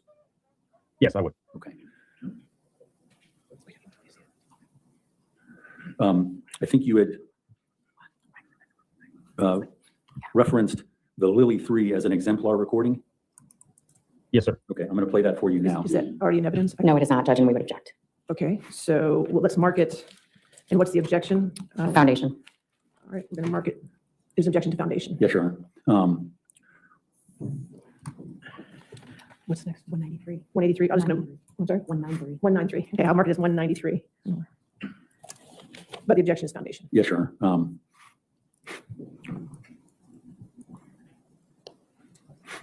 Who is Lily? Sir, did you hear the exemplar 911 call?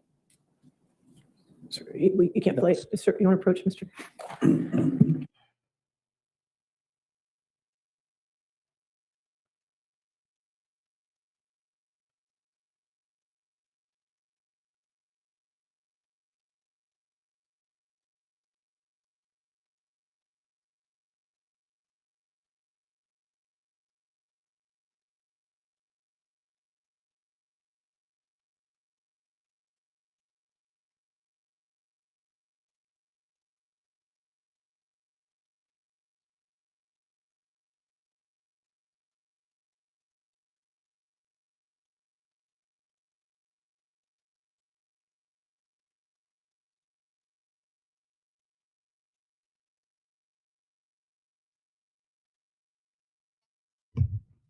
You're going to jail. You're going to jail. Man, did you hire the wrong lawyer?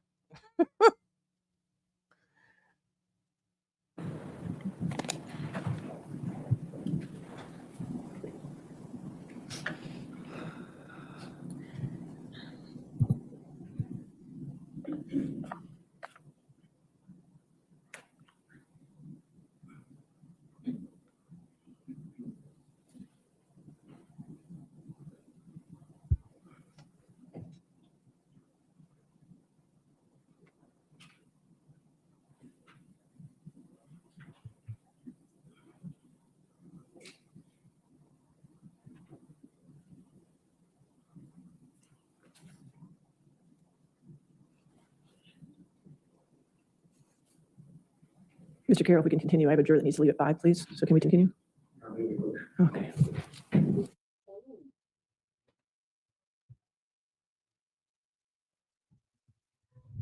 Dude, you're talking about that kid that's sitting behind him? That's a kid.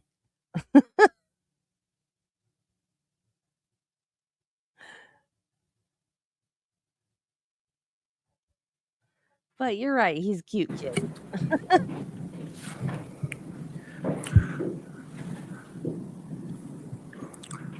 Sir, are you familiar with the exemplar 911 concatenated wave? I am. Yes, I created that file. Okay. And did you create that off of the 911 call that was provided to you for examination? Yes, it's a concatenation. It's a combination of the 911 call and the exemplar.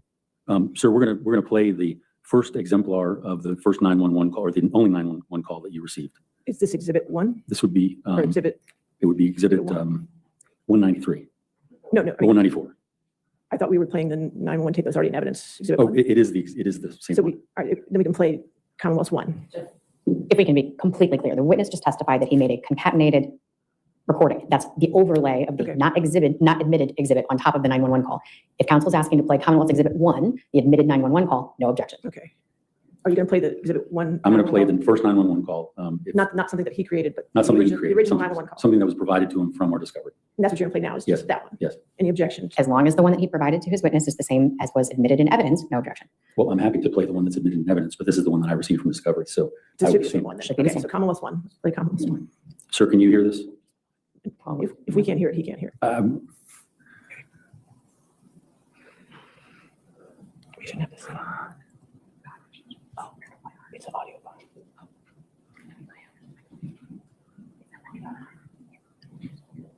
I got it, Jeremy. Thank you, Drew. Yes, please. Thank you, sir. So I'm trying to play this file. He's on there.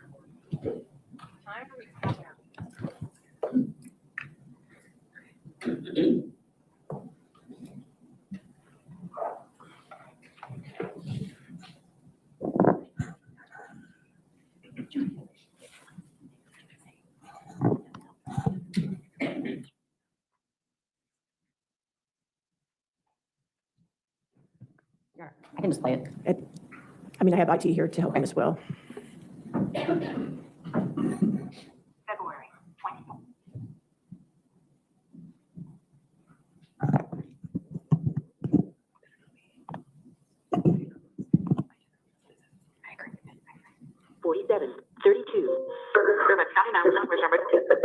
Hello, FedEx 991. February 24th, 2023, 7:47:39. Sir, were you able to hear that? I was. Now, that 911 call was the comparison to Lily 3 that you had received, correct? Correct. And what, if anything, did you do with just the 911 call? So the 911 call can be broken up into three separate parts. The beginning is the dispatch. Well, it's an automated voice talking about the date and time, and then it's the dispatcher's voice answering the call. And there's a little bit of background noise during that when the dispatcher's answering.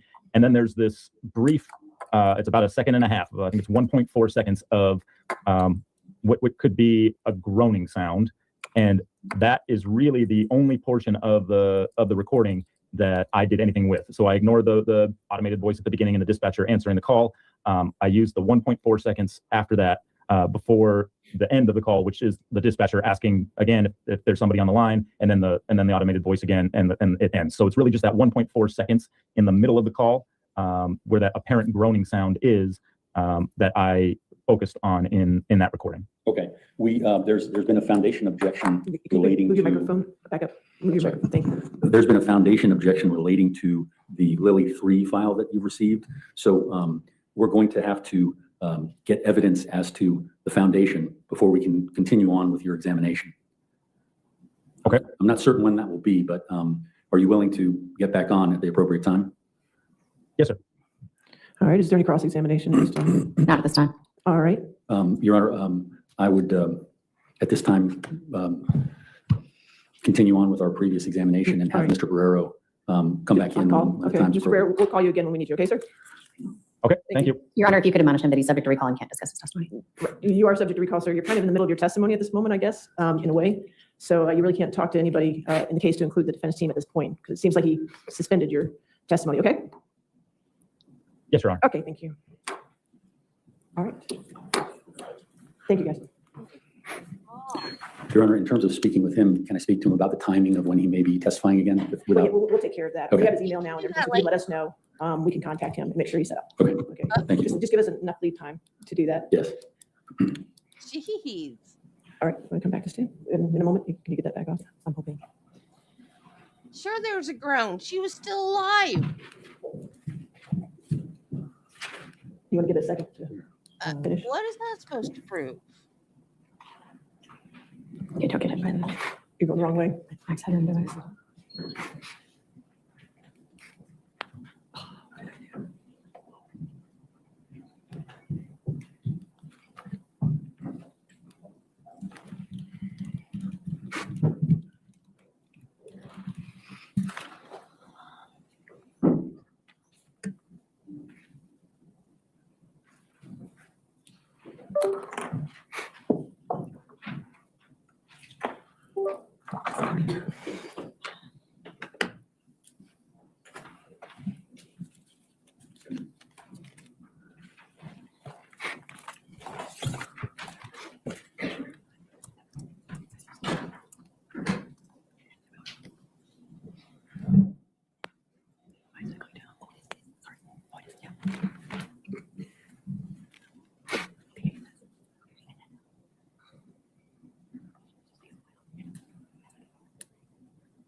I didn't hear it, and he didn't say it. So I don't know if it was the guy or the girl that groaned. They were both still alive at first. I don't know if he was dead when they made the 911 call or not, though.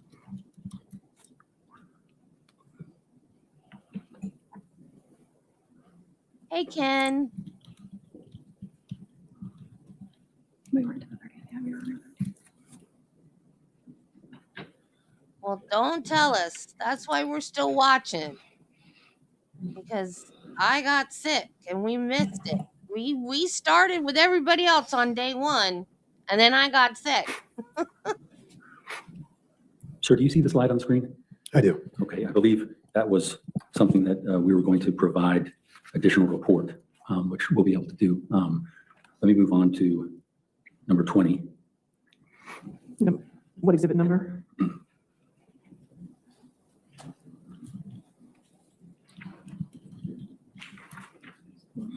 I don't know. I stopped at 191. Life response. Oh, where is it? Look. Here, I believe this is 190. Oh, No. Judge, I have 190 as the January 23rd, 2023 login to CBRN 920 to 11:22 p.m. That's not 190. I think it's, I don't know, No, 193. 184? Yeah, that's it. Blue house. No, it's not. You got 189? 189. No, well, he just, no, that has 4 more blocks. It's not that one either. That one was when they added blocks to it. So This is 184 that he's got. it's 184. Yes. The one on the screen. right now. 184. It's not in evidence. Correct. Sir, can you see the slide that's on the screen designated as Defense Exhibit 184? I see a slide on the screen, yes. Okay, and what is that? This is a Google map with overlay points that I put on to show 5 locations relative to the Banfield residence. Okay, and what, if anything, did you do in your digital forensics analysis to create this? I reviewed the Google geolocation records that we discussed earlier, also T-Mobile provided location records related to, in this case, Mr. Banfield's device. T-Mobile records with location information were obtained by the Fairfax County Police Department, both related to all calls and data sessions. So those were also consulted and were inputted in where appropriate. I don't know if these particular points are from the Google records, the T-Mobile records, or a combination of both. And sir, this is the document that was created relating to those returns that we were looking for from Google and from T-Mobile, correct? I was searching for the Google records. I wasn't asked to search for the T-Mobile records. Okay. Well, just in anticipation of that, Your Honor, I'm going to move on to the next slide, which would be designated Defense 185. Sir, do we have those records? You haven't moved. We're still on 184. Okay. Your Honor, the records will still be supplemented. I understand, but you said you're moving on to 185, but this isn't 185. This is still 184. I'm sorry. Sir, this will be 185, Your Honor? No, Judge. That is not. That looks like 185 was 180. 21323 records. What number is this one? I'm on 1.5. I have it as 180. Is that correct or no? No, no, that's a different one. Judge, I don't believe we've yet discussed January 30th. I don't see it anywhere.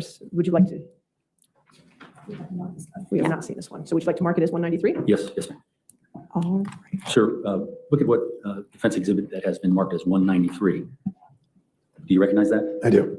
And what is the basis to create that slide? These are two login artifacts from the alleged suspect Gmail account, the CBRN 920 account, both on January 30th, 2023, one at 10:36 and 38 seconds p.m., the other at 11:03 and 25 seconds p.m., both from a Banfield residence, both from a Windows-enabled device. Your Honor, move this in as defense exhibit 193. No objection. 193.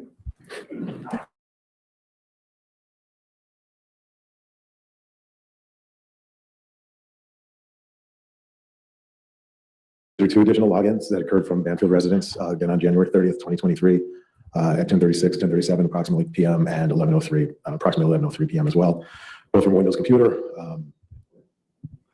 both into the CBRN 920 account.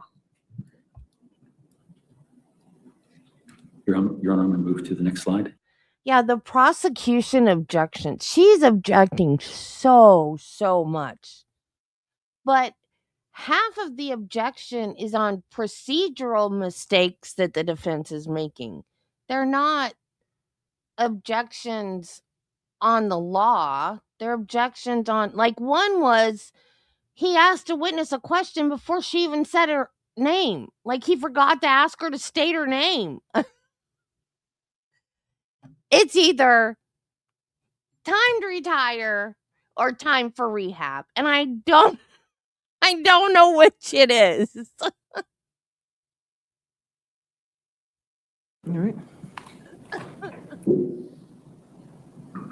Sir, do you know this slide?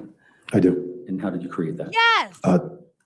This is FetLife messages, again, from the FetLife, the complete FetLife message set. This is limited to two messages that occurred on January 30th, 2023, around the same time of the Gmail account logins we just spoke of, one at 10:47 p.m., the other at 10:58 p.m., both outbound from the account purporting to be that of Christine Banfield's. And Your Honor, I move this in as defense No exhibit objection. 194. No objection. Okay, 194. Should it be? No.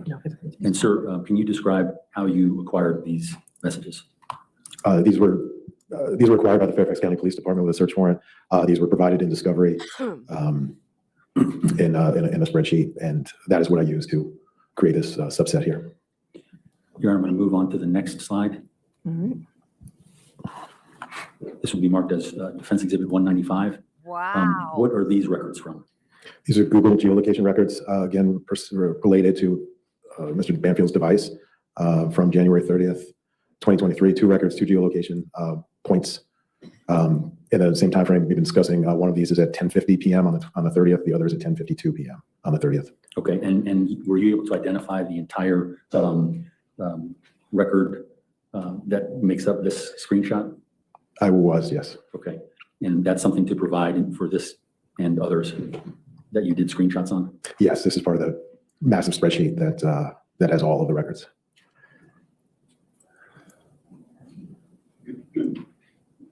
Sir, does this relate to those records as well?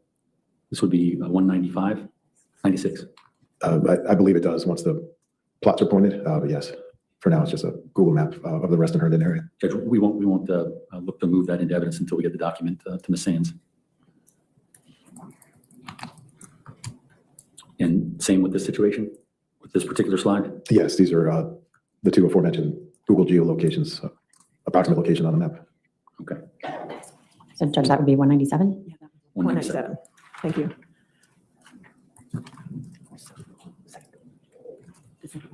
Judge, this would be identified as Defense Exhibit 198. Sir, have you seen these records? I have. And is this something that you created based on the artifact information?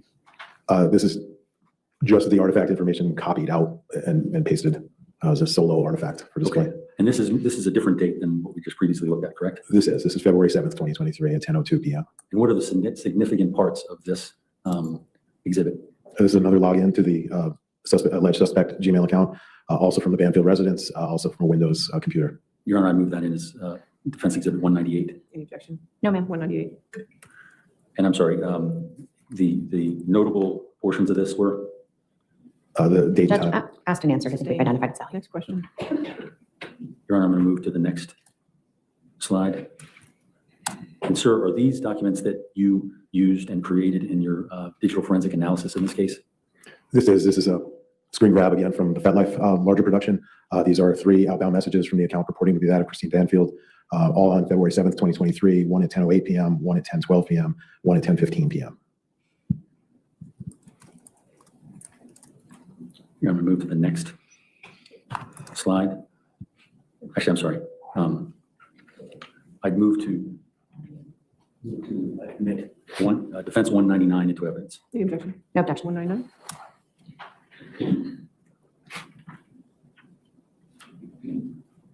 Here, I'm going to move on to the next slide. Sir, what are these? These are additional Google geolocation points provided regarding Mr. Banfield's device. These are for the same time period. This is February 7th after the conversion. These are in Zulu time, but February 7th at 10:04, 10:06, 10:08, 10:10, 10:12, and later in 10:12 with their corresponding geolocation coordinates. And you have the supporting document from where you got this screen grab? I do. Okay. You're going to identify that, and we'll move to put it into evidence at a later time. I'm going to the next slide. This is what will be identified as Exhibit 201. Do you recognize that? I do. Is that related to the screen grab that was just in the last slide? It does. This is the map that will be used to depict the geographical coordinates. Okay, Your Honor, we'd identify that as 201 and move to admit into evidence after we provide the main document. Moving on to the next slide. Is that the same situation? It is with, the 202? Is that still 201? well, now that, Oh, we've added the icon. yes, one of the geocords is there. And that relates to the same Google search warrant records that you received? It does. Okay. Your Honor, we'll ID that as 202 and move to admit once we provide the main document.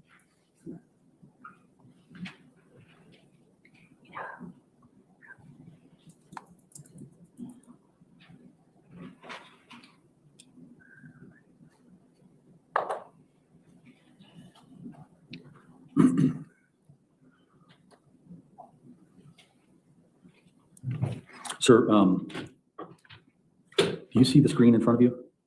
I do.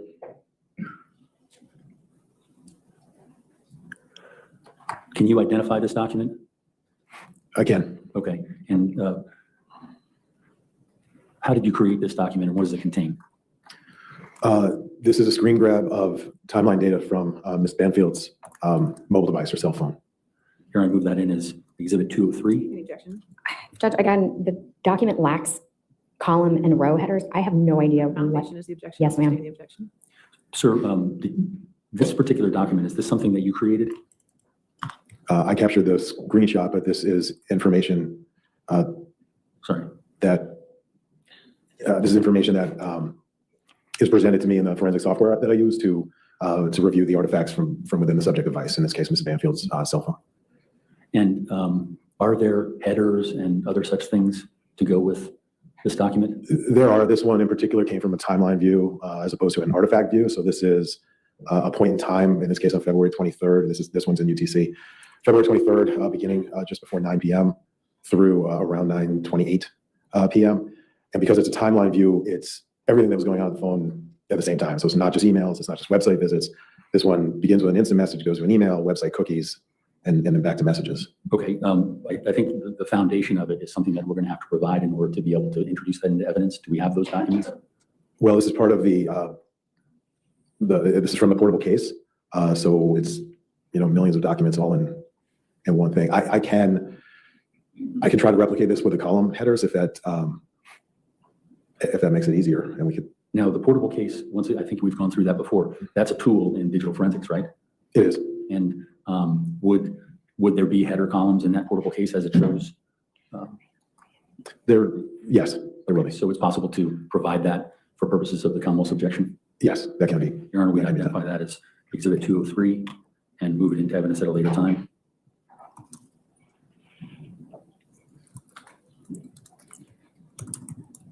Sir, do you recognize that? I do. Identified as Defense Exhibit 204. Your Honor, move that in as Commonwealth's Exhibit 204. Objection, foundation. Foundation, objection. Do you have the foundation for this or where this came from? I do. This is a similar view, a timeline view of the activity on Ms. Magalhaei's phone from about the same period of time, February 23rd, 2023, beginning at about 8:56 p.m. through approximately through approximately 9:09 p.m. All right, Your Honor, we'll identify that as 204 and move it into evidence at a later time. Mr. Carroll, do you have any evidence that you can go forward on that you don't have to get other supporting documents for? Because we're just spinning our wheels right now, because we're going to have to go back to all of these. And so I'm just not interested in wasting the jury's time. I have these presentations based on days, Judge, but based on the Commonwealth's objection of foundation, we need additional information in order to satisfy that foundation. All right. That's fine. So you don't have any other questions to that foundation? Well, I can certainly check, Judge, as I go right. through. I'm just identifying these so that I know, but you're just identifying them. We're going to go back and it's not saving us any time. We're going to have to all do it again. I can go ahead and see if there's anything that we can All right. work with now. Okay. Sir, do you recognize that? I do. And what is that? This is an artifact from Ms. Banfield's laptop, Lenovo laptop. And is that something that you utilized in your digital forensic analysis? It is, yes. Your Honor, I'd move that in as 205. Any objection? All right, 205. Sorry. It's not 205. 205? 205. Yes, thank you. Sir, can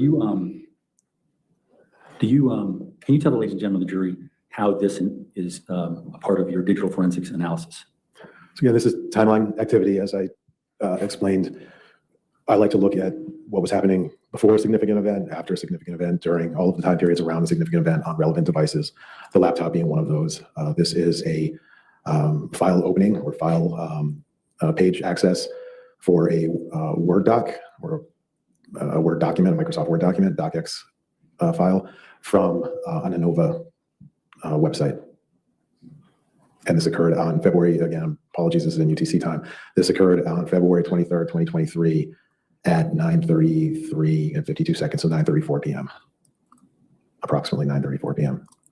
Your Honor, I'm going to move to the next slide. Sir, do you recognize this? I do. And what is this? This is an image from an Instagram page. Whose device is it? This is from Ms. Magalhaei's device, her mobile phone.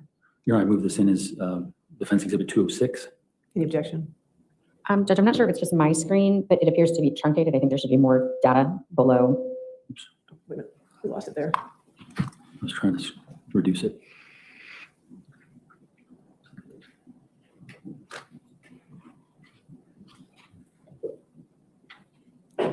Is there any data behind after the fourth line? There's not, ma'am. There is? There's not. No, just to save Mr. Carroll. That's all there is. Any objection to 206? No, if the statement is that there was no other data on this page, then There may be data, if it was there, that was definitely truncated, so it's not something he's gonna be able to find. I'd have to check and confirm whether or not that's the case. Objection, All foundation. right, I'll sustain to foundation. Here, I'll move on to the other slide. This would be identified as Defense Exhibit 207. Sir, have you had an opportunity to look at that? I have. And is this something that you work with in your capacity as a digital forensic analysis? It is. Your Honor, move this in as Exhibit 207. Any objection? No, Judge. 207 evidence? Can you describe for the ladies and gentlemen of the jury, what is this artifact and what's the significance of it for February 23rd, 2023? So this is a visualization of, it's two artifacts of the same thing, and this is an example of corroboration. So on the top half, we have the artifact of a Google search and website visit from Ms. Banfield's laptop computer. And that was on February 23rd, 2023 at 9:34, approximately 9:34 p.m. On the bottom half of the screen, the second artifact is what Google provided in their responsive documents to the search warrant. So we're able to just visualize the same search, but how it appears on a Google response versus how it appears from within the computer itself. Obviously, the Google portion is in UTC and differs by a second, which is not uncommon. Your Honor, I'm going to move to the next slide. This would be identified as Defense Exhibit 208. I move that into evidence. Any objection? It's a duplicative of the last slide, or at least half of it. I'm sorry, I didn't hear. It's duplicative of 207. That's the bottom of 207. Correct.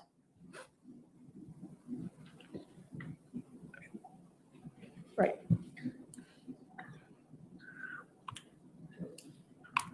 Is there any reason, is it true this is duplicative? It is, it can be skipped. We'll disregard. Actually, we won't, it's 208. It is So, 208. Your Honor, I'm going to go to the next slide. Sure. Sir, do you recognize this slide?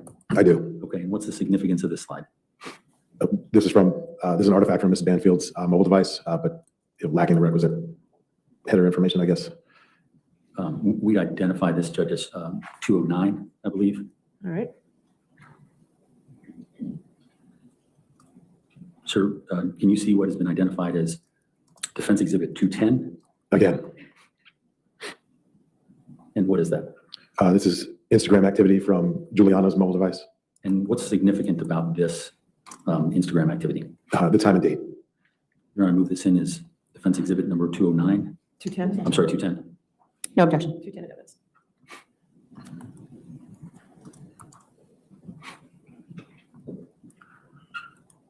Mr. Litsky, is there any further explanation of what this is beyond what you've already done?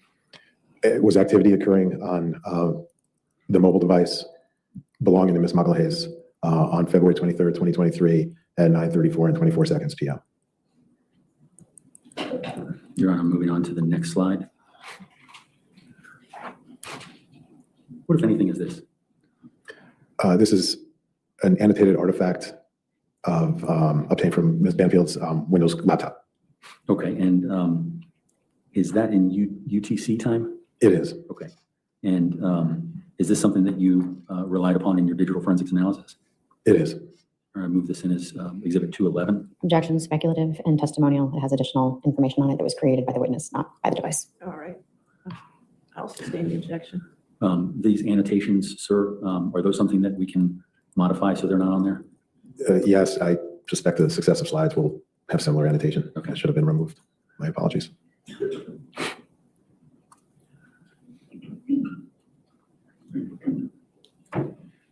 Sir, this is identified as Defense 212. Do you recognize this slide? I do. And is this part of your digital forensic analysis? It is. And Your Honor, I move this in as Defense Exhibit 212. Any objection? No objection. 212? And sir, can you explain for the ladies and gentlemen of the jury, once it comes on, as to what is contained in this? And These are two Telegram messages being sent from the account purporting to be that of Ms. Banfield's. These are in UTC time. These were both on February 23rd, 2023, the first at approximately 9:35 and 47 seconds p.m. And the second at 9:36. Both one way from the account purporting to belong to Ms. Banfield to Mr. Ryan, or to the account purporting to be that of Mr. Ryan. Your Here, I'm going to move to the next slide. Sir, do you recognize this slide? I do. And where does that come from? It's a continuation of the Telegram conversation. Here, I move that in as Exhibit 213. Any objection? No objection. 213? And what is that for the ladies and gentlemen of the jury? These are two additional messages, the same direction from the account purporting to be from Ms. Banfield outward. On the same evening, 2023 at 9:36 and 27 seconds p.m. On the second at 9:36 and 31 seconds p.m. Here, I'm moving on to the next slide. This will be identified as Defense Exhibit 214. Sir, can you identify that record? Again, Okay, and is this something that you utilize in your digital forensic analysis? I did. Here, I move that in as Exhibit 214. Objection subject to additional foundation. All right. Sir, can you describe for the ladies and gentlemen of the jury as to how you compiled this timeline? This is from the portable case data from Ms. Banfield's laptop. This is the timeline view, again, from the evening of February 23rd, 2023, from about 9:37 p.m., all within the 9:37 p.m. timeframe for website activity and application activity that occurred on her device at that time. Here, I move that in as Defense Exhibit 214. 214. Judge, at this point in time, there's still absent information. It's clear that the screen grab has truncated the entirety of the destination website. Okay, I'll sustain as the foundation at this time. Mr. Litsky, is that something that we can have the complete picture within that slide? It is. Okay. Your Honor, we'll just identify that as 214. 214. You want to stop there? I have one more slide, Okay, Judge, sure. for Perfect. see where that goes. Sir, can you identify this slide? Again, This would be Defense 215. And how did you create this slide? this is another timeline view from the device of Ms. Magalhaes. Your Honor, move this in as Defense Exhibit 215. Objection foundation. Foundation objection? Sir, do you have the foundation? It sounds like the columns and where this originates from. I do. Okay, can we provide that? I can. Okay. Your Honor, I'll just identify that as 215, and this is probably a good time. Okay, all right. Ladies and gentlemen, we'll go ahead and release you for weekend and beyond. I'm not sure exactly how long it's going to be. I will tell you, we will make a decision if, well, first off, if the county closes, the county government closes, Fairfax County government closes, we're closed. Okay, so that's easy. They might make the decision as early as tomorrow. So if you hear the Fairfax County government is closed starting tomorrow or Monday, we're closed. Okay, so if ever the government is closed for Fairfax County, then we're closed. Okay, that's easy. If they don't close, if they have liberal leave, then we make our own separate decision. Okay, at that point. So if you only hear liberal leave, wait for our decision. We're going to make our decision by Sunday evening, and we have all your contact information, and we will let you know at that time. Okay. Other than that, let me just give you your morning instruction for the weekend, and maybe a couple days after, just to make sure you understand that you're still under your the court's orders as far as this case goes. You're not to read anything about this case. You're not to watch anything about this case. You're not to listen to anything about this case. This applies to television, newspapers, magazines, the internet, and any online sites. Further, you're not to read, watch, or listen to anything about this case on any social networking site or streaming service. In addition, you must not communicate with anyone about the case, whether in person, over the phone, by email, text, or instant messaging, or by any other electronic or non-electronic means. This also includes your fellow jurors, friends, family, coworkers, acquaintances, and strangers. I also instruct you that you cannot do any research or make inquiries about this case, whether online or by any other means. For example, you cannot look up information on the internet that is related to this case or related to the persons involved in this case or any places that are mentioned in this case. Normally, you consult dictionaries or use any other reference materials. What you learn about this case, again, is limited to what you learn in the four walls of this courtroom when the proceedings are underway. Okay, so I'll release you for the time being, and stay safe and warm, and we'll see you next week. Should I slow it down or dressing down the curtain, or should I leave it on the 1.5?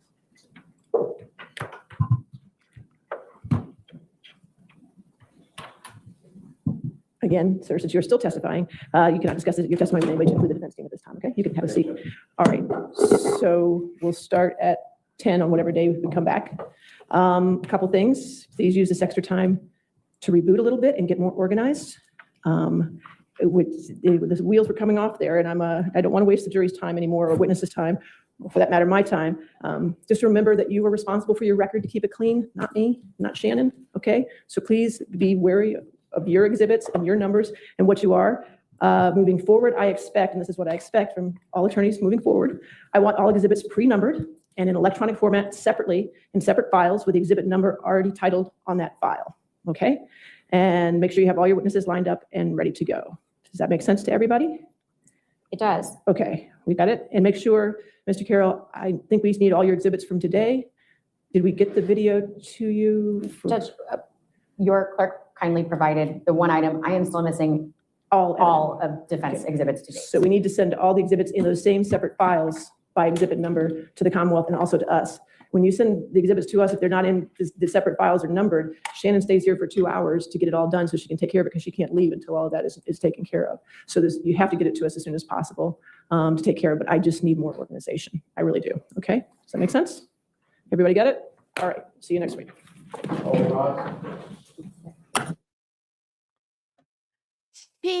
Oh, that wasn't as fun as I wanted it to be. She made it like everybody.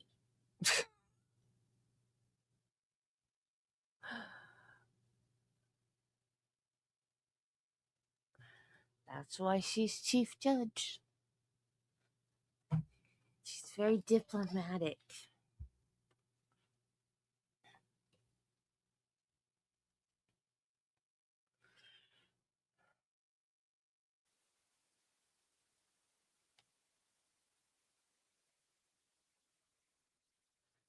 Shadow, sweetheart. I can't see through you. Good morning. Do we have any preliminary matters before the jury comes out? Not at this time, Judge. Not at this time, Judge. Depending on how counsel presents their evidence, we will have a request regarding our expert watching their expert, but I'm not sure that's relevant for today. Okay. All right. That's fine. Judge, I do have a couple of matters that I'd like to present. May we approach? Okay, sure.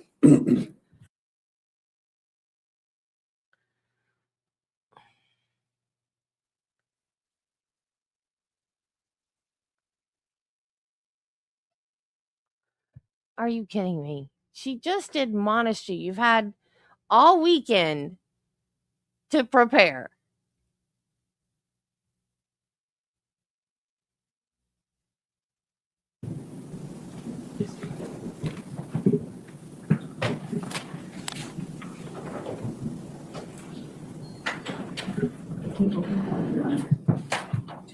That's fine.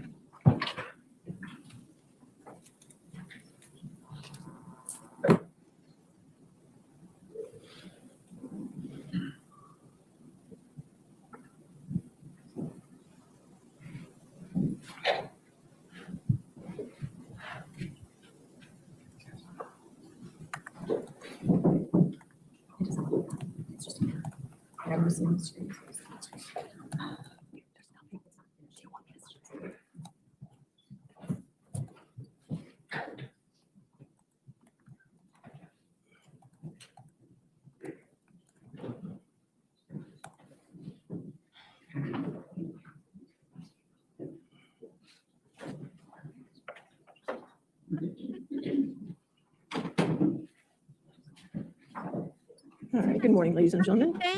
She's fascinating. As you may recall, before the break, we were in the middle of an expert testifying for the defense. Can you take this down, sir? Just a reminder, you're still under oath, okay? All right.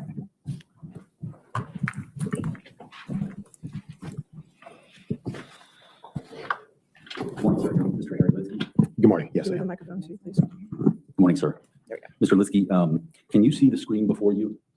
I don't have anything. Yes, there it is. Yes.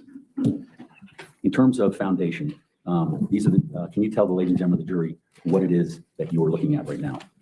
This is a T-Mobile responsive record, I believe, to a search warrant issued by the Fairfax County Police Department and the Commonwealth Attorney's Office. This is cell tower location information for Mr. Banfield's phone. And sir, I'm going to slide down. Do you see the highlighted portion? I do. This is filtered in particular for the evening of January 9th, 2023. And there's one record in particular. These are in UTC time, so it's reflective of January 10th in the early morning, but it's January 9th for the conversion. Your Honor, move that in as Defense Exhibit 294. Any objection? If I can have the court's indulgence for just one moment. Sure.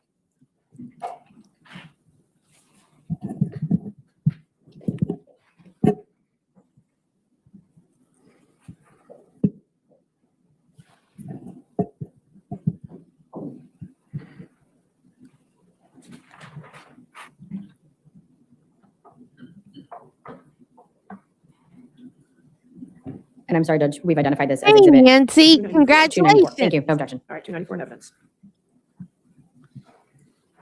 Sir, can you explain for the ladies and gentlemen of the jury, column 4381, and what the significance of that is relating to your digital forensics analysis?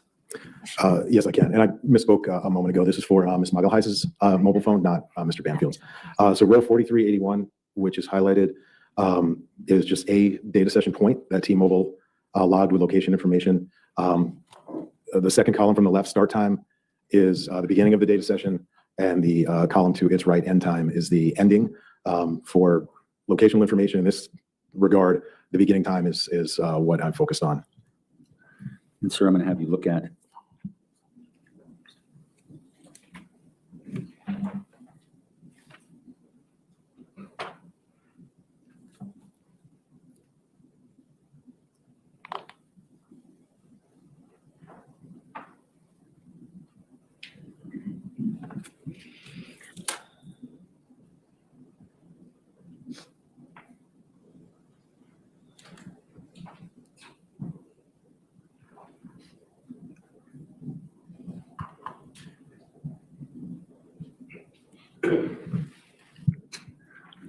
Sir, I'm going to have you identify what would be marked as Defendant's Exhibit 295.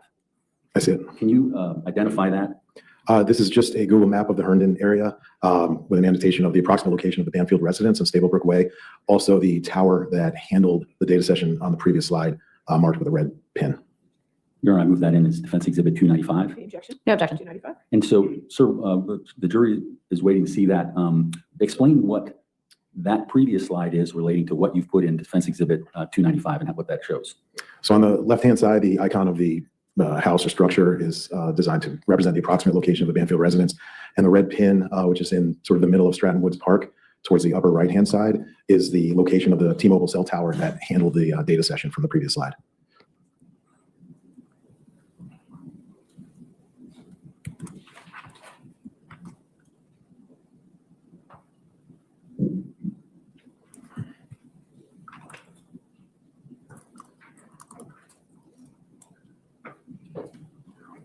Your Honor, I'm moving on to what would be marked as Defense Exhibit 296. Sir, are you able to see that slide? It's still 295. Sorry, Your Honor. Same.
Sir, are you able to see the next slide identified as Defense Exhibit 296? I am. Can you identify that slide? I can. This is a screenshot of the portable case digital forensic platform for Ms. Banfield's laptop for January 9th, 2023 from, I believe, noon through midnight. And what is the significance of this document? That there was no data, no usage of the laptop during that time period on January 9th. Your Honor, I move that in as Defense Exhibit 296. Any objection? Can you make this the full screen? Because I can't have the other slides. Yes, Your Honor. Being shown to the jury.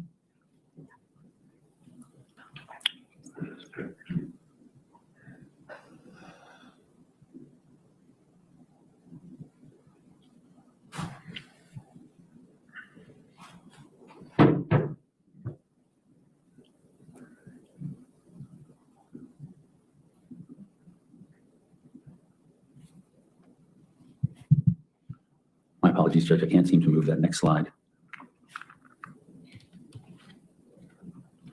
Maybe I can ask the expert for help with this. All right.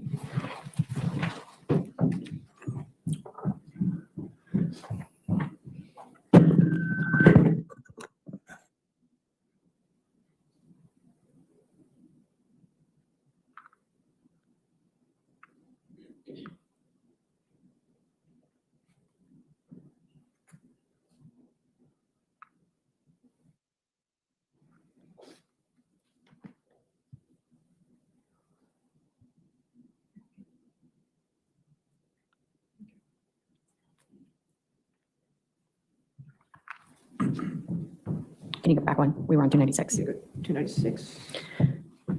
There you go. Any objection to 296? No, ma'am. All right, 296 in evidence. Sir, if you can explain to the ladies and gentlemen of the jury, Move the microphone back, please. if you can explain to the ladies and gentlemen of the jury, what is this Exhibit 296 show with regard to your digital forensic analysis? So I analyzed the data usage from the laptop on this particular date, January 9th, particularly the evening, but again, filter this to go back to, I think, approximately noon. And there was no data usage whatsoever on the laptop for this time period. Your Honor, move on to the next slide. Defense identified as Defense Exhibit 297.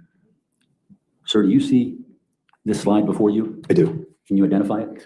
This is part of the Google production in response to a search warrant showing the activity from January 9th, 2023 in the evening, particularly the 11:10 startup or creation of the alleged suspect Gmail account. And Your Honor, move that in as Defense Exhibit number 297. Any objection? No objection. 297 evidence. Others? Sir, going from left to right, explain to the ladies and gentlemen of the jury what it is that's displayed and what the significance of it is.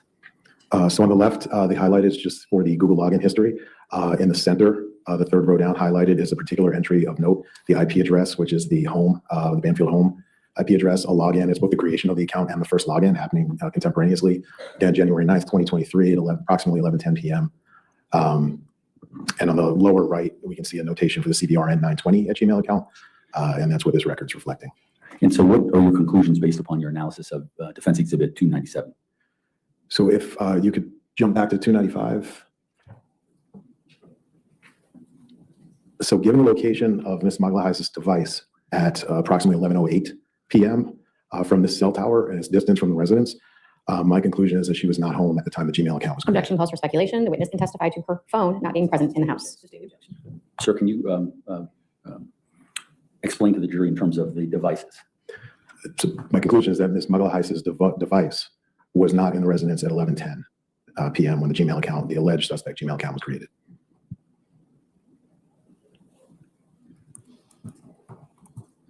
Here, I'm going to move on to the next slide, Defense Exhibit 298.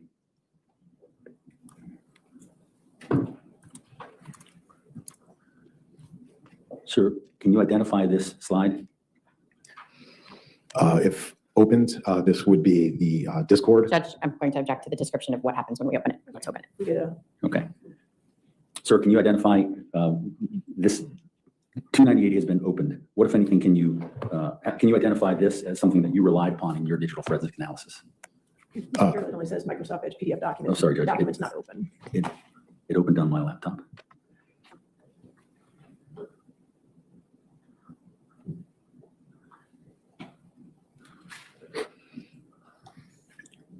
So this is what I received as a the Discord responsive documents to a search warrant issued by the Fairfax County Police Department and the Commonwealth's Attorney's Office. This is for Ms. Magalhaes' Discord account, and this is the subscriber information with IP addresses corresponding with login events to that account.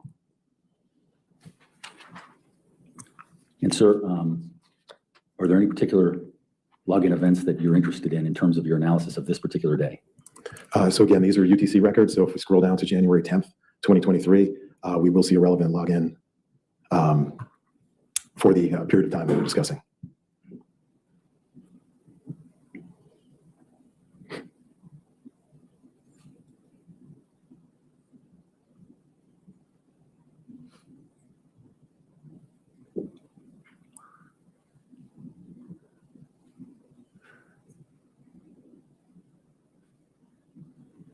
Do you see the highlighted portion, sir? I do. Is that the relevant time relating to your analysis of the circumstances? It is. Okay, and what, if anything, can you tell the ladies and gentlemen of the jury? Actually, here, I move that in as Defense Exhibit 298. Any objection? No, ma'am. 298 evidence. Identifying that highlighted portion, is that the relevant portion relating to your analysis of the January 9th analysis? It is. And explain to the ladies and gentlemen of the jury how this fits within your analysis and remind them what is January 9th in terms of its significance. So again, January 9th was the January 9th at 11:10 p.m. was the date and time where the alleged suspect Gmail account was created at the Banfield residence. I used these records to supplement my other investigative work as a form of corroboration. So Ms. Magalhaes' device was a few miles away from the Banfield location at 408. This is, again, Discord is not device specific, but Discord has Ms. Magalhaes' account transitioning from a T-Mobile service in the line, the 327 entry at 208.127.225.10. That's a T-Mobile provided IP address, and it's shifting to the home IP address at 11:11 and 30 seconds p.m. On January 9th.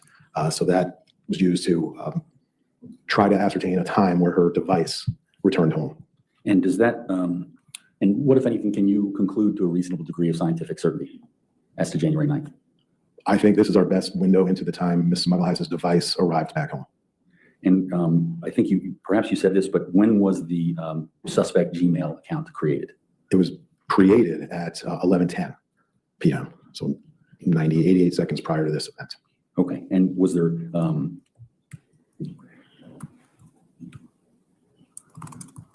is there anything else relating to January 9th on the defense exhibits up to 298? I don't believe so, no. Okay.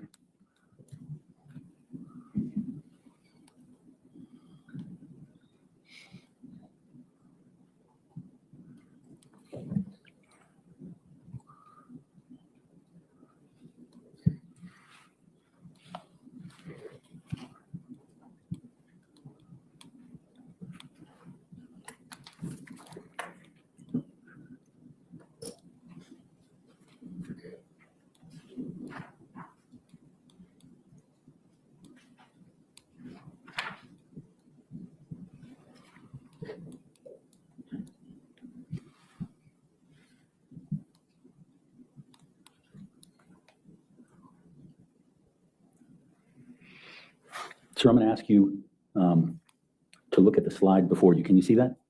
I can, but not in presentation mode. Okay. Can you see that slide? I can. Can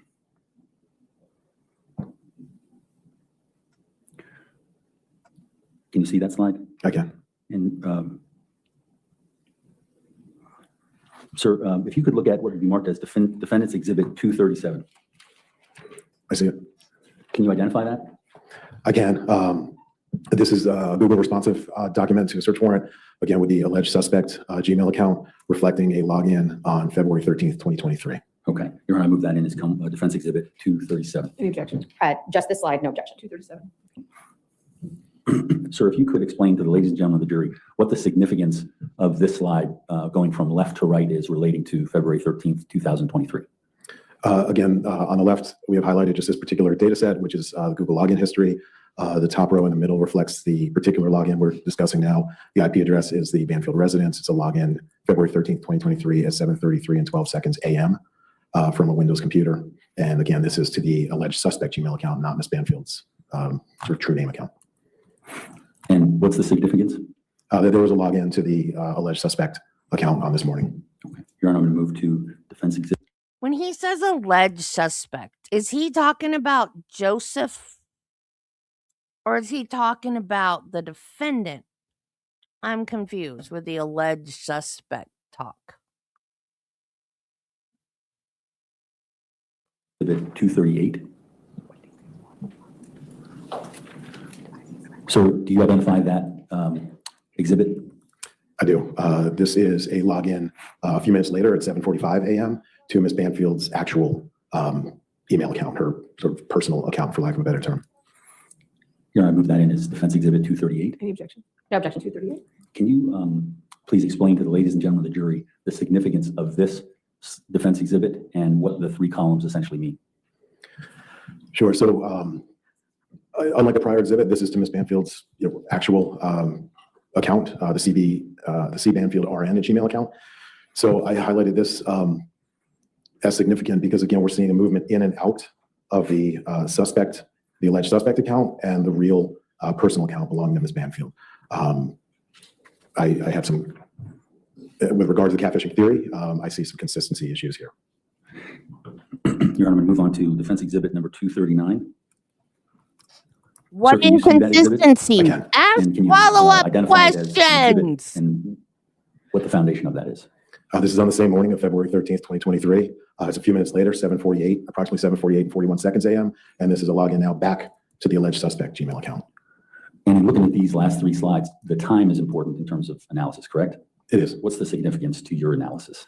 Well, in a 15-minute window, we've gone from the alleged suspect account to the known attributable account with Ms. Banfield, and now back to the suspect account. I move this in as defense exhibit number 239. Any objection? No objection. 239. And I apologize, if you could explain to the ladies and gentlemen of the jury the significance of how 237, 238, and 239 connect. Judge, objection asked and answered. Sustained. Next question.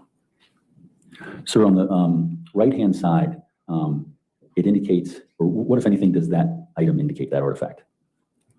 On the right-hand side, we have the Is he calling the account itself the suspect account? Or is he saying the account belongs to a suspect?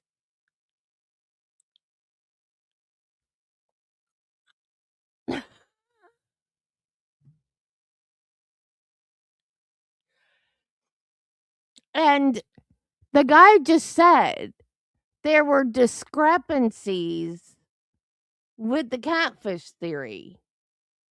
I think that's what I heard. And he didn't ask any follow-up questions. Point out the discrepancies. It's like he put something up there and says, "What is this? Do you know what this is? Have you seen this? What's the significance of this?" And then, okay, let's move on to the next slide. No follow-up questions at all. If there's discrepancies that prove that this wasn't a catfish, let's hear them.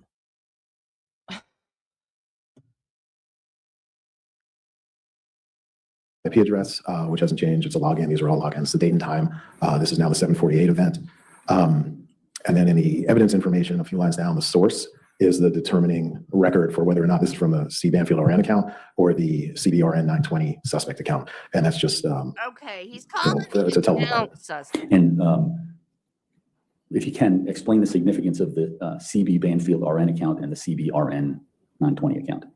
The C. Banfield RN account is what I've come to know as Ms. Banfield's legitimate sort of personal email. The CBRN 920 account is the one we've been referring to as the alleged suspect account. That's the one that was created to set up FetLife and then to facilitate communication on Telegram as part of the meeting with Mr. Ryan. Your Honor, I'm going to move to the next slide. This will be identified as defense exhibit 186. I already have 186 in evidence. Is that, I believe, Judge, that's the same exhibit, and it's just been included in this.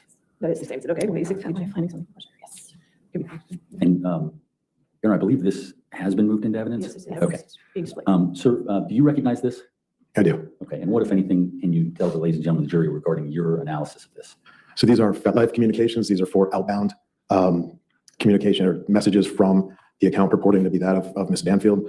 These are all in the morning of February 13th, and they're all in or around overlapping with the time frames of the Gmail login accounts or login events that we were just discussing.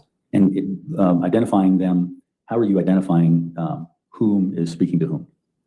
So the far left-hand column, 163633905, that is the user account that's associated with the account purporting to be that of Mrs. Banfield's. And those are all outgoing comments? They are. This has been filtered just to reflect the outbound ones. Okay. Your Honor, I'm going to move to the next slide. This will be identified as defense exhibit 241. Sir, can you identify that? I can. And if you can explain, is this, how did you come to receive this, and how did you rely upon it in your analysis? This was a document received from the Treasury Department's Inspector General office. It was provided to the Fairfax County Police Department and provided to me as part of a stipulation of records. This particular record is for the Easy Pass toll device that was assigned to Mr. Banfield. And is that identified in the third column? As the transponder or plate number? Yes. Yes. And what, if anything, did you rely upon in this particular document? The location of Mr. Banfield's transponder presumably is a assigned work vehicle, in particular on the morning of February 13th. Judge, I'm going to object to the presumption that it's his assigned work vehicle. If he can testify to specifically which vehicle it's assigned to based on his knowledge and review, then certainly, but if he's speculating, objection. Sustain its foundation. Sir, can you explain to Her Honor how it is that you identified it as Mr. Banfield's vehicle? The Treasury Inspector General's office assigned it, yes.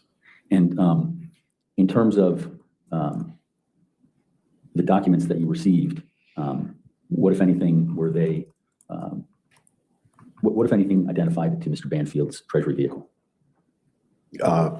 It's a record they keep track of. They have these assigned out to personnel. They pay for the account. And so in looking at these records, how did you utilize them in your digital forensic analysis? Well, it's an easy pass transponder, so it can be associated with location information, and that's the purpose I used it for on this morning on February 13th. Your Honor, I move that in as defense exhibit number 241. Any objection? No, Judge. 241 in evidence. And what can you tell from the morning of February 13th, 2023? So there were 4 entries of on that date, 2 eastbound on the Dulles Toll Road and 2 westbound later on the Dulles Toll Road. These are in East Coast time, so there's no conversion. So the first entry and column B is the transaction date, not to be confused with column A, which is the posting date. So we have an entry that's boxed in green on the morning of the 13th at 6:05 a.m. And it says that this transponder and the vehicle it was in entered the Dulles Toll Road heading in the eastbound direction at the Centerville entry point. Sorry. The column, the road just above, they're out of order, is at 6:12. So line 21 or road 21 shows us that the same transponder and the vehicle in which it was installed passed through the Dulles mainline toll plaza that is near Tyson's or in Tyson's at 6:12 a.m. heading east. Rows 23 and 24 are the corresponding return trip into the main line heading westerly, and then Fairfax Parkway, also heading westerly. Looks like an exit at 11:35. So the transponder was past Tyson's heading east at 6:12 and didn't return until 11:35. Your Honor, I'm going to move on to the next slide.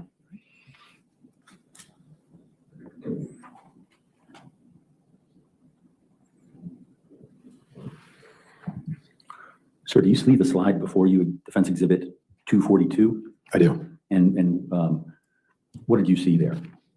So these are T-Mobile provided location records for Mr. Banfield's mobile device. This particular section highlighted is for, again, the morning of February 13th, 2023, and these are in UTC time. And so what does that convert to? So the first entry begins at 6:17 a.m. There's a subsequent entry at 6:22 a.m., 6:29 a.m., and then it jumps forward to 10:35 a.m. And what, if anything, can Your Honor, I move that in as Defense Exhibit 242? Any objection? I hate to do this, but if you can scroll to the top to show Sure. that it's identified as Mr. Banfield's phone. I certainly can. Please.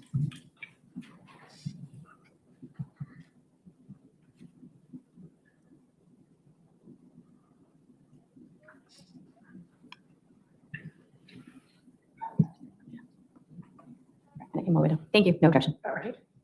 That 242 is in evidence.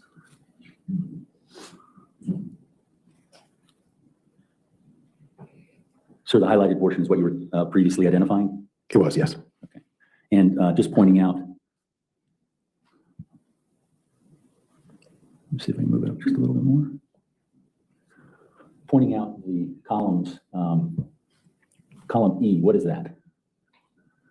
Column E is the date and time of the beginning of this particular session that T-Mobile logged, and the to the right towards column M is the location of the cell tower that handled this data transmission. And this was in UTC time? These are all in UTC time. So subtract 5 hours? Correct. And what, if anything, can you conclude to a reasonable degree of scientific certainty based upon these records? That Mr. Banfield's mobile device was not at or near the residence at the time of the Gmail logins or the FedLife messages we saw in previous slides. Your Honor, I'm going to move to the next slide. Yeah, because Juliana did it.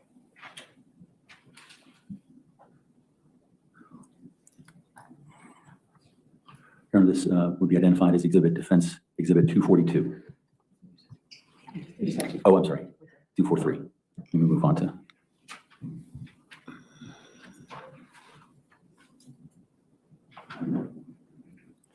Defense Exhibit 243. Sir, do you see that?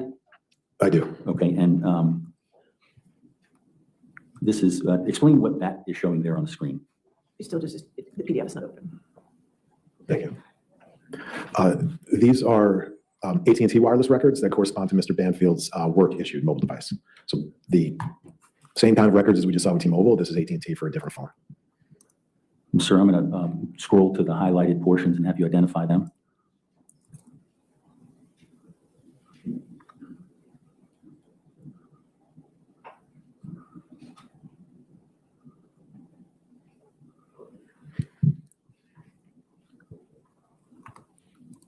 And these are the documents that you received from the Commonwealth in discovery? They are. I believe these were obtained also with a search warrant.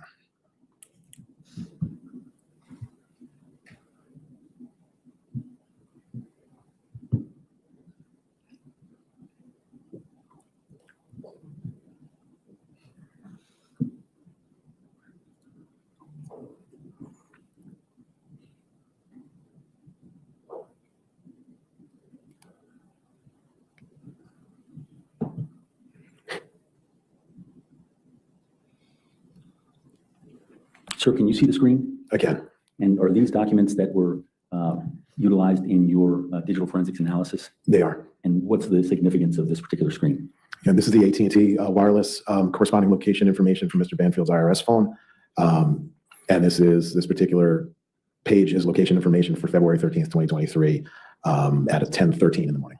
Your Honor, I move that in as defense exhibit number 243. Any objection? Objection. 243 evidence. Sir, I'm on page 1,602 of 1,757 records. What particular columns were of interest to you in your analysis? So on the left-hand side, obviously, we have the date and time in UTC. Far to the right, we have Latin long coordinates for the cell location, and that is what I was looking at for my analysis, the actual physical location. And sir, do you need me to scroll up? I don't. I'm fine with this. Okay. And this was part of your analysis as to the whereabouts of Mr. Banfield on February 13th? At least his devices, yes. Okay. And what, if anything, can you conclude based upon what you've presented? That Mr. Banfield's easy passing vehicle, his personal phone, and his work phone were in Maryland from a period about 6:49, 6:50 through after 10 a.m. on the morning of February 13th. Your Honor, I'm going to move on to the next slide.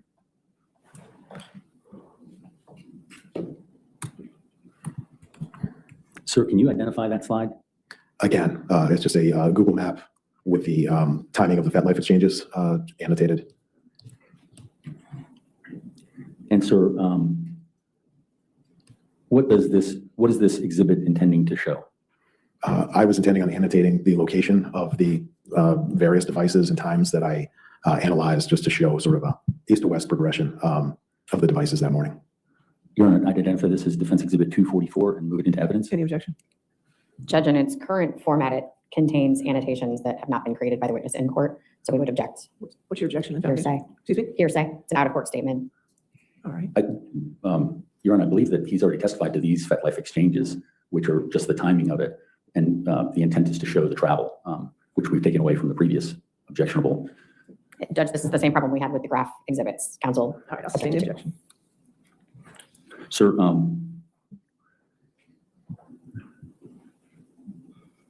at the time of the FetLife exchanges, can you tell the ladies and gentlemen of the jury where Mr. Banfield's devices were at the relevant times? They were in the vicinity of Cheltenham, Maryland.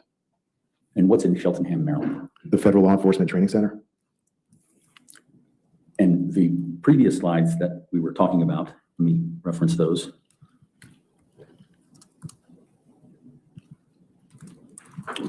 Defense Exhibit 186, what are those? These are the FetLife messages that were sent on the morning of February 13th, 2023. And sir, at the time that the FetLife, Defense Exhibit 239, was that one of the FetLife exchanges? Judge, asked and answered. We've been through these exhibits. All right, I'll sustain as asked and answered. Okay.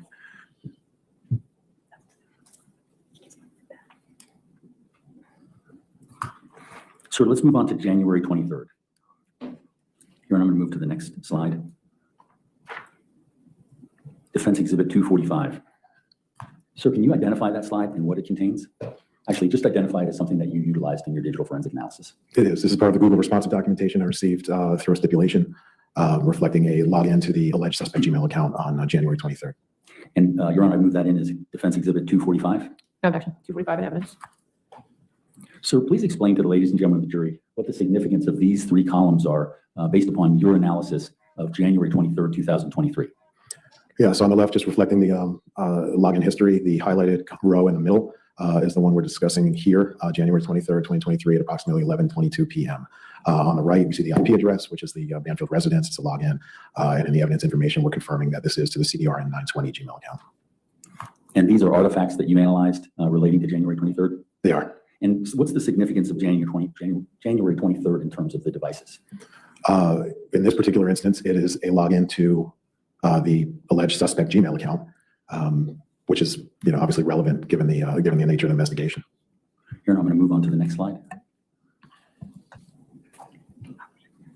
Sir, can you identify that? These are outbound FetLife messages from the account purporting to be that of Ms. Banfield, all from the similar time frame, January 23rd, 2023, around 11:30 p.m. Your Honor, I'd identify this as Defense Exhibit 191. It's already in evidence. Okay. And sir, what's the significance of these messages relating to the timing of the devices? Just that they were happening about the same time as the login to the alleged suspect Gmail account. Here, I'm going to move on to what will be identified as Defense Exhibit 247. Sir, can you identify Defense Exhibit 247? Again, you have to open the Excel spreadsheet. I'm sorry? You have to open the Excel spreadsheet. It just says Excel on here.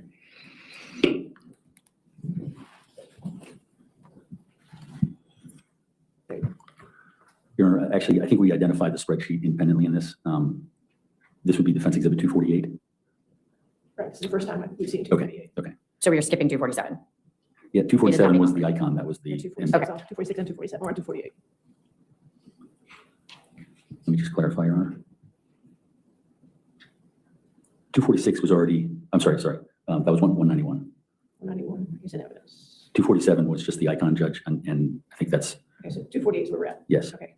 Sir, can you identify this exhibit?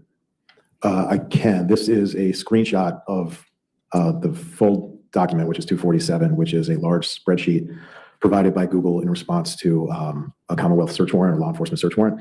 This is Google's geofence location, that is geolocation information pursuant to Mr. Banfield's mobile device. And it's it runs from, I think, January 18th through February 20th. And it's 20 or 30,000 rows of data. Your Honor, I'm going to move that in as Defense Exhibit 248. Any objection? Judge, can I just forward your, Okay. that might make it easier. Mr. Litsky, I'm looking at what appears to be a screenshot of an inset, something you clicked on. If I look at the header at the very top of the screen, is that the root document from which you have pulled this screenshot? It is. Okay, so Google search warrant return 6923, specifically location for Brendan Banfield at gmail.com. Correct. Okay, thank you. No objection. All right, 248 evidence.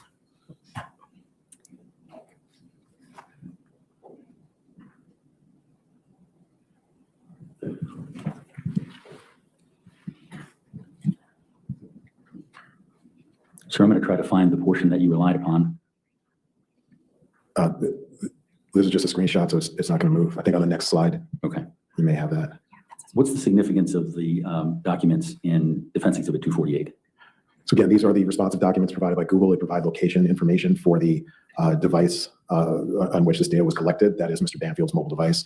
This screenshot is just at the very start of the spreadsheet. So it shows the column headings and the information that Ms. Sands just ran through. And above that, we see the folder structure as it was provided in discovery. Your Honor, I'd identify this as Defense Exhibit 249. I'd move that into evidence. Any objection, 249? No, ma'am. 249 evidence. Sir, what, if anything, did you review relating to this particular screen of the Google return? Yeah, so this is just a screenshot of the same records now advanced to the particular day in question. That is January 23rd, 2023 at approximately 11:35 p.m. Obviously, these records are in UTC and require our 5-hour conversion. And so what's the accurate time with that conversion? 11. Past and answer. He testified as 11. Sustained. What's the significance of this, sir? This reflects the position of Mr. Banfield's device on that date and time. And what, if anything, can you opine about his position at that point? His device was not on. Here, I'm going to move to the next slide. I'm sorry, that 249 is in evidence, correct? Correct. Sir, Sir, can you identify Exhibit 250? This is just a Google map with an icon of the Banfield residence and its approximate location. And what, if anything, can you, in terms of this map and the previous data forensics, digital forensics that you looked at, what can you conclude to a reasonable degree of scientific certainty relating to this map? Again, that Mr. Banfield's device was not at home during the relevant period of the Gmail login or the FetLife messages. I'm able to annotate his approximate location on here, corresponding to the Google location information, if desired. Your Honor, can we have him identify, based upon his analysis, where on this map Mr. Banfield was at the time? You want to have market this one? Yes. May I refer to my notes, Your Honor? Thank you.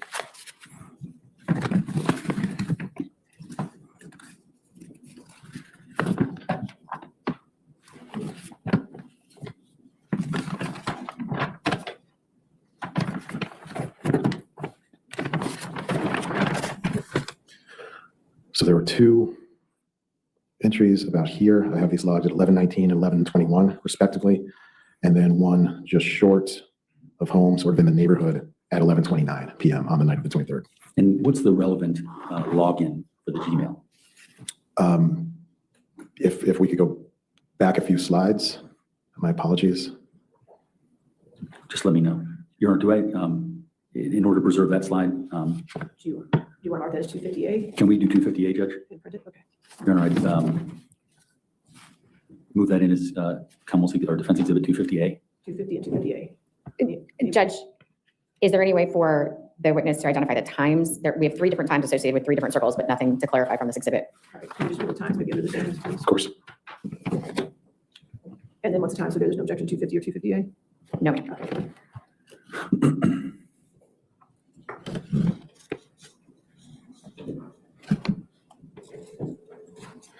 And those are all PM. Let's print that one. Okay.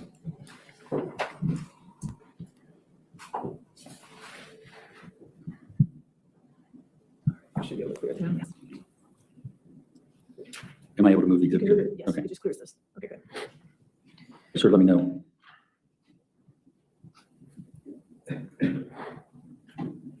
There's fine. So we can see, so the last annotation before Mr. Banfield's device arrived home was 11:29 p.m. We can see here that the login to the alleged suspect Gmail account was at 11:22 p.m. And if you advance one slide, please, we can look at the FetLife messages as well. So we can see here there was one at 11:28 p.m. and the second at 11:35 p.m.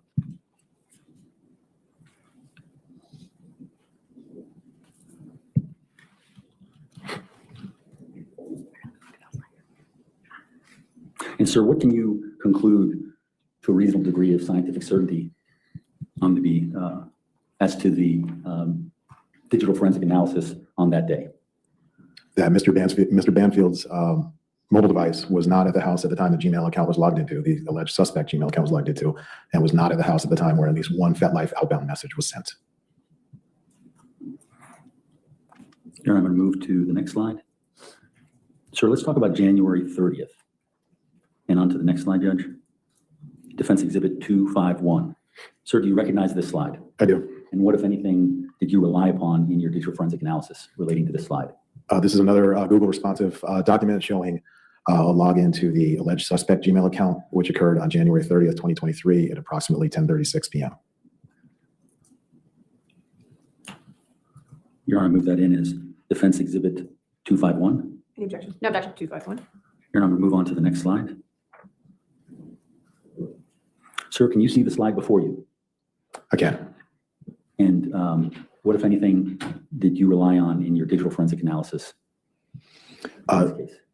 This is another piece of the Google responsive documents. It's from the same evening, January 30th, 2023, now at 11:03 p.m. This is a login, another login to the CDRN 920 at Gmail account. That's the alleged suspect Gmail account. So we have 2 logins this evening. Your Honor, I move that in as Defense Exhibit 252. Any objection? No objection. 252.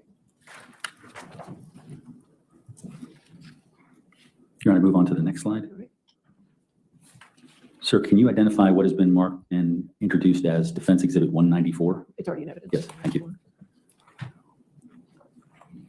So yeah, these are 2 outbound FetLife messages from the account purporting to be that of Ms. Banfield's. from the same evening, January 30th, 2023 at 10:47 and 10:58 p.m. respectively. And what's the significance of those times related to the previous artifacts that you've analyzed and testified to the jury about? It's the same evening around the same time. All right, move on to the next slide, Defense Exhibit 247.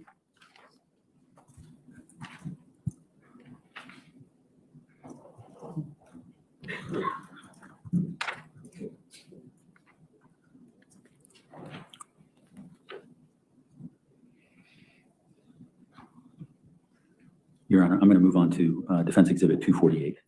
248 is already in evidence. Sir, can you identify, I'm sorry, you said it was already in evidence. It's already in evidence. Sir, what is this artifact in terms of your digital forensic analysis? Judge asked and answered. Sustained. What, if anything, actually, if you've already testified to it, I'll move on to the next one. Your Honor, I'm going to move on to Defense Exhibit 255. Okay. Sir, do you recognize this exhibit? I do. And what's the significance of this particular exhibit for your digital forensic analysis? These are the same Google responsive geolocation records aligned with Mr. Banfield's personal mobile device. This is just a different, we're looking at it here for January 30th, 2023. And in terms of the previous slide, 248, is that for the same time frame? No, this is just the records themselves showing the attribution and their original location. Your Honor, I'd move into evidence, Defense Exhibit 255. Any objection? No objection. 255.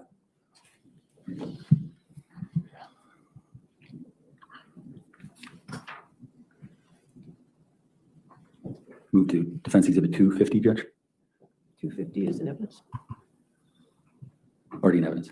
Sir, in terms of the previous analysis that you've done of the documents and the records, can you explain how that, what 250 is relating to your analysis? This is just the Google map showing the approximate location of the Banfield residence, and I can annotate the location from the prior two slides if so desired. Okay. Go ahead and mark the locations that you've identified in your analysis. May I refer to my notes again, Your Honor? Yes, sir. Thank you, Madam. 250B. 250B, yes.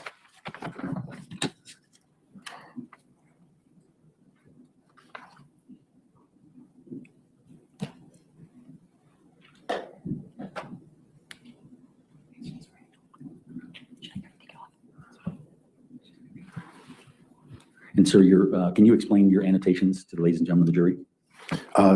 Yes, these are just the approximate locations corresponding to the records we reviewed, showing where Mr. Banfield's mobile device was on the evening of the 30th. Okay, and those are the what's the relevant time relating to the digital activity? If we could go back a couple of slides. Before you do. Yeah, Mark, yeah. this is 250B. Yes, please. Yes, please. I see no objection to 250B. No objection. Okay. Judge, I won't go back until you tell me. Okay, it's almost done. There you go. Now you can go back. Let me know, sir. So this is fine. We can see both here. So again, we can see that we had a Google login to the suspect Gmail account at 10:36. We had a second one at 11:03. And if we go forward one, we have FetLife exchanges, outbound FetLife exchanges at 10:47 and 10:58. And then, as I just annotated, at 10:52, Mr. Banfield's device was in Reston, nearer to the Lifetime Fitness location than it was to the residence.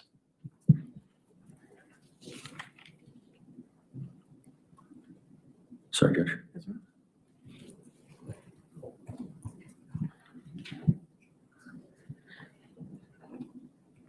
Let's move on to February 7th, 2023. Your Honor, I'm going to move to the next slide, which is going to be Defense Exhibit 257. Sir, can you identify that? I can. And what, if anything, does that, what, if anything, did you look at in your digital forensic analysis, and is it showing on the slide? Google responsive record showing another login to the alleged suspect Gmail account, this one on February 7th, 2023 at 10:02 p.m. Here, I move that in as Defense Exhibit 257. Any objection? Objection. 257 in evidence. And how does this tie into the events of February 7th? Just reflecting that there was a login to the suspect Gmail account on this date at this time. And just as a reminder, ladies and gentlemen of the jury, what's the relationship between the logins to the Gmail account and the other accounts that are used? So the Gmail account was used to set up and kick off the other two accounts. However, I've established that there were recurring logins to the Gmail account for things like account maintenance, email inbox deletion, inbox review, new messages, things of that nature. Here, I'm going to move to the next slide, which I believe we previously had Defense Exhibit 199. I'm sorry, Your Honor, I'd move 257 into evidence. 257 in evidence. All right. Is it? Yes, we already moved it in. Has it already been shown to the jury? Yes. Okay, sorry. All right, Defense- 199, which is in evidence. Okay. Sir, do you recognize this? I do. And what's the significance of this in terms of timing on the other items that you've shown? These are the outbound FetLife messages from the account purporting to be that of Mr. Banfield on February 7th, 2023, around the same time as the Gmail login we were just discussing at 10:08, 10:12, and 10:15. Here, I'm going to move on to Defense Exhibit 247.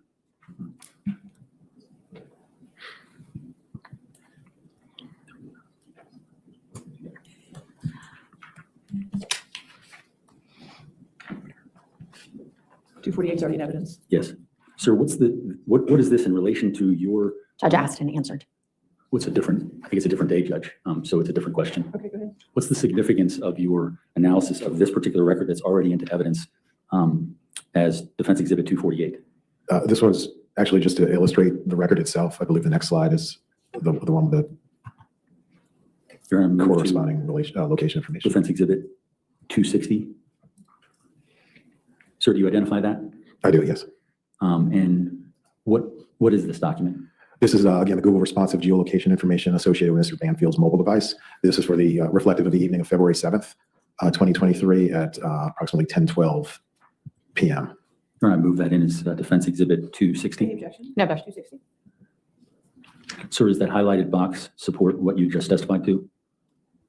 It does. That's one of the corresponding points. What other points were you looking at in that document? The one immediately below it at 3:12 and 49 seconds Zulu, so that would be about 10:13 p.m. on the evening of the 9th. The one above it as well. All three rows, 16309, the highlighted one, and 16311 are actually identical geolocation points. Okay. Stationary. Your Honor, I'm going to move on to what would be marked as Defense Exhibit 261. Sir, do you identify this exhibit? I do. This is a Google map, traditional or default map view with the Banfield House approximate location. Also included is a satellite view of a related area on this map as well, which correspond to the geolocation points I just mentioned on the previous slide. And are you able to, based upon the previous slide, identify where the geolocation of the device that you were analyzing is? I am, yes. And can you mark on the map where that was? Again, may I refer to my notes again, Your Honor? Yes, sir. Sorry, Your Honor. May we move this in as Defense Exhibit 261? Any objection? No objection. 261. So those three stationary points are right down here at the bottom of the map. They were from 10:10 to 10:13. And it turns out, as we can see from the image on the right, it's at a gas station, not terribly far from home. And that would explain, in my experience in training, the stationary nature of the three successive location points. And what's the significance of the login and any communications on FetLife and the timing? And Mr. Banfield's device was not at home during any of that activity. Your Honor, I would identify that as Defense Exhibit 261A. No objection. No objection. Okay. 261A, just give us a moment to print it. All right, we'll print that. Is this a good time to take a break, Mr. Chairman? Oh, yes. Okay, ladies and gentlemen, let's go ahead and take our morning recess of 15 minutes. Again, do not talk to anybody about the case and do any outside research.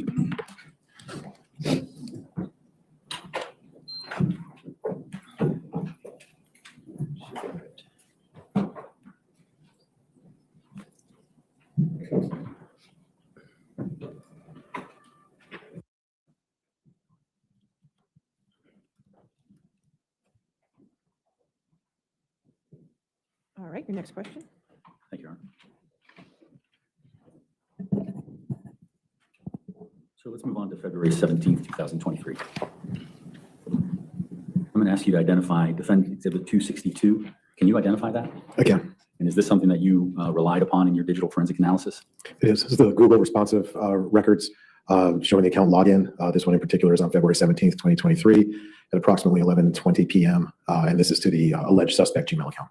Your Honor, I move that in as Defense Exhibit 262. No objection. 262 in evidence. And sir, what's the significance of this slide and the artifacts that it contains? It's a login to the alleged suspect Gmail account from the Banfield residence. Your Honor, move on to slide number, Defense Exhibit 263. Sir, do you identify this exhibit? I do. And how is it that you identify this exhibit? This is another part of the Google responsive records. This is another login, a second login to the same alleged suspect account, just 4 minutes later, 11:23 p.m.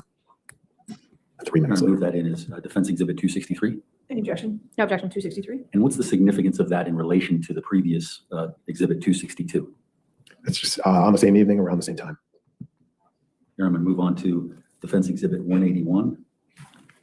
I believe that's been introduced into evidence. 181 is in evidence, yes.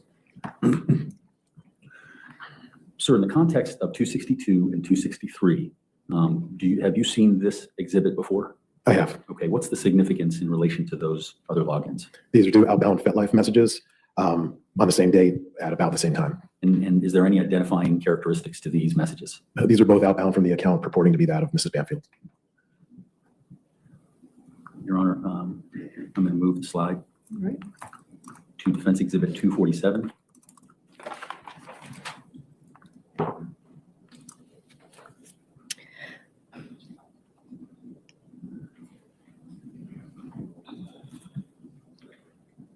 Your Honor, move the slide to Defense Exhibit 248. It's already in evidence. We've been there 4 times, just to let you know. I understand, Your Honor. Okay. Sir, this is Defense Exhibit 248, which has already been introduced into evidence. What's the significance of this Objection asked and answered. Sustained. related to, All right. it's a specific date, Judge. If I Judge, may. the next slide is the The next specific slide will date. be the specific date, I think. Correct. There we go. Sir, do you see Defense Exhibit 266? I do. And I believe that's been introduced into evidence, Judge? No. No, okay. I'm sorry, Mr. Litsky, what is it that we're looking at here, this particular slide? So this is a part of the Google geolocation responsive records associated with Mr. Banfield's mobile device. This particular line highlighted is for the evening of February 17th at about 11:21 p.m. Your Honor, move that in as Defense Exhibit 266. All right. No objection. 266 in evidence. And what you've just testified to is in the highlighted box? The highlighted box and the 2 rows after it. Can you identify those rows that you're referring to for the ladies and gentlemen of the jury? Particularly, crossed it out, that row, which is 11:29 p.m. That row, 2 rows above it. If you look at column E, particularly on row 24887 or 24886 rather, you can see the number 4,684. That's a really large radius. To me, through my training and experience, that is an inaccurate measurement. I don't. I just typically avoid those. I ignore them when I'm doing my analysis. So I'm skipping that row. The row after it is informative, and the row before, 2 before the highlighted box is also informative for this analysis. Your Honor, I'm going to move on to the next slide, Defense Exhibit 250. And sir, what's the significance of this exhibit as to your analysis? Objection asked and answered. It's in evidence. Well, 250 is in evidence, if you just want to ask him. Yes, as your analysis that you previously given to the ladies and gentlemen of the jury, how does it apply to this particular slide? Sure. I can annotate the location of Mr. Banfield's mobile device as provided by Google as an approximation, relative to when the device arrived home. And so, Your Honor, may he annotate with the times as well? All right, you want to make it 250C? 250C, yes.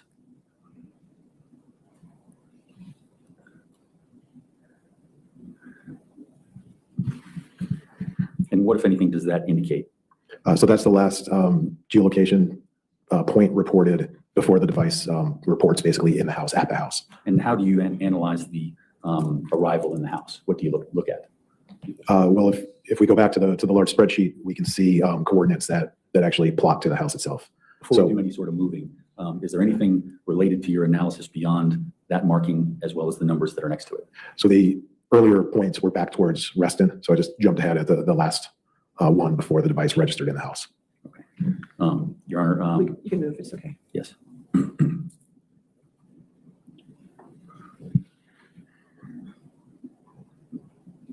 Is that the information you were referring to, sir? Yes. If I can annotate on this if helpful.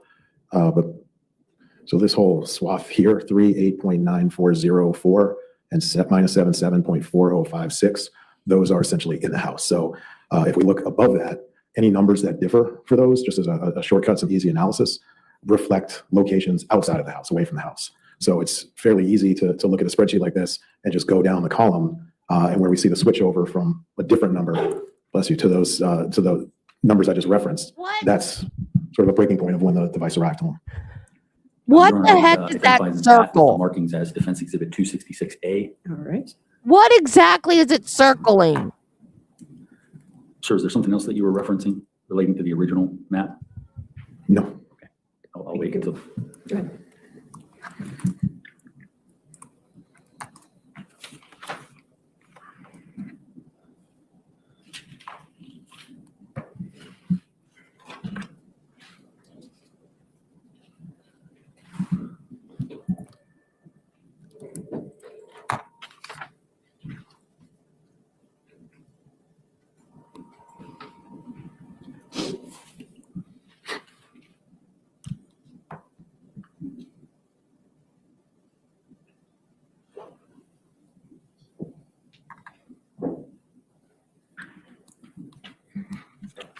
Sir, I'm going to ask you what has previously been marked Defense Exhibit 127. It's already happened. And sorry, in evidence. Do you recognize that? I do. And it's been moved into evidence. What's the significance of the artifact information relating to the picture that's before you? This is the photo that Mrs. Banfield took of herself on January 17th at 7:20, approximately 7:20 p.m.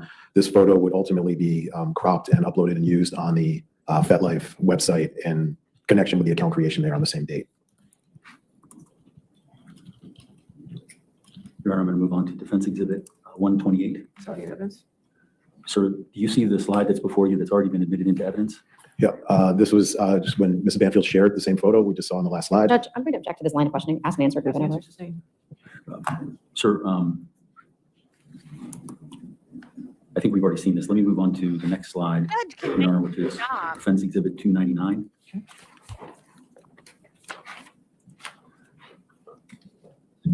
Sir, can you identify this exhibit? Again, And what are the, what did you use this exhibit for in your analysis? this is part of the digital forensic analysis from Mrs. Banfield's laptop. This just shows essentially the start of the session. It's a Windows logon event at approximately 9:59 p.m. on January 17th. Your Honor, I move that in as Defense Exhibit 299. Any objection? No objection, 299? And what's the significance of this with the previous exhibits that were put into evidence? Well, this is Mrs. Banfield's laptop. It's the security identifier associates with her user profile on the laptop, and it's really just the start of a session, basically a logon event. So it's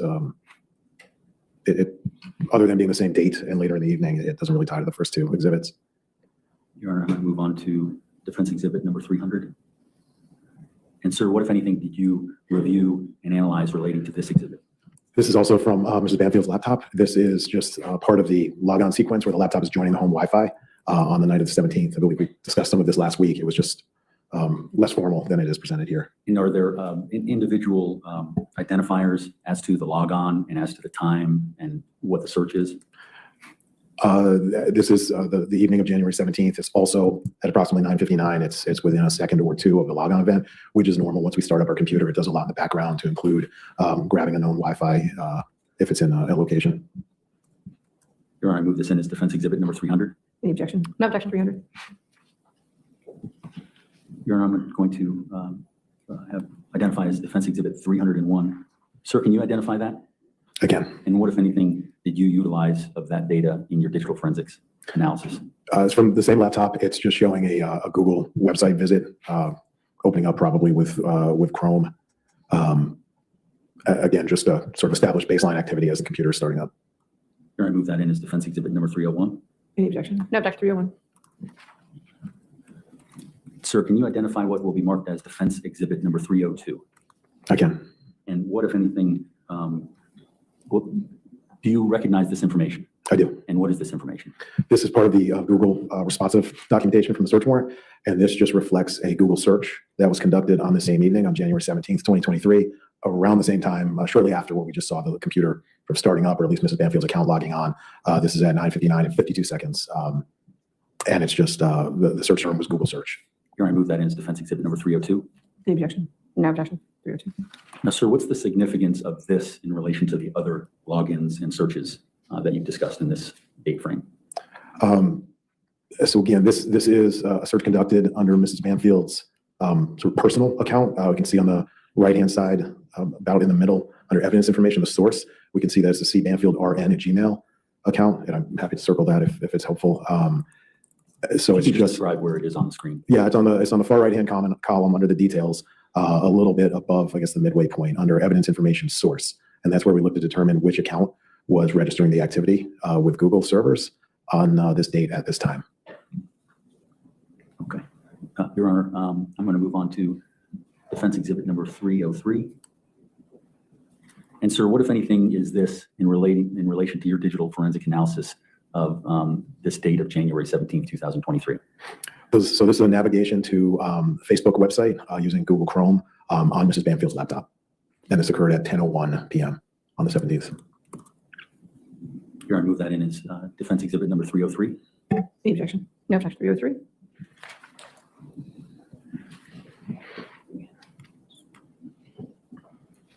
And sir, there's a highlighted portion there. Is that relating to the artifacts on the right-hand side?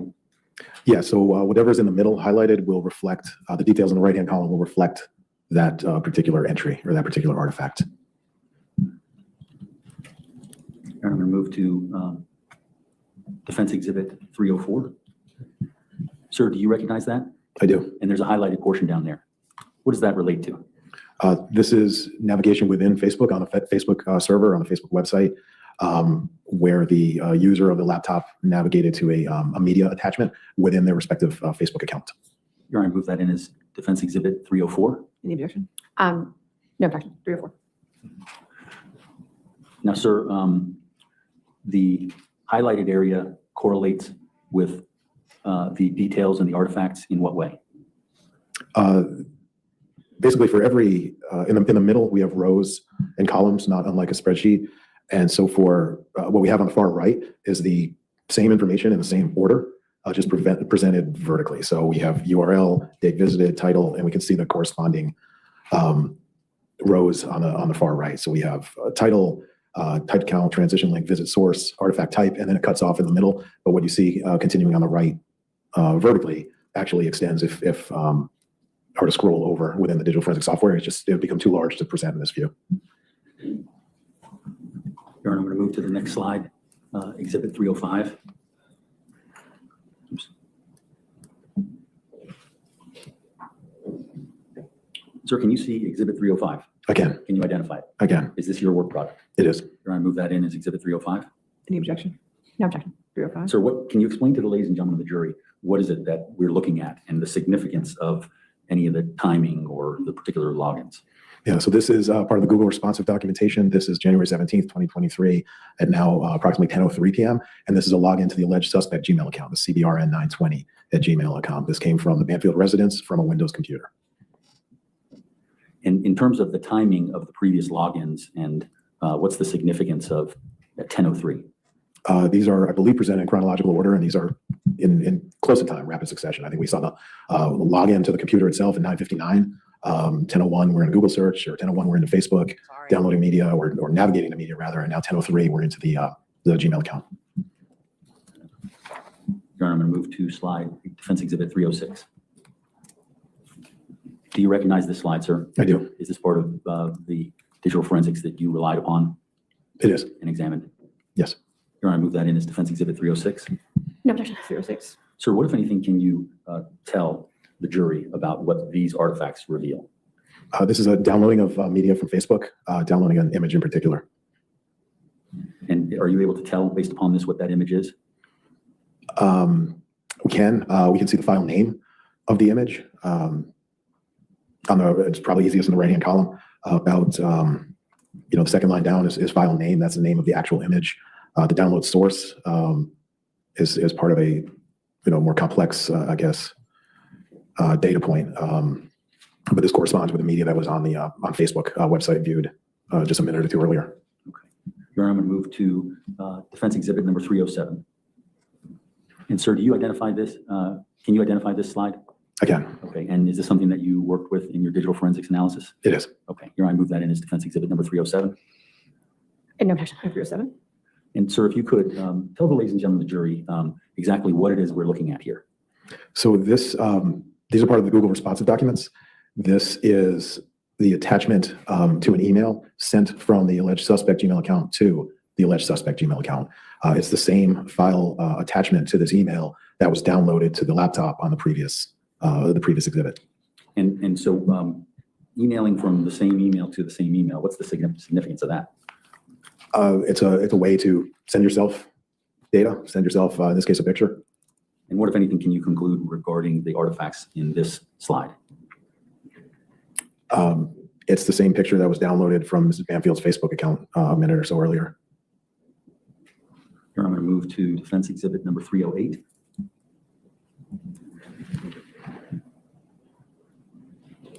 Sir, can you identify this I can. exhibit?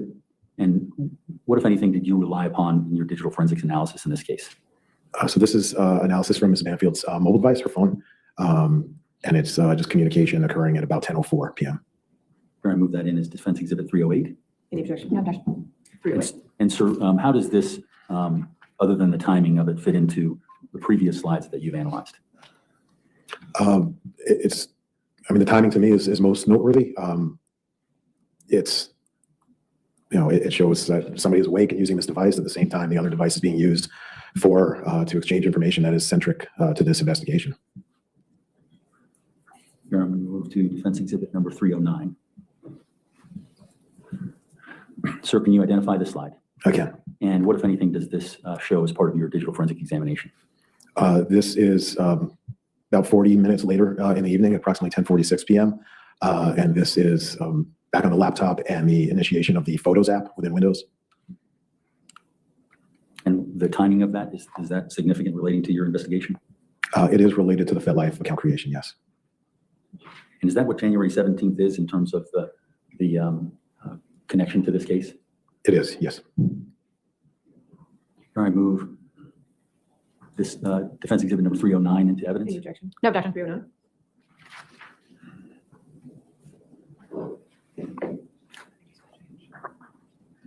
Here, I'm moved to the next slide, defense exhibit 310. Sir, do you recognize this? I do. And explain, or can you just identify how it was used in your analysis? This is part of the FedLife response to the search warrant that they received. It's the sort of most complete representation of the document that I can provide. It shows the location of the files provided, the raw files provided by FedLife, and then the particular text file associated with the account creation at FedLife. Your Honor, move that in as defense exhibit number 310. Any objection? No objection. 310. And sir, in looking at this slide, which you've identified, is the, can you just guide the ladies and gentlemen of the jury as to the area where the, you've described each of these things, where it is in the file, what the location information is, and what was received from FedLife? Sure. The text box to the right of the screen, or the right middle of the screen, is what FedLife actually provides. It's the raw data. It's a little choppy and tough to read. The columns of the associated data that they've collected and are reporting here is at the top. I realize it's wrapped around, which makes it worse, but we can see the user ID that we discussed earlier this morning, 163-63905. That is the user ID associated with this account. We can see sign up is the nature of this action. The verification email, the CBRN 920 account is listed here as well. And then we have the date and time, of course, in UTC. So this is actually on January 17th, 2023 at approximately 10:47 and 56 seconds, so 10:48 p.m. Do you guys want to just skip to the defendant testimony? Because this is boring. Yeah, and I've never seen a right-handed person write like this. Well, I've seen left-handed people write like this, but he's writing right-handed.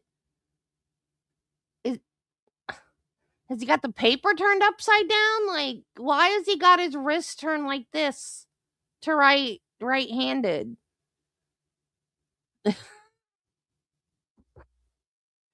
This whole thing is bizarre. And that is not someone, well, I guess I can only speak for myself. But yeah, he writes like he's left-handed.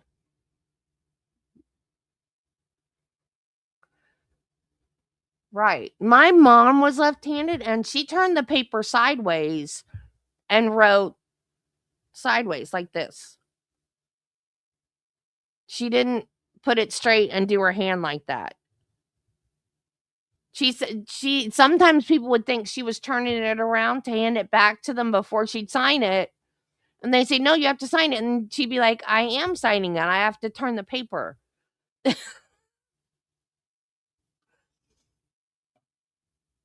But yeah, that face does not inspire any type of desire in me at all. I don't understand.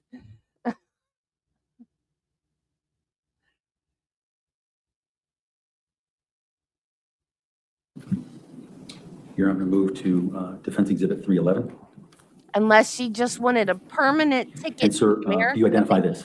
I do. And along with your analysis I of don't this know. FetLife image, can you, is this something that you relied upon in your digital forensic analysis? It is. Here, I move that in as Defense Exhibit number 311. Any objection? No objection. 311. Sir, can you explain the layout of this slide and the significance in your investigation? Yeah, unfortunately, this is even worse than the one before it. Just objection to the characterization of the Sustain evidence. the I'm objection. sorry. This is how FetLife captures the uploading of an image. So we can see JPG or JPEG, which is an image file. We see the date and the time. Aside from that, we see a lot of sizing and elements of the photo itself, the digital image itself, but there's not a lot here to link back to what we're talking about, other than FetLife is acknowledging that an image was uploaded as part of this account. In terms of what you just said about sizing and the image and things like that, can you just point where that is within that grouping in the text box? Well, we can see sort of dimensions, original width, format is JPEG, that's a picture file, height, file size. So those are all aspects, those are all metadata of the image that was uploaded itself. I'm going to move on to Defense Exhibit 312. Right.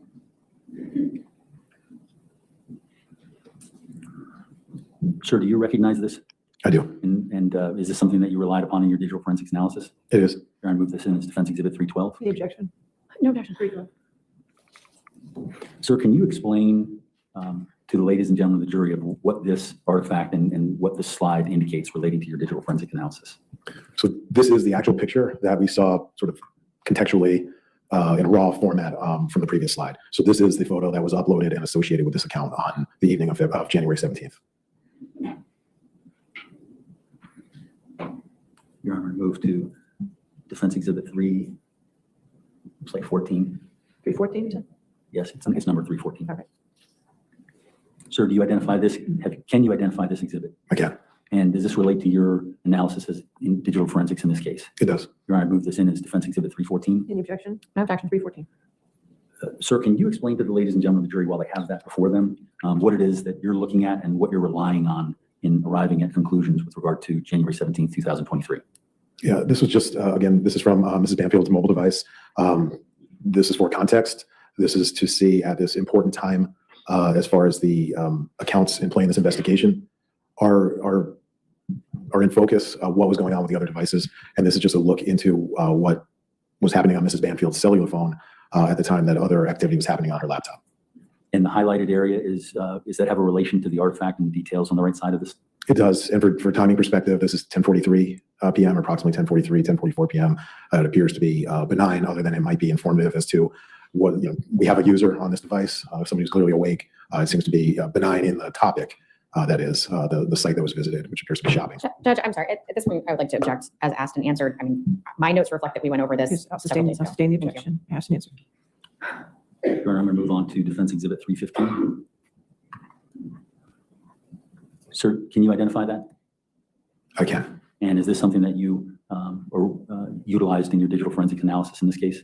It is. Your Honor, I move that in as Defense Exhibit 316. No objection to the exhibit. Objection is to any questions. We talked about the frozen tickets I already. understand. So 316 is an evidence.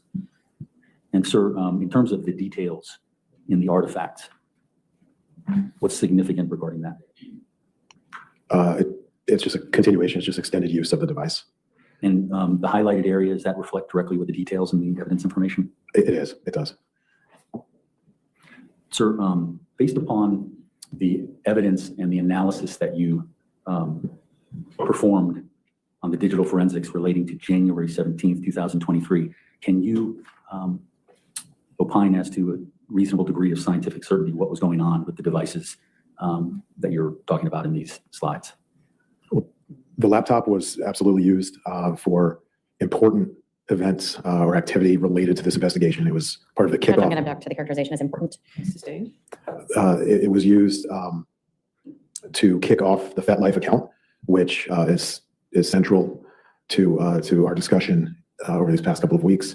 The phone is informative as to use, the time of day, and the activity.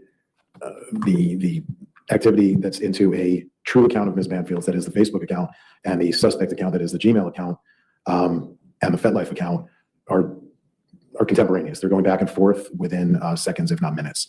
To me, that's part of my analysis where I don't see a break. I don't see a loss of control of devices. Thank you, sir.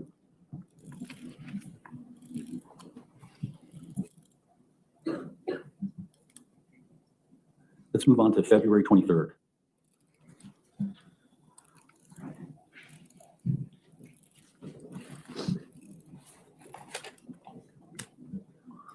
Your Honor, identifying, can Your Honor see Defense Exhibit 317? Yes, sir. Okay.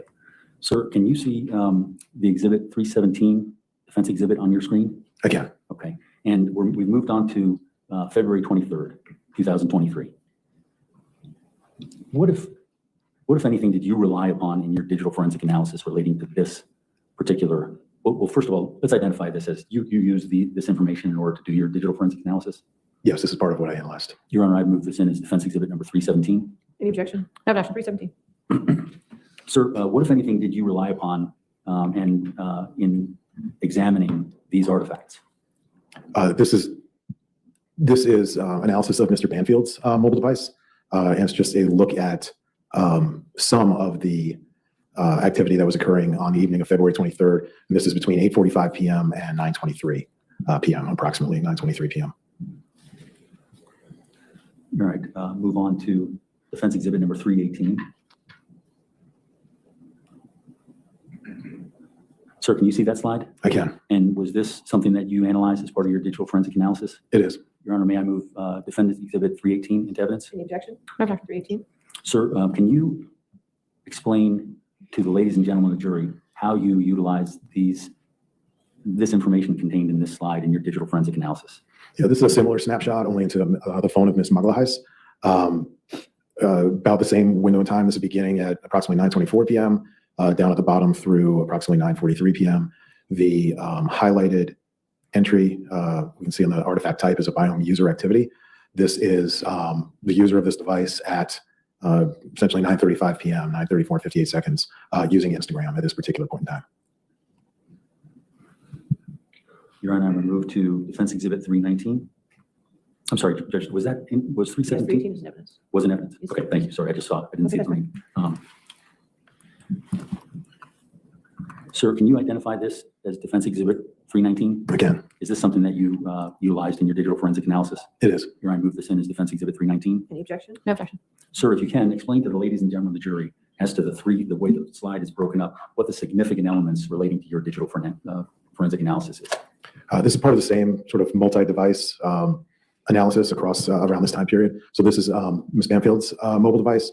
At the top, there's activity at about 8:51 p.m. and at the bottom there's 9:25. I think, not to telegraph the next slide, but I think it continues. But same thing, we're just looking at what each respective device was doing at this time. And the highlighted portion relates directly to the artifact information that's on the right-hand side? It does, and I think I only highlighted that one to show where the screen cuts off to set up the next slide.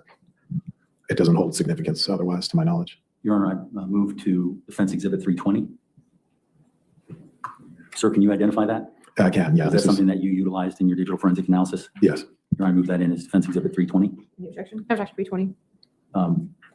Mr. Litsky, can you explain to the ladies and the gentlemen of the jury what the significance of this particular artifact and the results that you're showing on this slide? Yeah, so this is just a continuation of the activity we were looking at on the previous slide. This particular data set not only shows this time on this date, but this is focused on communication. The highlighted artifact, which I think is the same one from the previous slide, I've found is something related possibly to Mrs. Banfield's work. But again, this is really just showing a sort of a bit of what I call a nonstop or continuous activity in the time frame reflected. That is here from about 9:25 p.m. through about 9:40 or 9:41 p.m. And if you can just describe, you indicated that you found something that could possibly be linked to Ms. Banfield's work. What were you talking about? Well, the particular artifact that's highlighted, you can see over on the right, is an exchange with a contact name that has a Nova PICU in it. I'm familiar with that as where she was working. Now, February 23rd is significant in terms of your analysis. How? February 23rd is obviously the night before the incident. On the morning of the 24th, there was Telegram activity, substantial Telegram activity on the night of the 23rd. There was FetLife activity on the night of the 23rd. There were multiple login events on the night of the 23rd. I'm sure I'm missing something, but those come to mind. We'll carry on. Your Honor, I'm going to move on to Defense Exhibit 321. Sir, can you identify Defense Exhibit 321? I can. And is that something that you utilized in your digital forensic analysis? It is. Your Honor, I move that in as Defense Exhibit 321. Any objection? No objection, 321. Sir, if you can explain to the ladies and gentlemen of the jury, obviously there's a highlighted portion, but how does that interact with the artifacts and the evidence information that's on the right-hand side? Yeah, so my analysis on this particular date, at this particular time, my analysis showed that all relevant devices were at home. So we have what I believe is 3 adults in the house. We have 4 devices that are in focus here, 3 mobile phones and a laptop. This is the laptop, and we're looking at about the same period of time here. This first artifact is at approximately 9:34 p.m., and the last one that's visible on this slide is 10:22 p.m. And who's the owner of the laptop? This is Ms. Banfield's laptop. Okay. I'll move on to Defense Exhibit 322. Sir, can you identify that? I can. Is that something that you utilized in your digital forensic analysis in this case? It is. Your Honor, I move that in as Defense Exhibit 322. Any objection? No objection. 322. Sir, if you can explain to the ladies and gentlemen of the jury exactly what it is we're looking at and the relationship between the highlighted portion and the artifact and evidence information on the right-hand side. Of course. So this is part of the Google responsive records.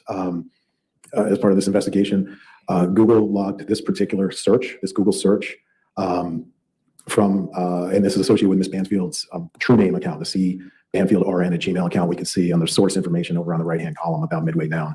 And this is a search for kid-friendly resorts in the Dominican Republic. This was on February 23rd, 2023, at approximately 9:34 and 15 seconds. If you care to back up one slide, we'll see this corresponds to what we saw on the laptop. Should be within a second or two. Okay, let me see if I can do that. Judge, I'll stipulate that they're the same time. All right. Who stipulated? So this is corroboration that the activity on the laptop is what actually happened on Google servers. Your Honor, move on to Defendant's Exhibit 323.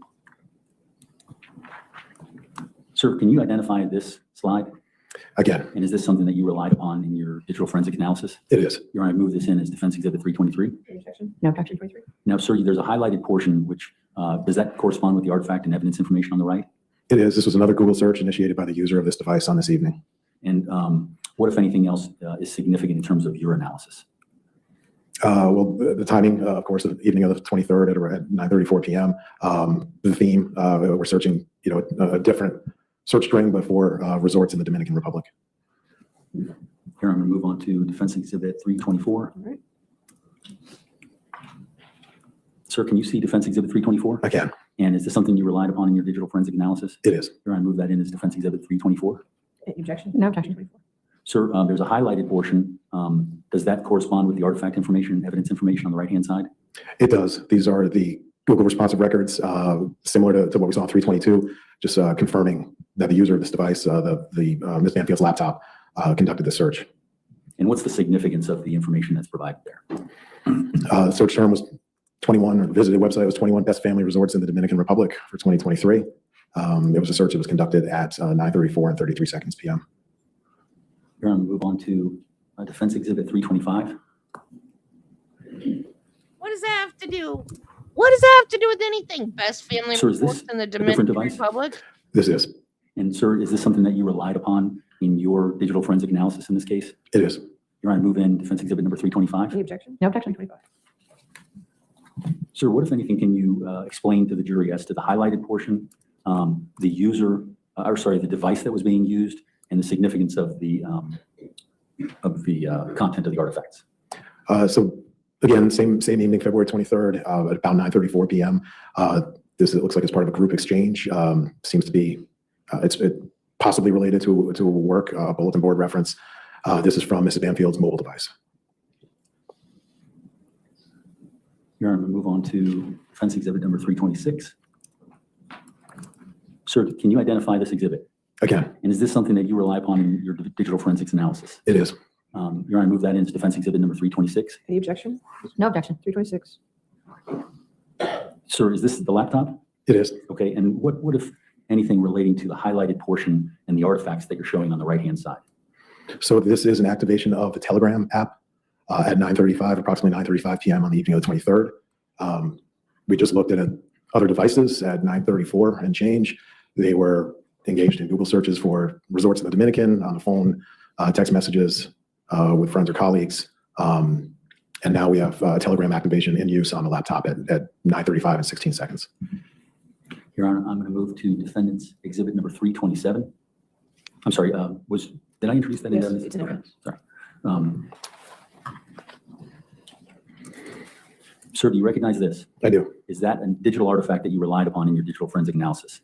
It is. It's just a close-up, more detail of the Telegram information from the previous slide. Your Honor, I move this in as defense exhibit number 327. Any objection? No objection. 327. Sir, if you can, what is it that's significant to you as a digital forensic examiner as to the artifact information and the information on this slide? Well, Telegram use is of obvious import to me. That was a central component to the investigation or my review and analysis. The timing also contemporaneous to the other activity we observed across devices from associated with Which doesn't help the defense at all. Not at all. That's stupid. Why is he presenting evidence that doesn't help him? the 3 users in this account, in this investigation. This particular activation only ran for about 2 minutes. We see a start and end time. So Telegram was active from 9:35 and 16 seconds to 9:37 and 5 seconds. So just under 2 minutes. And this was on the laptop? This was from the laptop, yes. Okay. Your Honor, I'm going to move to what will be marked as Defense Exhibit 328. All right. Sir, do you recognize this? I do. And where is this originate from? This is from the Telegram exchange that I believe was extracted by Detective Miller from Mr. Ryan's phone. And what, if any, Your Honor, I move this in as Defense Exhibit number 328. Any objection? No objection. 328. And sir, this is well, what, if anything, is significant about this towards your analysis as to the digital forensics analysis in this case? So with the blue text exchange or the blue message exchange on the left-hand side, dated February 24th, 2023 at 2:35 and 47 seconds a.m. That's what corresponds to the timing. If we back our 5 hours out, that is 9:35 from the previous evening. So this particular exchange corresponds with the Telegram activation we saw on the laptop. The message immediately after as well. Are you able to identify the parties here? The green account, which is a message from the previous day, is associated with Mr. Ryan's device. The blue are messages associated with the account purporting to be that of Mrs. Banfield. And is there significance? Well, what's the device that appears with both parties? There's not a device attribution available to us on this particular slide, but there's a correlation between Telegram. We have Telegram active on the laptop, and we have these messages at the same time. Your Honor, I'm going to move the slide to what will be Defense Exhibit 213, which I think has already been introduced. 213 is in evidence. And sir, you reviewed this, I guess, conversation on FetLife? I did. Is that part of your analysis? On Telegram. I'm sorry, on Telegram. Yes. What, if anything, can you explain to the ladies and gentlemen of the jury of these artifacts? This is the next page from the previous slide, so it's just a continuation. We see, if we recall, that Telegram was active from 9:35 to 9:37. The 4 blue box messages from the previous slide and the 2 here, or the 2 from the previous slide and 2 here, line up with that timing. Your Honor, I'm going to move on to what will be marked as Defense Exhibit 330. Sir, can you identify this slide? Again, And is this related to your analysis in digital forensics, your digital forensic analysis in this case? it is. And there's a highlighted portion there. Well, Your Honor, I move this in as Defense Exhibit 330. Any objection? No objection. 330. Sir, can you point out for the ladies and gentlemen of the jury, there's a highlighted portion. Does that relate to the artifact and evidence information on the right-hand side? It is. This is back to the laptop. So this is a continuation of the website activity that was occurring on the laptop on this particular date and time. If we look actually at the first 5 rows, and there's some repetition here, but we see activity, we see the kid-friendly resort search. We see the 21 best family resort searches that we discussed earlier, both at 9:34, 17 seconds apart. And then we have a gap. We saw Telegram being used from 9:35 to 9:37. And then here, this highlighted artifact in 9:37 and 45 seconds, we have what I would call an immediate resumption of the vacation destination searches right after the Telegram conversation was completed and the Telegram app was closed. Your Honor, I'm going to move on to Defense Exhibit 331. Sir, can you identify that slide? I can. And is that something that was related to your digital forensic analysis? It is. I move this in as Defense Exhibit 331. Any objection? No objection. 331. Sir, if you can, for the ladies and gentlemen of the jury, just explain the significance of this artifact and the matching results. So this is a continuation of the slide before. And if we look at the overall, picture that I was developing from the laptop, we saw the login, I think, right at just before 10 o'clock. We went straight into searches for resort type activity. We had the Telegram activity at 9:35 to 9:37. And this is a continuation. We see the resort search continues, or the vacation destination search continues on this particular slide from 10:35 all the way down to 10:50, almost 10:51 p.m. Your Honor, I'm going to move on to the next slide, which would be Defense Exhibit 332. Sir, can you identify that slide? Yeah, I can. Is that something that you reviewed in your digital forensic analysis? It is. Your Honor, move that in as Defense Exhibit 332. Any objection? No objection. 332. What, if anything, can you highlight or explain what was part of your digital forensics in this artifact and this matching result? Yeah, and this is just the final activity that was truncated from the previous slide. So this extends through 10:55 p.m. The last website visit or web history on the laptop was for the Royalton Bavaro Resort and Casino, I believe located in the Dominican Republic. Your Honor, I move on to Defense Exhibit number 333. Sir, can you identify this exhibit? I can. And is this something that you utilized in your digital forensic analysis in this case? It is. Your Honor, move in Defense Exhibit number 333. Any objection? No objection. 333. What, if anything, can you tell the ladies and gentlemen of the jury as to the artifacts and how it relates to the previous artifacts that you've discussed? So this is a analysis from Mrs. Banfield's mobile device, her cellular phone. This is a message to Mr. Banfield's device at 11:01, approximately 11:02 p.m. If we look, we can see the highlighted row. If we look above that, we see the last activity on the device, at least with regard to communication, that occurred at 9:51 p.m. So there's a gap, at least in communication on the mobile phone until about 11. The message that was sent through Facebook messaging was a link to the Royalton Resorts Punta Cana website. So we saw that was the last artifact observed on the laptop. So I see connectivity. I see searches. We saw almost 90 minutes of searches, mostly for resorts in the Dominican Republic on the laptop. And now the first thing we see within minutes of the end of the activity on the laptop is a message related to those, I'd say related to those searches on the phone. Your Honor, I'm going to move to Defense Exhibit 334. Sir, do you recognize that exhibit? I do. And what, if anything, was related to your investigation in this slide? This is one of the crime scene photos provided, taken by the Fairfax County Police Department, I believe Detective Leach's unit or he himself. This is from the kitchen area of a wall calendar. And Your Honor, I move this in as Defense Exhibit number 334. Any objection? No objection. 334. Sir, what, if anything, is significant in terms of the picture that you have before you as Defense Exhibit 334? Well, the next slide, so this is the sort of investigative work, take a general picture, and then if things of interest, we zoom in and take successive pictures. So the next slide, I think we'll give a clearer. Okay. Your Honor, I'm going to move on answer. to what would be identified as Defense Exhibit 335. 335. Sir, can you identify that? I can. And what, if anything, and was this something that you used as part of your analysis in this case? I did. Your Honor, move that in as Defense Exhibit number 335. Any objection? No objection. 335. So, sir, can you tell the ladies and gentlemen of the jury how this piece of evidence was part of your digital forensic analysis? Well, again, this is another crime scene photo, closer in view, so we can see what's actually on the calendar. This is one of a few pictures, but in the top left here, we can see the Royalton Bavaro Splash Water Park is written on the calendar. And so, again, contextually, an artifact on a computer or in a text message may not, they can mean something, they might not mean something. The fact that we saw extensive research, or I observed extensive research on the laptop about resorts, immediately transferred over to the phone and communicated from Mrs. Banfield's device to Mr. Banfield's device, and now calendar entry, although it's without, date or month, to me, it seems like it was a part of a vacation plan. And are there any other aspects to this calendar that you relied upon? No. Okay. Your Honor, I'm going to move on to defense exhibit number 336.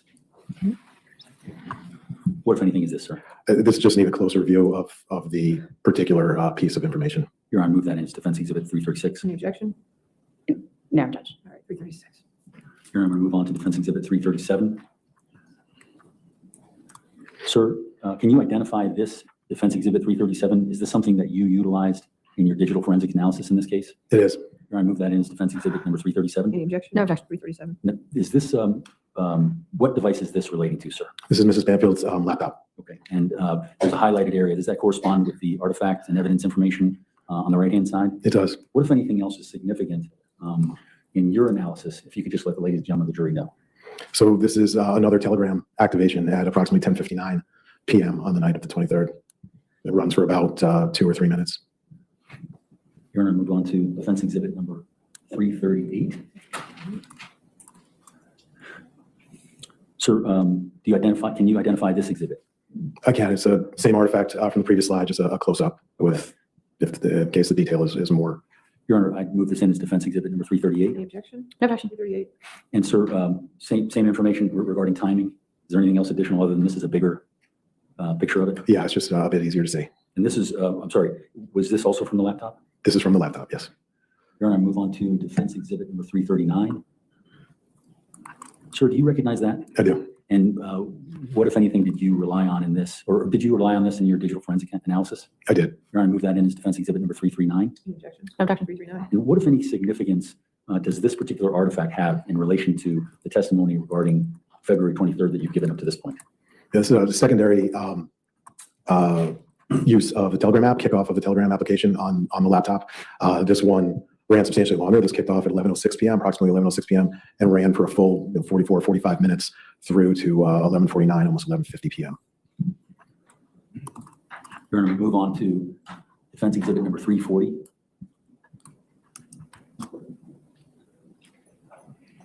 Sir, do you recognize exhibit 340? I do. And what's the significance of these FetLife messages?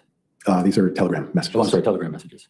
The first one is from the account purporting to be that of Mrs. Banfield, and it kicks off at 10:59 p.m., so in line with the Telegram desktop application on her laptop.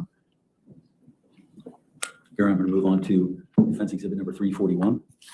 I'm sorry, can we move exhibit 340 into evidence? Any objection? No objection. 340.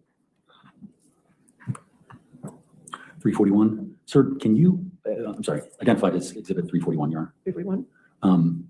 Sir, can you identify this exhibit? I can. And was this something that you used in your analysis, your digital forensic analysis in this case? It is. Your Honor, I move this in as defense exhibit 341. Any objection? No objection. 341.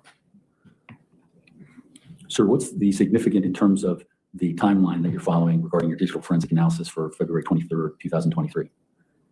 This is part of the extended and running Telegram conversation between the account purporting to be that of Mrs. Banfield and Mr. Ryan, Mrs. Banfield in blue, or the account purporting to be that of Mrs. Banfield in blue, and Mr. Ryan in green. This is in line with the Telegram activation beginning at approximately 10:59 p.m. on the laptop, running all the way through 11:49. Your Honor, move to the next slide, defendant's exhibit 342. Sir, can you see that slide? Again, Was this a slide that you relied upon in your digital forensic analysis in this case? it is. Your Honor, I'm going to move this in as defense exhibit number 342. Any objection? No objection. 342. Sir, what, if anything, can you explain to the ladies and gentlemen of the jury as to this particular artifact on the night of February 23rd, 2023? Yeah, this is access to what appears to be Mrs. Banfield's resume on the laptop. And it was done in the middle of the activity we just discussed, the middle of the telegram activation, the middle of the telegram exchanges between the account purporting to be that of Mrs. Banfield and Mr. Ryan. Your Honor, I'm going to move to slide Defendant's Exhibit 343. Okay. And I'm sorry, Judge, did I introduce the last one? Yes. Okay, thank you. Sir, can you see the Exhibit 343 on your screen? I can. Okay, and this is an artifact that you relied upon in your digital forensics analysis? It is. And Your Honor, move that in as Defense Exhibit 343. Any objection? No objection. 343. Can you explain to the ladies and gentlemen of the jury how this artifact fits into your testimony up to this point? This is a login, as reported by Google, to the alleged suspect Gmail account, the CBRN 920 Gmail account, occurring from a Windows computer within the Banfield residence on the evening of February 23rd, 2023 at approximately 11:09 p.m. Your Honor, I'm going to move to the next slide, which is Defendant's Exhibit 344. Sir, can you identify Defendant's Exhibit 344? Again, And the highlighted portion, does that correspond with the artifact information? it does. Your Honor, move that in as Defense Exhibit 344. Okay, 344. What, if anything, can you explain as to your digital forensic analysis and how this was utilized in your digital forensic analysis? So this is from analysis of Ms. Mugglehuis's mobile device. And so not just the artifact that's highlighted, but the few or couple after it as well. This just shows what was going on her device at the time of the Google login we just looked at, which I believe was just shy of 11:09 p.m. So her device was engaged, it looks like, in message exchanges on Facebook. We also see a launch of the Facebook Messenger app. We see the phone going from portrait to landscape, orientation, and all of the other artifacts sort of surrounding this. These are in chronological order. This is a good time to break. I was trying to get through it, but I don't think I will, so it's probably a good time. All right, that's fine. All right, ladies and gentlemen, let's go and take our lunch break at this point. Again, don't do any outside research and don't discuss the case with anybody, okay? Thank you.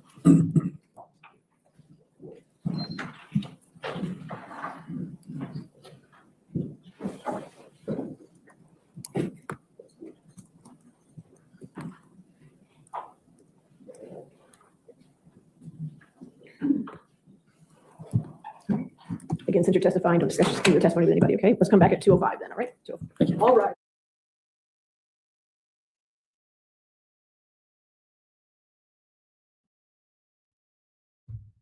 Okay, it's 20 minutes till 5. We're going to stop there. And we will pick up there on Monday. So,